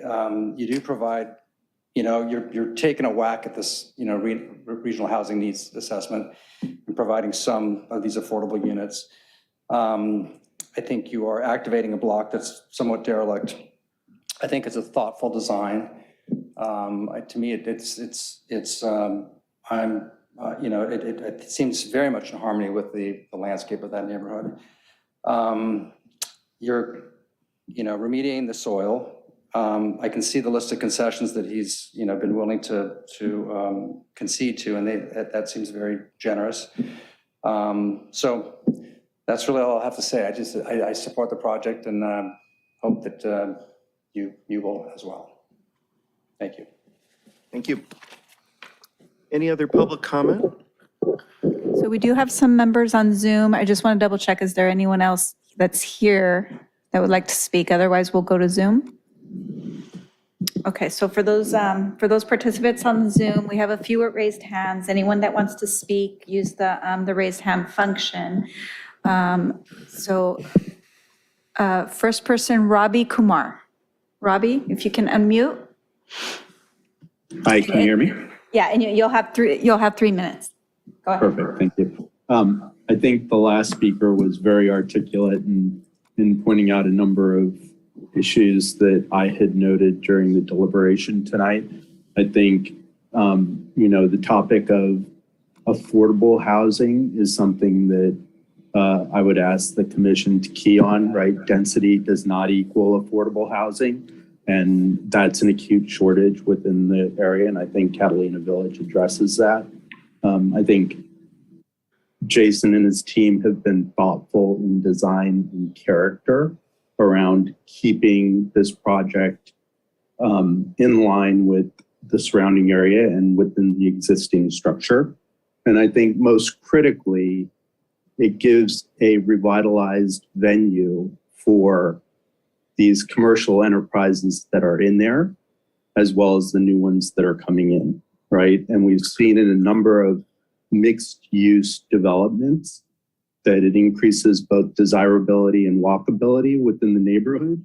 And that's a critical component to maintain the economic viability of the region, right?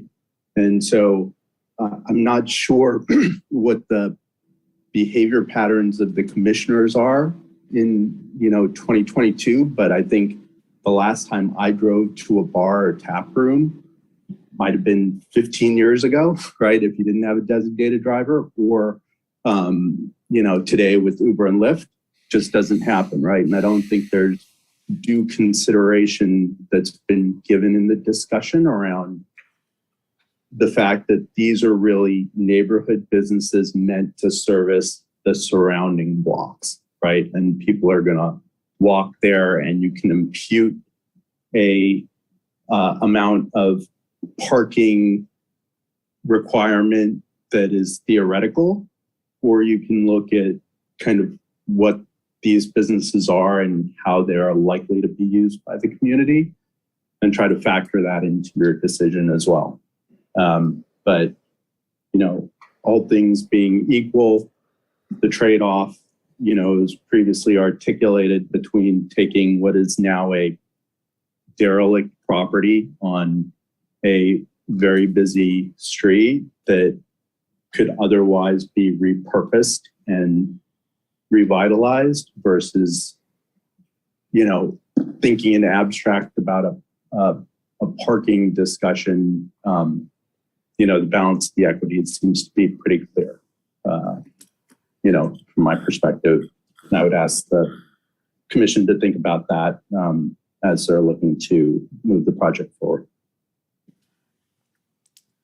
Okay, thank you. Next person, Holly Osborne. Holly, go ahead. Okay, this is Holly Osborne from District 5, and most of the questions that I have already been asked, but I just want to point out a couple things. I listened to a coastal commission hearing, and it was the same one where we got our ADU approved, and when we did get some extra parking considerations because of being in the coastal permission zone. But at that coastal meeting, they did design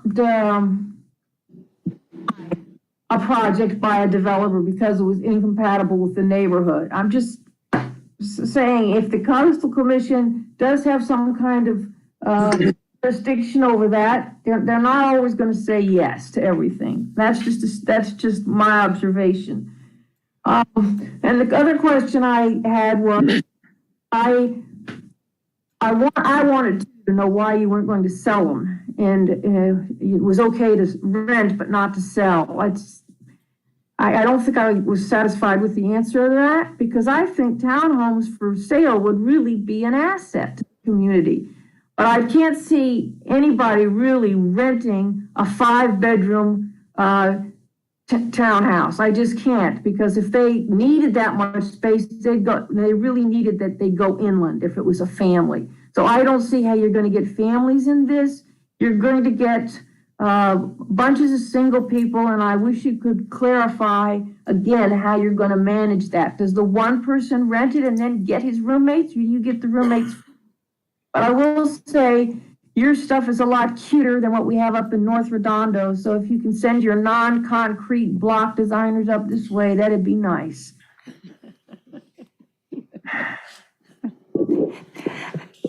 Okay, so those are all the raised hands in Zoom, so I see no others. Chair, we do have about 25 e-comments that we could read, or, we could go back, however the commission wishes, or we could go back to, maybe questions, and then the e-comments are part of the permanent public record. They are written, so we can read them a little later if you like, or if you'd like to hear some now. I mean, it's up to the commission what they'd like to I guess we should have a do. motion to receive and file on them. What do you think? You can, I think, considering the hour. Yeah. If it is something, and I don't know where you're leaning, I know that there was, the ask about the parking study and wanting to consider that. If you're leaning towards, continuing, whether it's continuing to a date certain or closing this, and then we'll re-advertise at the time that we get those documents, then it makes sense to then receive and file, and that way you can read them before you deliberate at the next. And should we make the decision on continuing prior to the receive and file, or should we receive and file and then? It's a hard call Comes because first. you'd have to vote on continuing, and you won't know Okay. until you can get a feel for it, but I don't know, until you vote on it, you're not. Okay, gonna- well, I have Commissioner Boswell who has a question. Oh, Chair, and I'm so sorry. We did have one more person raise their hand in Okay, Zoom, so all right. I'll go to her. Amy Hudson. Amy, go ahead. You'll have 3 minutes. Hi, can you hear me? Yes. Oh, thank you. So I live at 129 North Broadway, directly adjacent to the project. So myself and my HOA have been very interested in the progress of this building. So first of all, I'd like to say that as Holly just mentioned, with home values at an all-time high, I'm surprised that the developer did not choose to do the for sale units. He's really pushing an unproven leasing system in our neighborhood with the 5-bedroom units, and also shorting our neighborhood for parking. I have lived here for about 6 years. I specifically moved here from Hollywood to have my daughter go to our wonderful Redondo Beach Public High School system, and I love living here. I lived under the West Hollywood parking system, and it is horrible and horrific, and I don't want to see that replicated here. I walked our neighborhood recently and found that there are 17 units on our block alone that rely on public parking. 129 North Broadway, 117 through 121 North Broadway, and 207 North Broadway all require on-site parking. Lastly, I think, with his argument that he is marketing to families and with infants and elderly, and there won't be that much parking required, then why would you need quiet hours? Why would you need on-site management? If you were truly having those types of residents living there, it would be a very quiet and peaceful neighborhood. So I really implore you to look upon this and consider our neighborhood. We love it here, and we have a very quiet and peaceful neighborhood, and I love having my windows open. I love having my sunsets, my palm tree views, and I just feel like adding all these residents to our tiny block is just gonna really ruin it for us. I don't know what else to say. Also, lastly, we did meet with Jason on January 5th via Zoom call at 4:30 p.m. And we did expressly tell him all of our concerns. And he said that he was going to, make this amazing project and whatever. And we told him how we were very anti a lot of the things that he was doing. And up until the last planning commission meeting, he didn't take any of those into consideration. So I do say, Jason, thank you for listening to the. And that is time? Okay. Motion to extend? Just lastly, Jason, thank you for All in listening to favor? what we said at the Aye. last meeting and making the considerations that you made. Thank you. All right, so I have Commissioner Boswell who has questions and Commissioner Lamb who has questions. So perhaps we could take up the written comments after everyone. Is that everyone? Does anyone else have? Yeah, and Commissioner Hensley has questions. Could we, after they get their questions in, can I take up the idea of what to do with the written comments? Absolutely, at any point, the commission can, Okay. as long as the public hearing's open, so. Okay, yeah, okay. Oh, did you want to offer an answer to? I think it's proper for him to go ahead and answer those questions. If please approach the podium. Your microphone's off right now, though. Okay, now it's on.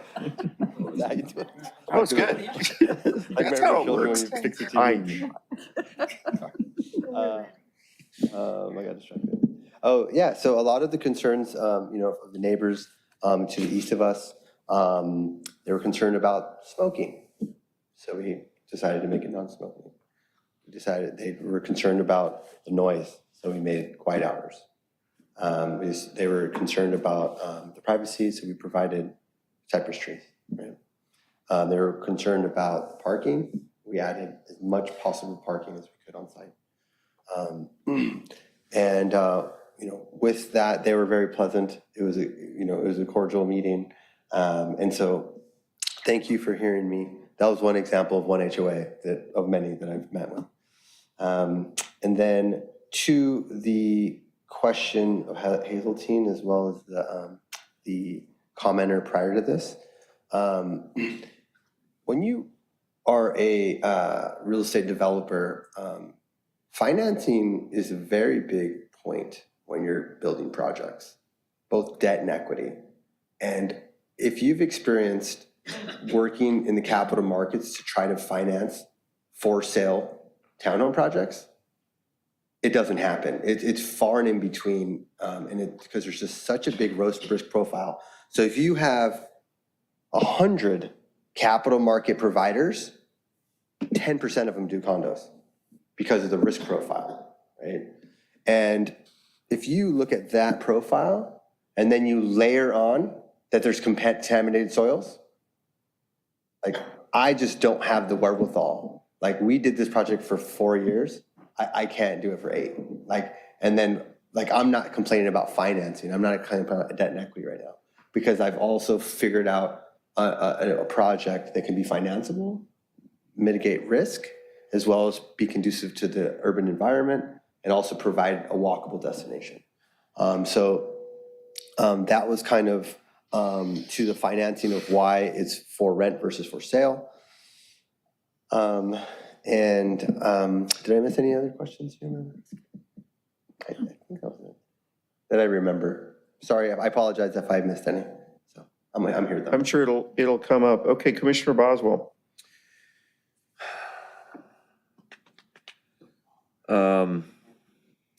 So I guess it's not actually the question I originally wanted to ask, but since it's come up, the height limitations would eliminate the ability to do some kind of screen on the backside to protect the views of your neighbors' backyards and their kids. There's just no way to put something back there to keep them from standing there gawking at what's going on in people's backyards, right? It's a great question. We went above and beyond on that, and we faced our actual decks to the west, right? And so if you were to look at the rooftop decks on the east side of the project, they're actually 30 feet from the property line, or 30 feet from the adjacent buildings. They're also facing west. So they're not facing east, looking down. I'm sorry, did you say 30 feet from the property line or 30 feet from the neighbors and buildings? It's a property line. Property line, okay. The back property line. I had to look at Kate, yeah. 30 feet from the back property line, Yes. 10 yards. Yes, that's a lot. Yeah. And it's also facing west.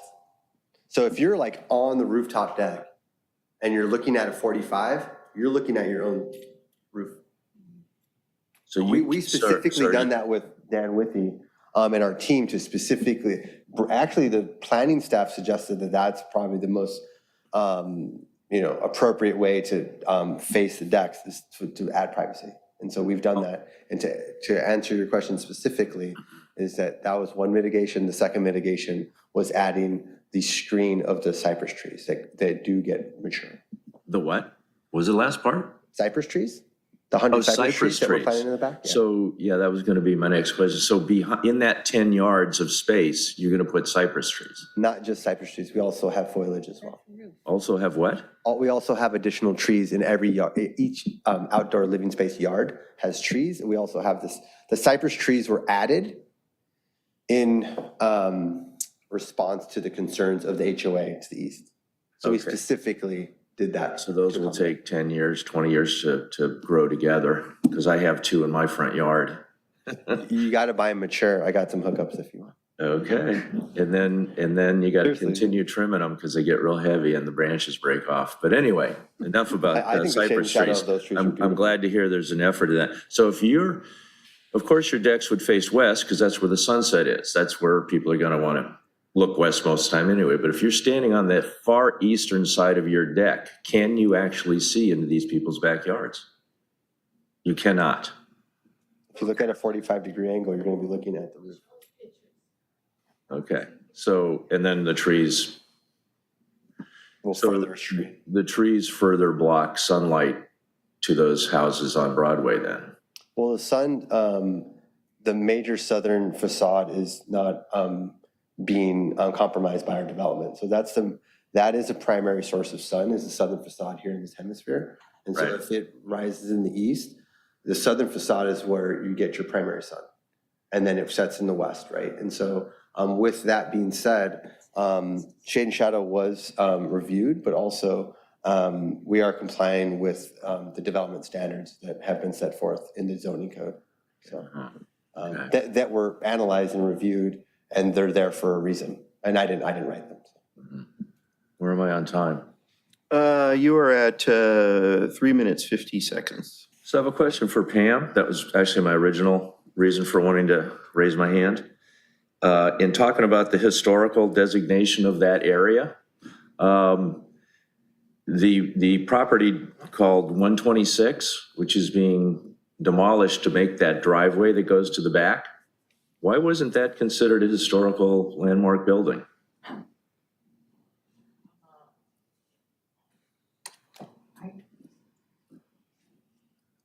I think you mean 116.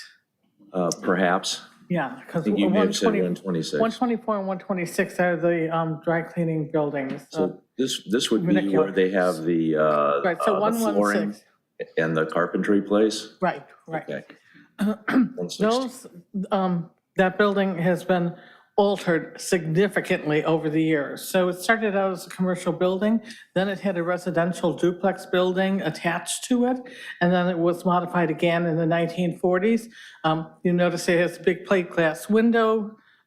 So there's really none of the features. The profile of the building is not anything close to what it likely was. We don't have photographs of it, but from understanding what a duplex building is and what a commercial building of that period would look like, the siding and materials are not original, have been replaced. So we had an architect looked at it also. So there's nothing left there anymore of that building. So there's no historical elements, maybe the foundation. There's no physical historical elements of it. So it's effectively a non-contributing building, and this non-contributing building, it does not. So the historical. It does not, use the word again, does not contribute to the historic district. So that opens up the possibility of demolition and replacement. The historic nature of its original use is not a factor?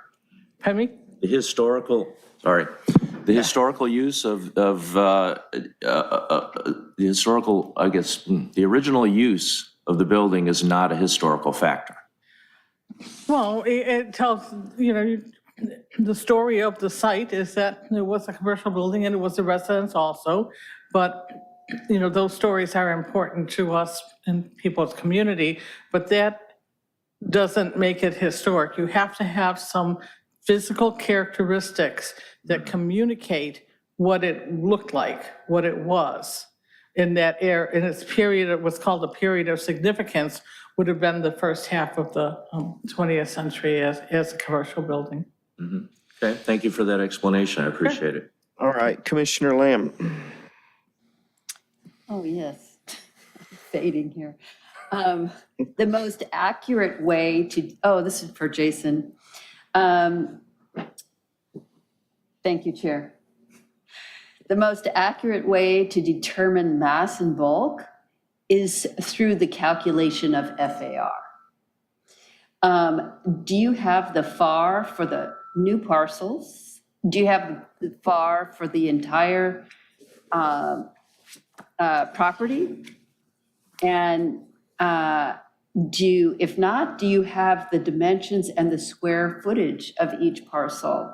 And I think you have the square footage of the entire property. Is that correct? Yes. So do you need me to repeat the question? The FAR is under 1:1. The square footage of the property is 54, about 1.25 acres. So. The FAR is under 1? Under 1. For the entire property? Entire property. Okay.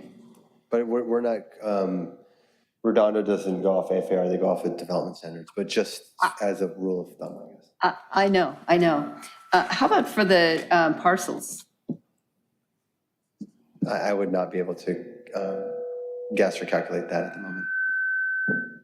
That's a no. I would be unable, I would say. Thank you. No problem. All right, Commissioner Hensley. Yep, thank you. I have a question on the EIR again, maybe for Nico, if you would mind. I think this came up at the last meeting, but I want to just touch on it again. One of the alternatives in the EIR was increasing the amount of affordable housing, and that would mitigate some of the vehicle miles traveled significant impact. More than 50% affordable. Okay, so over 15 units? Yes. Okay. And there's something in the affordable profile of someone in affordable housing, or what is it that makes the VMT lower again, if you could remind me, or why that makes it better? Yeah, so typically what the data bears out is that affordable housing generates trips at a lower rate than market rate housing. So when we look at VMT, we have two levers. There's trip generation and trip length. We can't really do anything about the length, but the affordable housing generates fewer trips, so it brings the VMT down. Okay. And is there any distinction in that, whether it's very low income, which is proposed here, or low income or moderate or other affordable housing, or is? We used moderate income as the standard. Oh, really? Okay. Yeah. Based on a sampling of affordable housing developments from City of Los Angeles. We didn't have data that was calibrated to Redondo Beach, so that was the best available that we had. Okay. And if instead of 4 very low income, it was, I think the number is 6 or 7 low income, would that make the VMT better? Or can we say, like, if increase the number, but units? change the type? Potentially, we would need to look at the data to figure out if very low income housing has an even lower trip generation rate. Okay, but that isn't what you looked at for the EIR, because you No, said earlier it was we moderate. looked specifically at family serving affordable housing. Okay. And last thing on this is in the change of bedrooms, they went from like this 6-7 bedroom model to max 5 bedrooms. Does that change your assumptions of like 42 units for your calculations versus 30 or 32? Is that where that, like, because they went with that unique model, that's why you went up to 42, because that's kind of what it behaves like. Right. But now that they've reduced the bedroom count, would you reduce your number of units? Yes, we would. You would, okay. Recalculate that and estimate a new total. Okay. So there's a chance that the VMT would be below levels of significance. It is possible. Okay. Okay, thank you very much. Sorry, if I may. Oh, you have more questions? Yeah, Okay, sorry. Mr. Mueller, would you mind? Would you mind, Jason? I know it's getting late. Everybody runs out of fumes. Question. Your choice to offer for very low income units, is there a preference to you to do that? Because you get the same density bonus providing 24% low or 44% moderate. Is there a preference for you or a reason you chose the 4 units of very low versus others? I think we had to run our financial model to see what made the most economical sense, because we are balancing the remediation costs, the cost of the lower rent for the commercial, as well as doing a for rent versus for sale project. And so when we did the calculations, the 4 or 50% very low seemed to be a good balance, and it worked well with what we were trying to accomplish. Okay. So that was the reason. It was for the financial feasibility of the project. And it would not be financially feasible at 24% low, which I think is 6 units. That's the same threshold for the same density bonus, as I understand it. Someone can correct me if I'm wrong.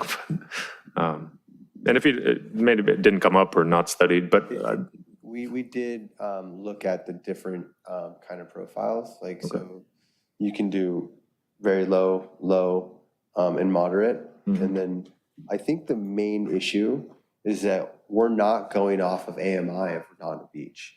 And that's a huge issue. We're going off of LA County. It's not the same. No. So that's a huge problem. I've talked to staff, and that's something that's, I can't bear that burden of updating all that, data. Okay. But that was one of the main things, because the 4 units we can bear, but if you do more, it's not a Redondo Beach AMI calculation. It's a Los Angeles County calculation, and it's not apples to apples at all. Okay. I think the data is like so old. Me and Antonio reviewed it, and it's okay. The numbers are no bueno. Okay, thank you. I'm just asking because I'm looking at all the levers to pull to try to mitigate VMT as much as possible, hopefully down to below levels of significance. And hopefully with the reduced bedroom count, and they can give you a better unit count and not stick you with 42. Right. So, but if you could go to 6 or 7 or whatever the low is, again, I don't know your financial situation and what that does to the benefit, but that may be another lever to pull. Right. I think there's another constraint I have is that, for the records, the landowners want too much money for their land. And so I had to purchase the property at a very high amount. And I based it off of my business plan that we've set forth. And along the way, I've had to make a lot of concessions. And it gets to the point where the project's not financially feasible. And I am the strongest advocate of this project. I've presented this at USC, just everywhere. And so I'm trying to make that fine line of urban land use, architecture, design, and making it financially feasible. And we've found a very, very sensitive equilibrium. And I did not underwrite the loss of 5,000 square feet. You do 5,000 square feet at $4 a square foot, and you cap that at 350. That 3.5 cap, that's a lot of cash. And so I'm doing that in good faith because I know it's the right thing to do, but I know it's going to suffer a little bit. We have worked with Nico and the team to try to figure out many different solutions to that.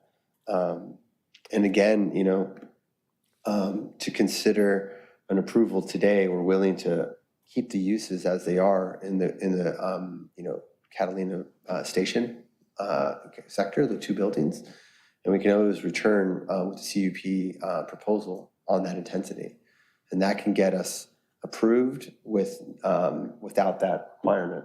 I might be misspeaking a little bit, but I mean generally speaking, that'll allow us to have the time to work on our construction documentation, getting all the materials together. And there's still going to always be checkpoints. If you guys said, hey, we want to see the materials, we want updates, I'm here. You guys know where I live. Or you guys probably can find out.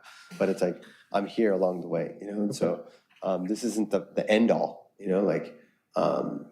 and like Frank said, I've been building and developing here for 20 years, And so I'm not going anywhere, So I'm open. So that is a proposal that I'm willing to do today. to keep that use of that coffee shop, have no outdoor dining, and then having that use be the same retail use that's there now. And I think that the lack of the increased intensity will do the trick on that parking variance, or keep it really close. I think Antonio's probably doing the calculations now. Okay. So just something to think about. Okay. All right, thank you very much. And I have one process question for staff, if that's okay. When developers come, stop time? Yep. When developers come with a density bonus project, I don't know if there's all projects or just these kinds of projects, isn't there a maximum number of meetings and then it's automatically approved by right? Can someone speak to that a little bit about 5 meetings is the maximum? And Yeah, I think it's more under SB 330, but it is a requirement, and this is our 3rd hearing. Okay. So I think that if you were looking to have them bring back that, parking study and there's additional questions that you, Preservation counts. Historic Preservation Commission meeting. So yeah, so it's like truly 3 or 5 public hearings. So, so with that, if you were going to, want to see additional information. I know you've asked some things of Nico and our environmental team. You've asked for information on the parking. We'd want to make sure that we have that information before we would advertise for the next meeting. Yeah. Okay. Okay, understood. Go ahead, you have time. Thank you. One last question. I'm not going to go into a deep dive here on outdoor living space, but let me just confirm what I heard tonight. In preparation in the staff report, it says that the project as designed with the balconies and the shared space and everything meets the outdoor living space requirement of the R3 zone. Is that correct, or does it not meet the requirement and it's a waiver of the R3 zone to not meet the outdoor living space? Yeah, there were 2 of the units that didn't have the direct private space off of those. Those were the 2 front units at the old Masonic Temple building. So those would fall under the waiver for the density bonus. Okay, and then for the other ones that don't have 300 square feet of private patio, which as I read it, applies to R1, R2, R3, but not mixed use and not RH, high density. Is that an incorrect reading? Like, does it not have to, for R3, does it not have to be 300 square feet of private and then the rest of it can be made up in the public I space? think it's that it has to have it does have to have a private space of I think it was, mentioned the balcony or yard or patio, okay. Not including roof decks for each space. And then it was 300, I don't think it was that it had to have the 300 square feet directly off of that site. So that's where those other components and the regulations actually spell out the different types of things that can count towards outdoor living space. So those kind of communal areas that Jason had mentioned would fall under that. Okay. And then the last question is, the common work area is listed as an outdoor living space, and it's kind of like a shared office or some use of the tenants. I looked at the definition of outdoor living space, and there is a kind of other section if it meets the intention and the blah, blah, blah. Are we saying that a workspace meets the intention of outdoor living space? I think it was under the item 4, was it? Yeah, it wasn't just the all others. It was under the item 4, I think, under that section. I don't have it in front of me, I apologize. It's okay, so public interior recreation rooms? Mm-hmm. Yeah, there's 2 spaces. There's one space that's on the bottom level that's supposed to be like a workspace for folks to reserve to kind of just work on their laptops and stuff like that. But there's also an additional space. It's like a rec room that has an outdoor living space that you can open up the doors. And that's the space that we're counting for the 2 historical preserved the adaptive reuse building that has the 4 units, where 2 of them weren't able to put the outdoor living space because it has a front facade. Yeah. Pam was saying we can't touch the facade. So we did the outdoor living space in that rec room as well as that outdoor living space that's adjacent to the rec room. Okay, so you said rec room, and then in the staff report it says common work area. Are those the same That's things? at the bottom. So there's a No. common work area at the bottom. There's Okay. two different spaces. Two different spaces, but the common work area at the bottom is counted as outdoor living space? I see no, I see yes. Uh-oh. Yeah, so when I took a look at the floor plans and took a look at the different layouts, there's a provision in the code for outdoor living space that allows you to use other spaces that are similar to rec rooms. And so that's why, because this was laid out in a similar fashion, it does have the one room that's off to one side, which is kind of more of a private office, kind of with a conference room, but there's other spaces that are more like bar seating, and it looks like there was like a kitchenette or something that was going to be set up down there, so it seemed more communal. So it's very similar, and it's not prohibited as to comply with the outdoor living space. What if I respectfully disagree with that inclusion? Almost doesn't matter because it's one of their waivers, so.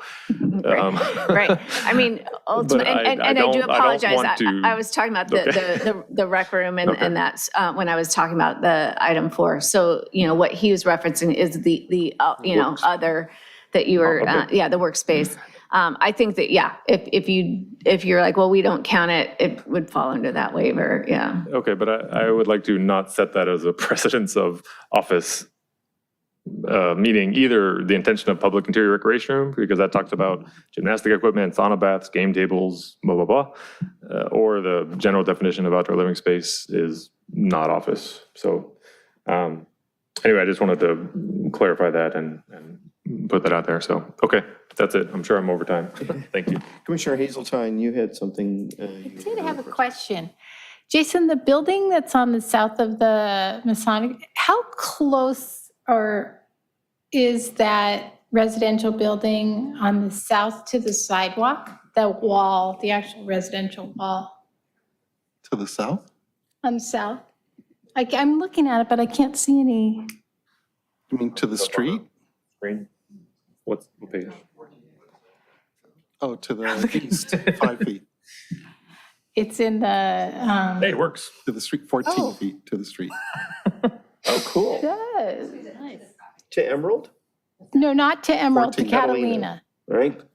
So you've got the wall. It's 14 feet is what Antonio was saying, is the setback from the, would it be a side yard setback, or is it From No, Catalina? not the side yard, the west wall, the west wall 5 feet, on Catalina. 5 feet. that one's, okay, that's 5. 5 feet to the curb, right? Is that a, It looks like. No, to the it would be to property the line. property line. The setback is to the property line. And the house is on the property line? No, 5 feet. It'd be 5 feet in from the property line along Catalina. Okay, so 5 feet. Gotcha. You mentioned something about the angle looking down from the rooftop decks to the houses to the east. You mentioned something earlier. Oh, yeah. They were asking about the height, the back wall. So Commissioner Boswell said the roof is 15 feet and then additional 10 feet of backyard. The backyard the soil part is 15 feet. I was just looking at that. So it's 15 feet. And then the roof that the people won't be able to see into the back neighbor is, what's the length, the back? 30 feet. Is there something that illustrates that if you look down from the balcony, that you see the rooftop and not down into the neighbor's yard? Yeah, I mean, they're in the sections, in the drawing sections. Okay. So it's not actually 30 feet, I don't think. Is it?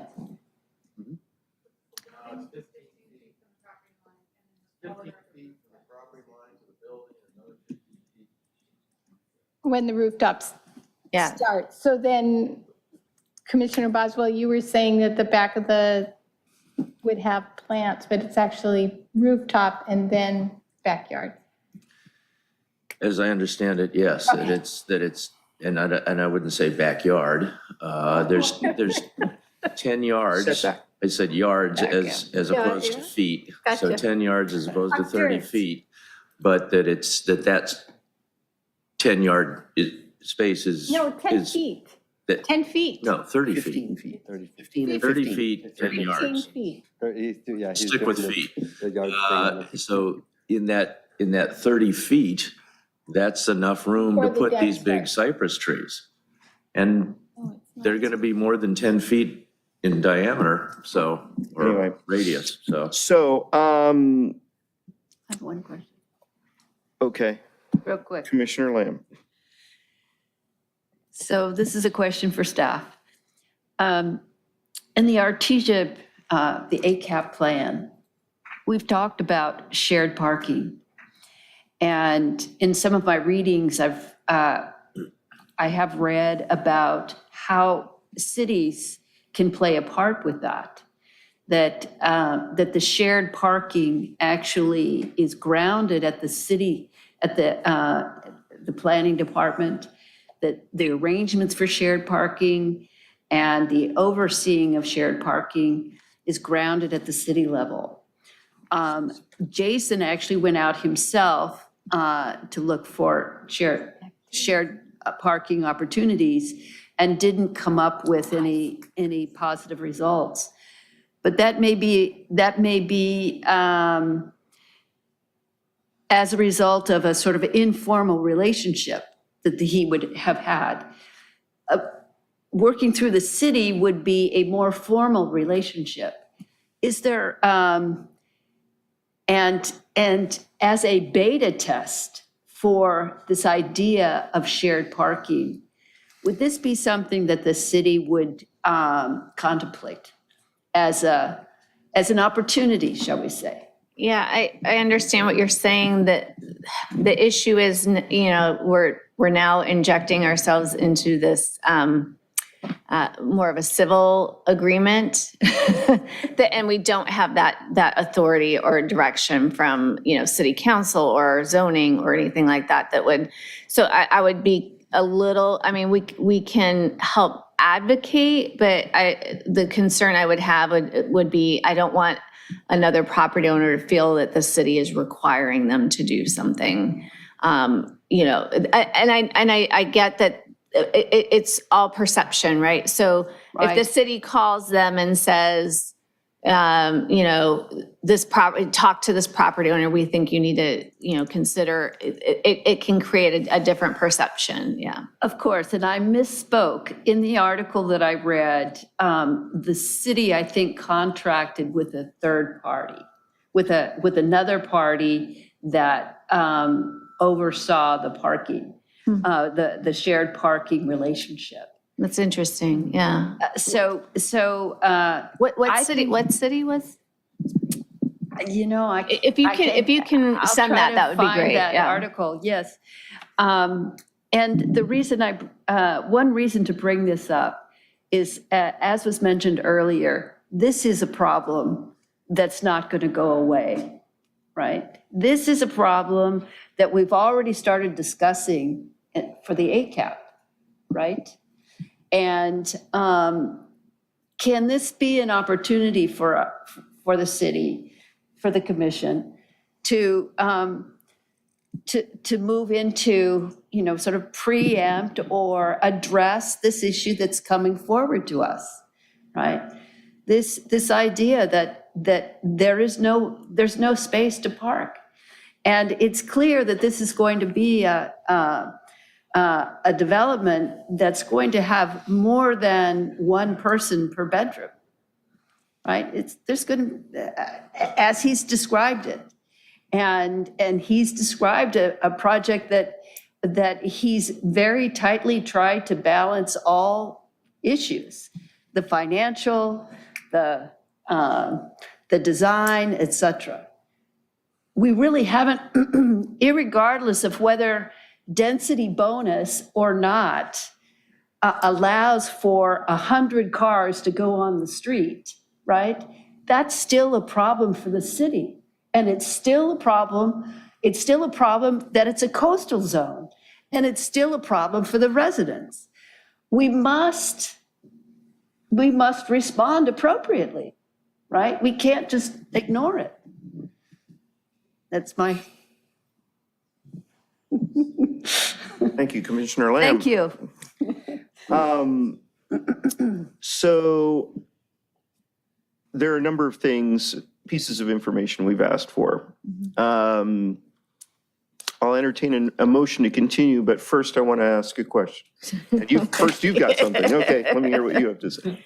I was just going to say, if we could have, I just wanted to be clear before you make a motion to, whether it's, close or continue not to a date certain. I want to get that clarification from Greg Kettles on what he would recommend on how we would word that, because I don't want to make a step and it's oh, we didn't, we should have continued it to a date certain or date uncertain or something along those lines. So that's all I wanted to Right, say. and before we do that, and that leads to my next question, you just pretty much answered it. Should we go through the list?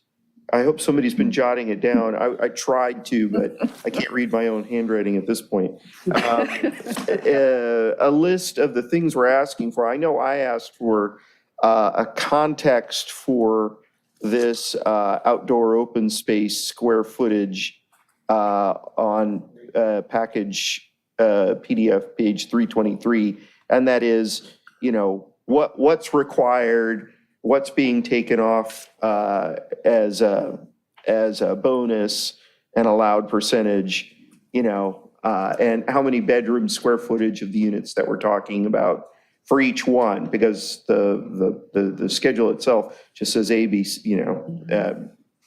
and maybe I'm just not reading it right, but something more specific about how much outdoor living space there is, what size unit, how many bedrooms that unit has, and how much of what would otherwise be required is being subtracted as the bonus, right? Does that make any sense? Yes. Okay. There are a couple that I had were for fair and peers. One was evaluating, reevaluating the traffic based on the new bedroom counts, and then as well evaluating what number of units would then trigger, it being mitigatable. Okay. I don't know if that's an actual word, but it is 11:30. Good. I want to ask another question too, just as long as we're on the subject and we're talking specifics. So in the event that this project ends up being approved, rather than having a severe late night word crafting session on the resolution, is it too early for us to toss in things that we want to see in such a resolution? Tonight? No, I'm just saying in general, that way a new draft of the resolution is done before the next meeting. Well, the thing is, we'd only be getting your individual comments and not you as a commission. And so Okay. for us to make those adjustments, we could have them. Rather have us vote on it on Yeah, each one? we could have it available and just say, here are some of the things that, you each individually sent Okay. to us. Yeah. And go through that, but we wouldn't revise the. Wouldn't revise the We would just document. have it ready to go. You'd have a Yeah. grab bag of things that can be added. I like that grab Okay, bag, yeah. That's good. That's very good. Yeah. Well, and the intention is to get those ideas out on the table and not do it at 11 o'clock at night. Right. When we're trying to wordsmith, because those are miserable sessions Right. with error prone and, in my humble opinion. And sorry, I'm going first on this, but I just want to toss some things out and then we'll start with Scott, his ideas, and just move through unless somebody else wants to go right after me on this. But first of all, I would want the resolution to have the number of bedrooms specified, the number of units specified, that any changes to the elevations and blueprints would essentially change the project and bring it back for some sort of approval. And that's pretty much what I have. Okay, so who wants to go next? In terms of things you want to see for the next meeting? Nobody else has any I'd like to see that EPA report. Losing my voice, sorry. Okay, I know you had the parking study, yeah. Commissioner Barrett. Parking study? Yeah. I'd like to see that. Parking study and any other information to support the finding. Okay. Commissioner Haight. No, but I did want to take a minute. I was remiss for not saying this earlier. I do want to appreciate the work that you guys went back and did after hearing our comments the last time around. You did make some good changes to what you guys had presented last time, and I do appreciate you hearing us out. I second that. Commissioner Hazelton. The vehicle miles traveled report, and how do we get that into compliance? Great. So that we can. What number of units? Yeah, what number of units? I would just, we'll definitely, I had that on my list. Those were the two things that was one of the two things I mentioned with Fair and Pierce. I would just say, bear in mind, you'll have that information. Their application is not necessarily for fewer units. You're evaluating it at That's what we're supposed to be. aren't we? That's the density bonus law. That is the one thing where you don't have that flexibility of determining the number of units. It's density bonus law is going to be, here's the number of units, here's the number affordable, and then here are the concessions and waivers that they.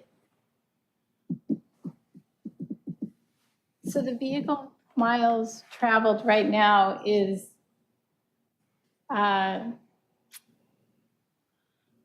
insufficient, can't be, mitigated. So, but we can't have that changed, you're saying? We can't expect anything better? That's what you're saying?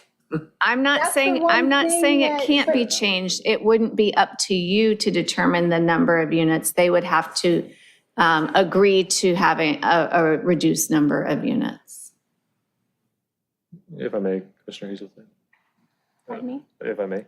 Yes, would you please? I was just gonna say, I hope that with the change of bedrooms from 7 and 6 down to 5 and a normal household size, that will affect the number of units that they use in their estimation, and that will reduce the number of, from 299 for 42 units to some other number. With all those changes, I hope that will bring the VMT down below levels of significance on its own. Okay. I hope. And car trips as well, And right? if it doesn't, If it doesn't, the other lever I was looking at was changing the very low versus low, but that's, okay. I don't know, touchy. Yeah, we should do car trips as long as we're doing that, right? But I think the point is, it's getting late. So they've basically already made the case with the statement of overriding considerations that even with this significant impact, there's still a benefit to the project. So I don't think that they would normally go back and redo this analysis because they've already taken the most conservative approach. Yeah, but we've already, Nico said that they. But I think the project has changed. That's the point, is that I can't finalize the EIR with a project that doesn't exist today, like the. Well, you can't. I mean, there are projects that end up being something different, lesser.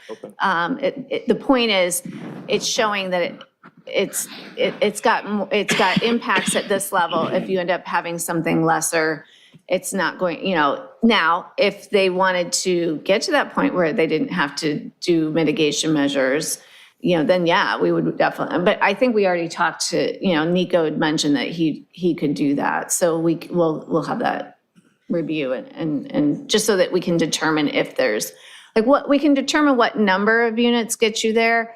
I'm just letting you know that with density bonus law, it's not that you could just deny that component, yeah. In the statement of overriding consideration, though, it's in there, it talks about that, and it talks about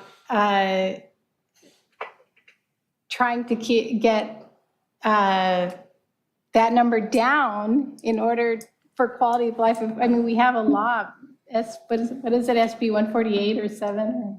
And I think that's what Commissioner Hensley is mentioning is already by them reducing the number of bedrooms in those units will have reduced, So we're hoping. But it's not going to necessarily mean that it doesn't need to require a statement of overriding consideration. It just may mean that it's not as significant of impacts as what it would be at the project that they had initially The proposed. SB 743, but it did also say about impacting the street traffic, impacting intersections. And we already know from, trying to drive from Sapphire to 190th is a nightmare during rush hour traffic. So isn't that what that's saying? It says you can't do that. VMT is different. That you can't look at level of service anymore as your environmental impact, your traffic environmental impact. Instead, you look at the vehicle miles traveled. But the general plan does have a level of service requirement. Correct. On its own, separate from the EIR, and this project does not have, I don't want to say levels of significance. What's the general plan word? There's no impact, basically, according to the general. Thank you. Operational. Say that one more time. Operational deficiencies. The traffic does not impact enough to trigger the general plan. Operational deficiencies. Yeah. Okay. So, okay. Okay. Just a couple of things. Wait, One is. wait. I don't think Matt's done. Oh, Yeah, I'm no, sorry. sorry. Okay, yeah, I agree on so can I confirm, is this a revision to the EIR? Is this a new study to be appended to the EIR? No, What it exactly is wouldn't go this? to that level. It's just evaluating it for your questions. It's not changing the EIR itself because the EIR has already determined what those measures would be. And we don't know that there would be any, like the change in the bedroom count may not, you may still have that statement of overriding consideration that's necessary. So it wouldn't be that, it's not going to be going through this process of EIR or notification because you're just asking for that information for your sake of, maybe we don't need to make that determination. And if they do evaluate that and determine that, then maybe there is going to be some kind of addendum or supplemental document, but it wouldn't be required to go through that entire, draft EIR process. Yeah. Okay. The third point I had is there's one of them, like kind of a main sticking point is on the historic parking variance.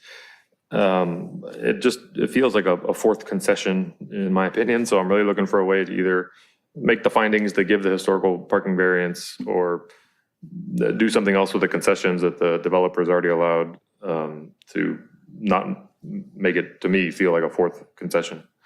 And then my next point is on the outdoor living space. If we just revise it, as Chair Gaddis had said, but then also remove the common work area, I don't think that qualifies in my opinion.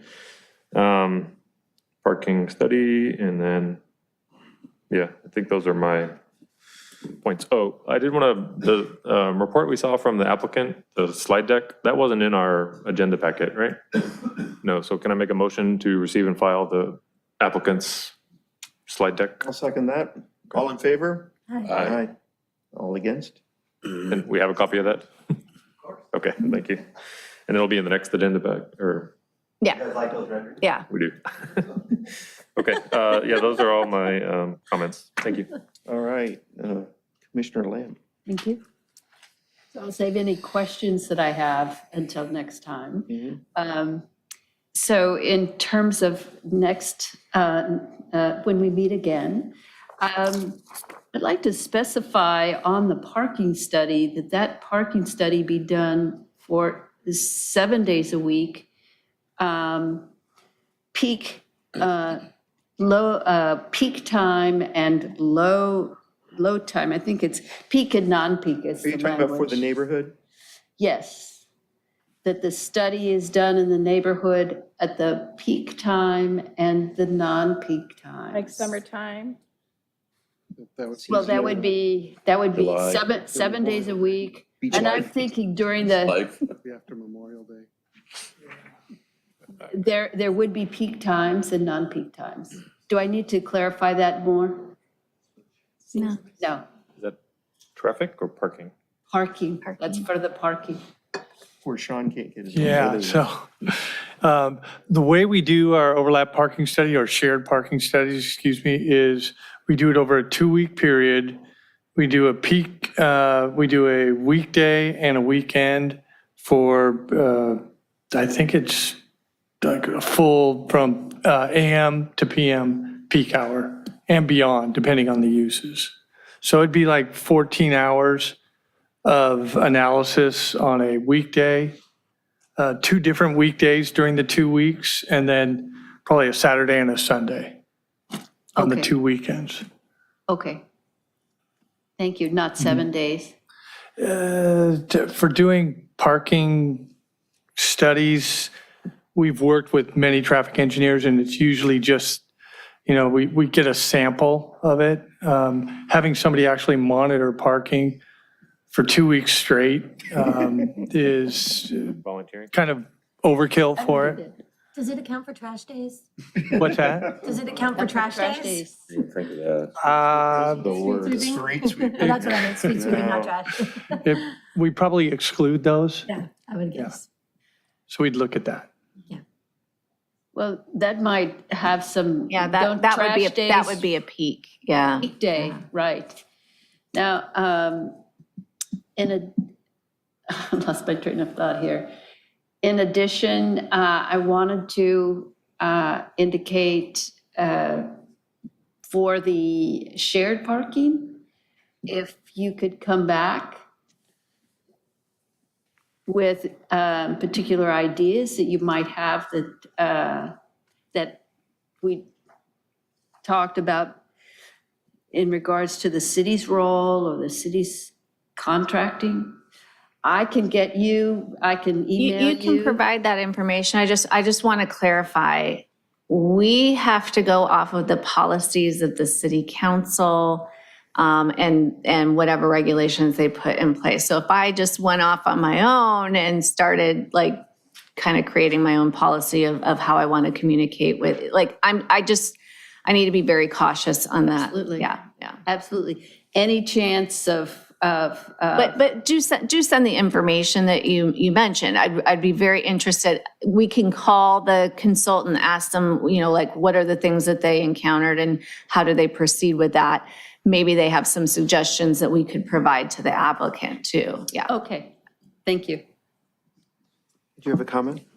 I have a question. Actually, I want to clarify that just so we know what we're doing, per your direction. Lena, can you, okay.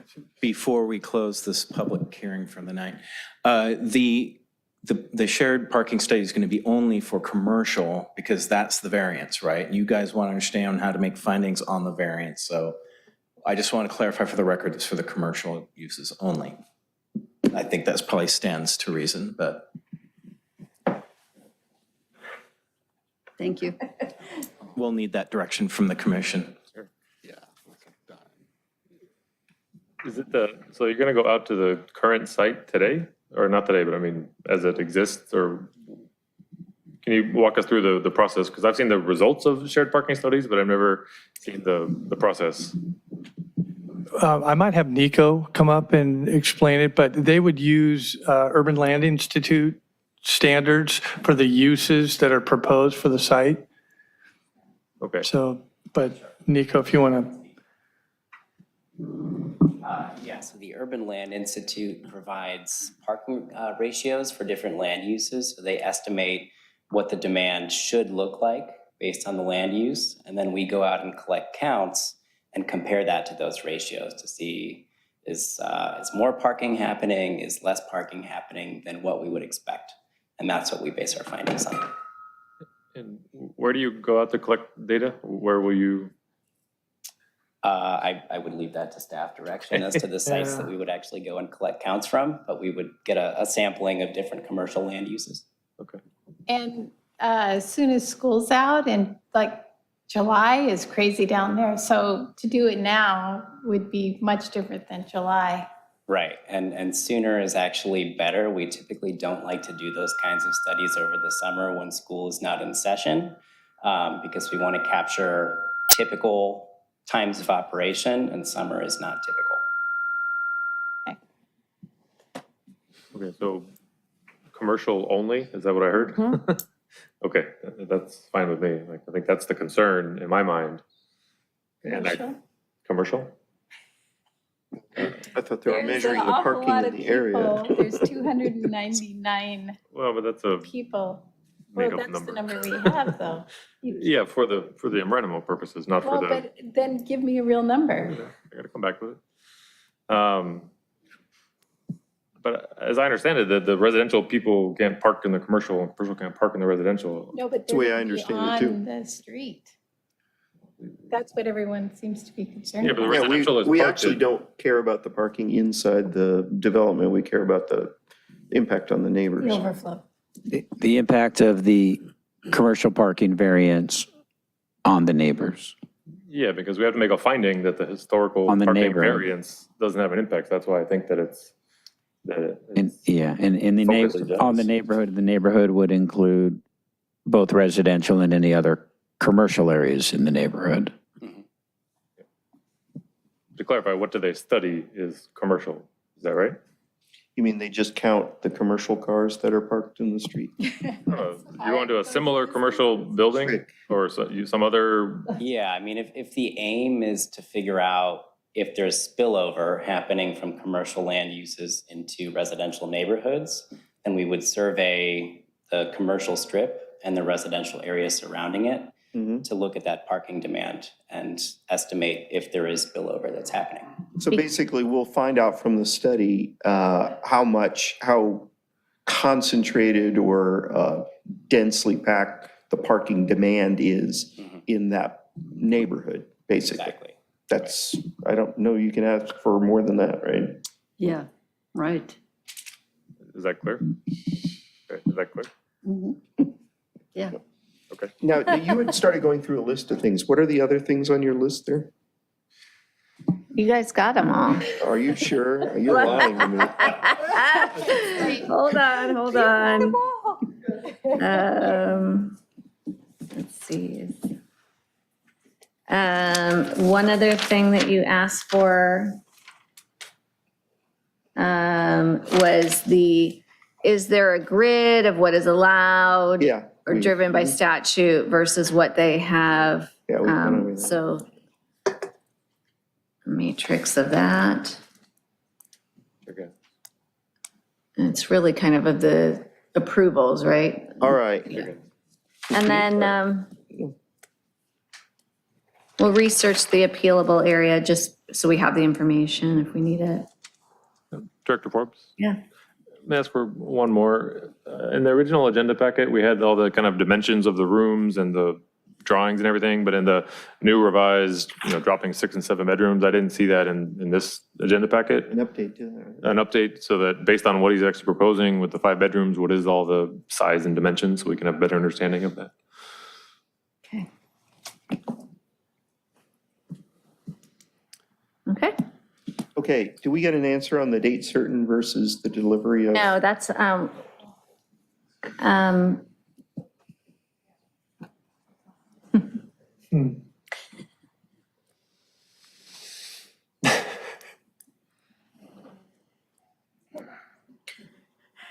Okay. Hey, Greg. Hi, Greg. Oh, you got it. Yeah. Okay. Hi, Greg. I'll If you- unmute you right now. We're getting punchy. You might over here. Oh, sure. Hi, Greg Kettles, Vice President Grieger, Special Counsel to the City. Is there a question?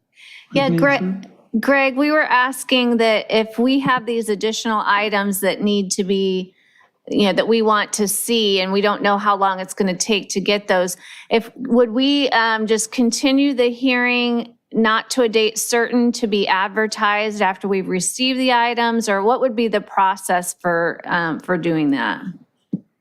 So you could close the hearing, continue the item to a date uncertain, and then when you're ready, renotice the hearing. Or alternatively, you could continue the item to a date certain that you think will give you enough time to gather all this information.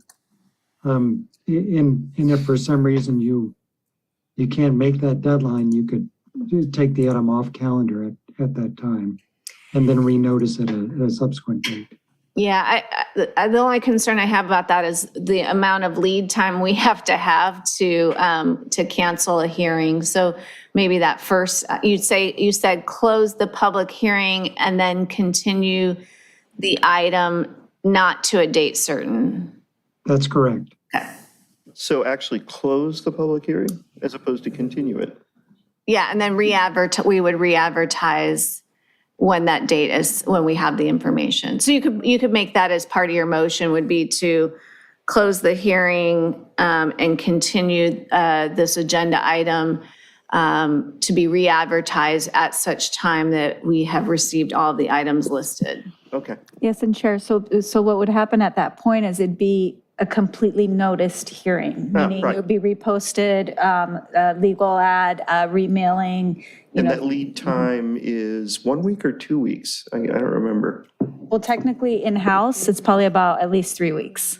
3 weeks? To get it Okay. prepped, yeah. Yes. His mic is off. There we go. There it is. Oh, it's off. Hello? Oh, there we go. Mention red light. School bus. One more time. Lee.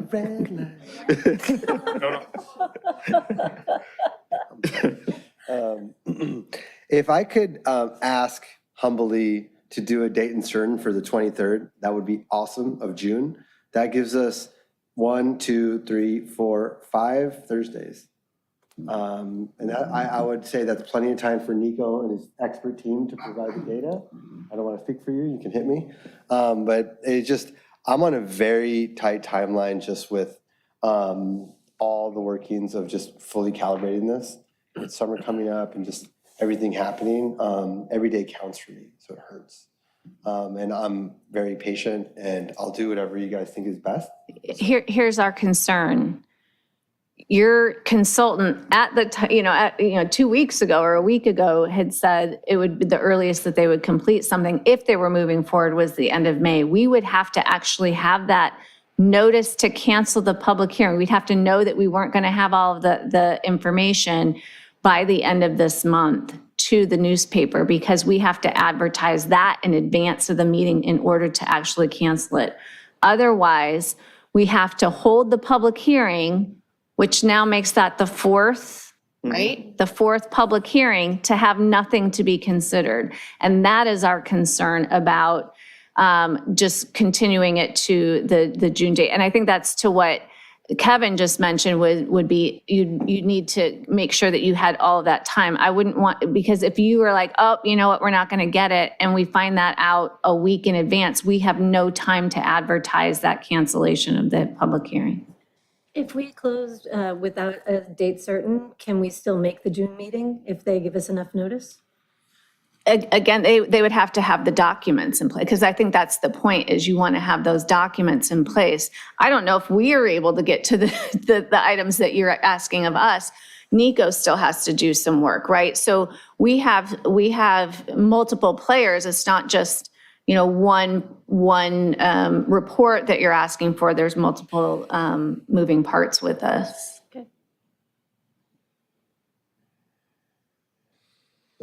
Okay. I think the calculation is that they'll take 4 weeks to get the report, and then it'll be 3 weeks to review the report. And then we have to message out for 3 additional weeks. So we're talking about a 2.5 month delay. That's substantial for me. But if that's what it takes, that's what it takes. But just they hear the pain. If we have the documents, that doesn't mean we have to wait till we've completely reviewed all of your documents before we would advertise. If we the point is, once we've received all of the documents, we could then advertise for whatever that next meeting is. It's not that we'd have to go through all of the review of it. We would just make sure that we had we'd make sure that it met the scope, but we wouldn't have to go through a complete analysis before we would advertise. Brandy, when would you need those documents in order for him to make his June 23rd, is it? Yeah, that's Thursday. Lena, do you know? It was the 24th. No, 23rd. Yeah, so we'd have to have it probably June 1st, just so we know, because we have to put the hearing notice. Is this May or June? If it was at the July meeting, I think we determined it was going to be like June 30th, I think. Yeah, you're right. Oh, the 30th. No, Is the next meeting the so wait, no, 16th or if the we're talking the June 16th meeting, Yeah. we'd have to advertise that next Thursday. June 2nd, we'd already have to have a notice to the paper because we have to send it a week prior. I mean, there's a lot of lead work for us. We'd already have to be noticing it to the paper next week. We'd have to have the items next week. And the meeting's on Yes, the I was looking 16th. at the one after, yes. The 16th Yeah. of June. Third Thursday. Yeah, because the note, yes, the notice would publish June 2nd. We have to have it to the paper the week prior to that. He wants to ask a question. Just, I might be misunderstanding something, but we continued the hearing last time to this one. Is it more streamlined for us just to continue this for this? And would that obviate some of the Brown Act noticing hurdles? Why can't we just continue? We have to set a date certain, and if we're going, so for example, if we continue this to the date certain of the June 16th meeting, if we don't have the materials by next Thursday, we have to put a notice in to cancel it. So that's where we run into, and then we're also, I mean, not that the publications, it's a lot of logistics on our side when we're just waiting, when we need to have the information to be able to notice that Would it be hearing. safer to target the 30th? The 30th of June, we could have it, if we had it I just want to double check, because I looked at that a couple days ago. So the 30th of July. June, because the July meeting would be July 21st, which we would publish on the 7th. If we had it at the latest on the 30th, then we could send the notice that Yep. day to the paper. Yeah, 30th of June. I was saying have the meeting on June 30th. No.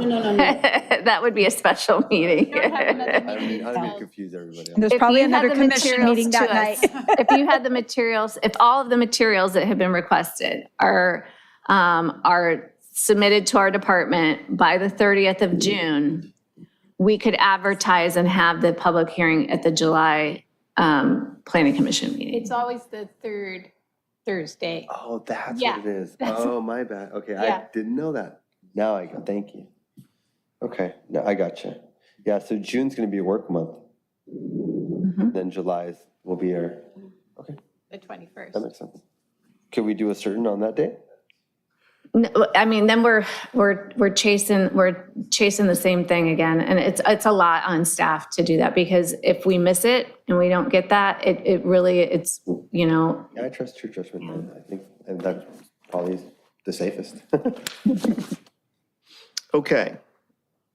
So the motion we're looking for is to close hearing and, do you want me to say it? yes, I'm sorry. Oh, Oh, yeah, we first, do have to, well, we do that afterwards, right? Or do we do it now? I would do Accept it, I would do the, it now while it's under the public hearing. Yes. Okay, so do I have a motion to accept the written comments? Yeah, so a motion to receive and file the e-comments for item J2. Do I have the motion, do I have a motion to receive and file the e-comments for item J2?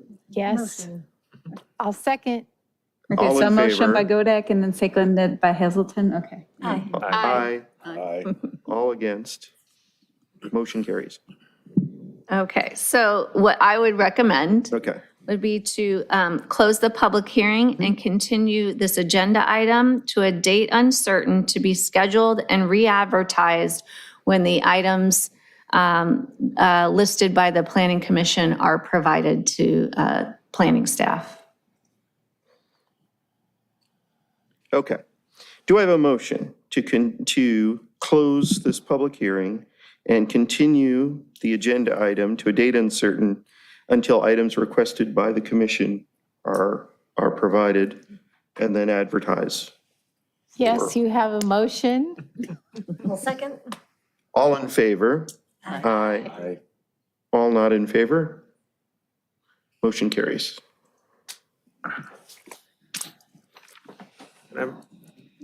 Director Forbes? Sorry. Thank you.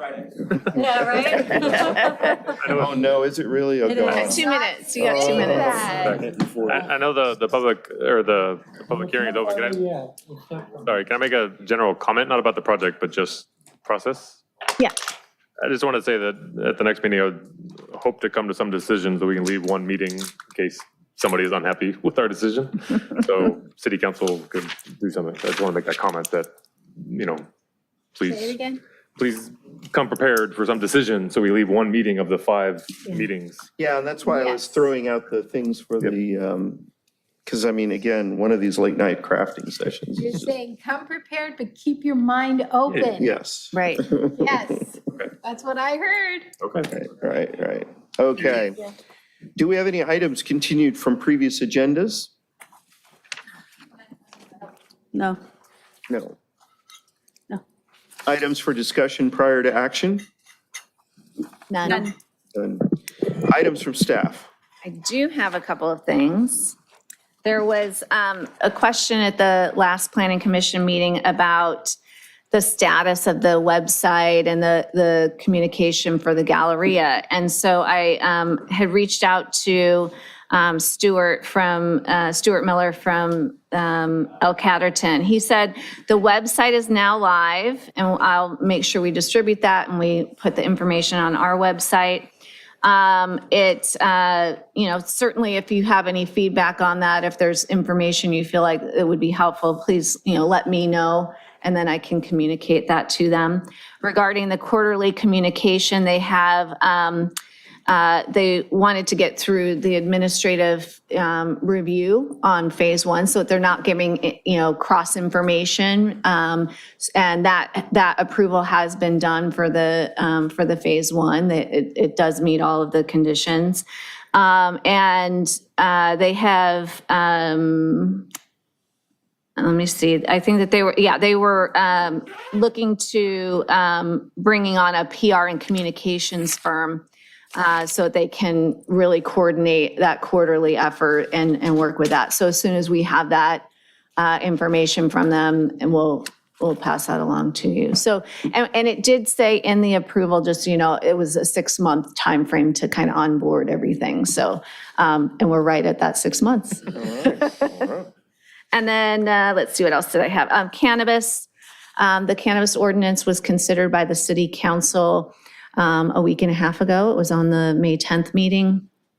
And they did decide to bring on a consultant so that to review that ordinance and then kind of help us through the next steps in the selection process and that kind of thing. Right. So, and then I know that we had at one point to have the city attorney come back to talk about like ex parte and some of the, just other general things. I know that he has on the strategic plan that the city council has, he is going to be going to city council ideally in July to kind of have a very similar conversation with them and get some direction from them on a few ways to address things. So once he's had that, he'll come to the commission. Great. That's it. Great. And do we have commission items and referrals to staff? I see none. Do I have a motion to adjourn this meeting until Thursday, June 16th at 6:30 PM? Motion to adjourn. I'll second that. All in favor, say aye. Aye. All against? Motion carries.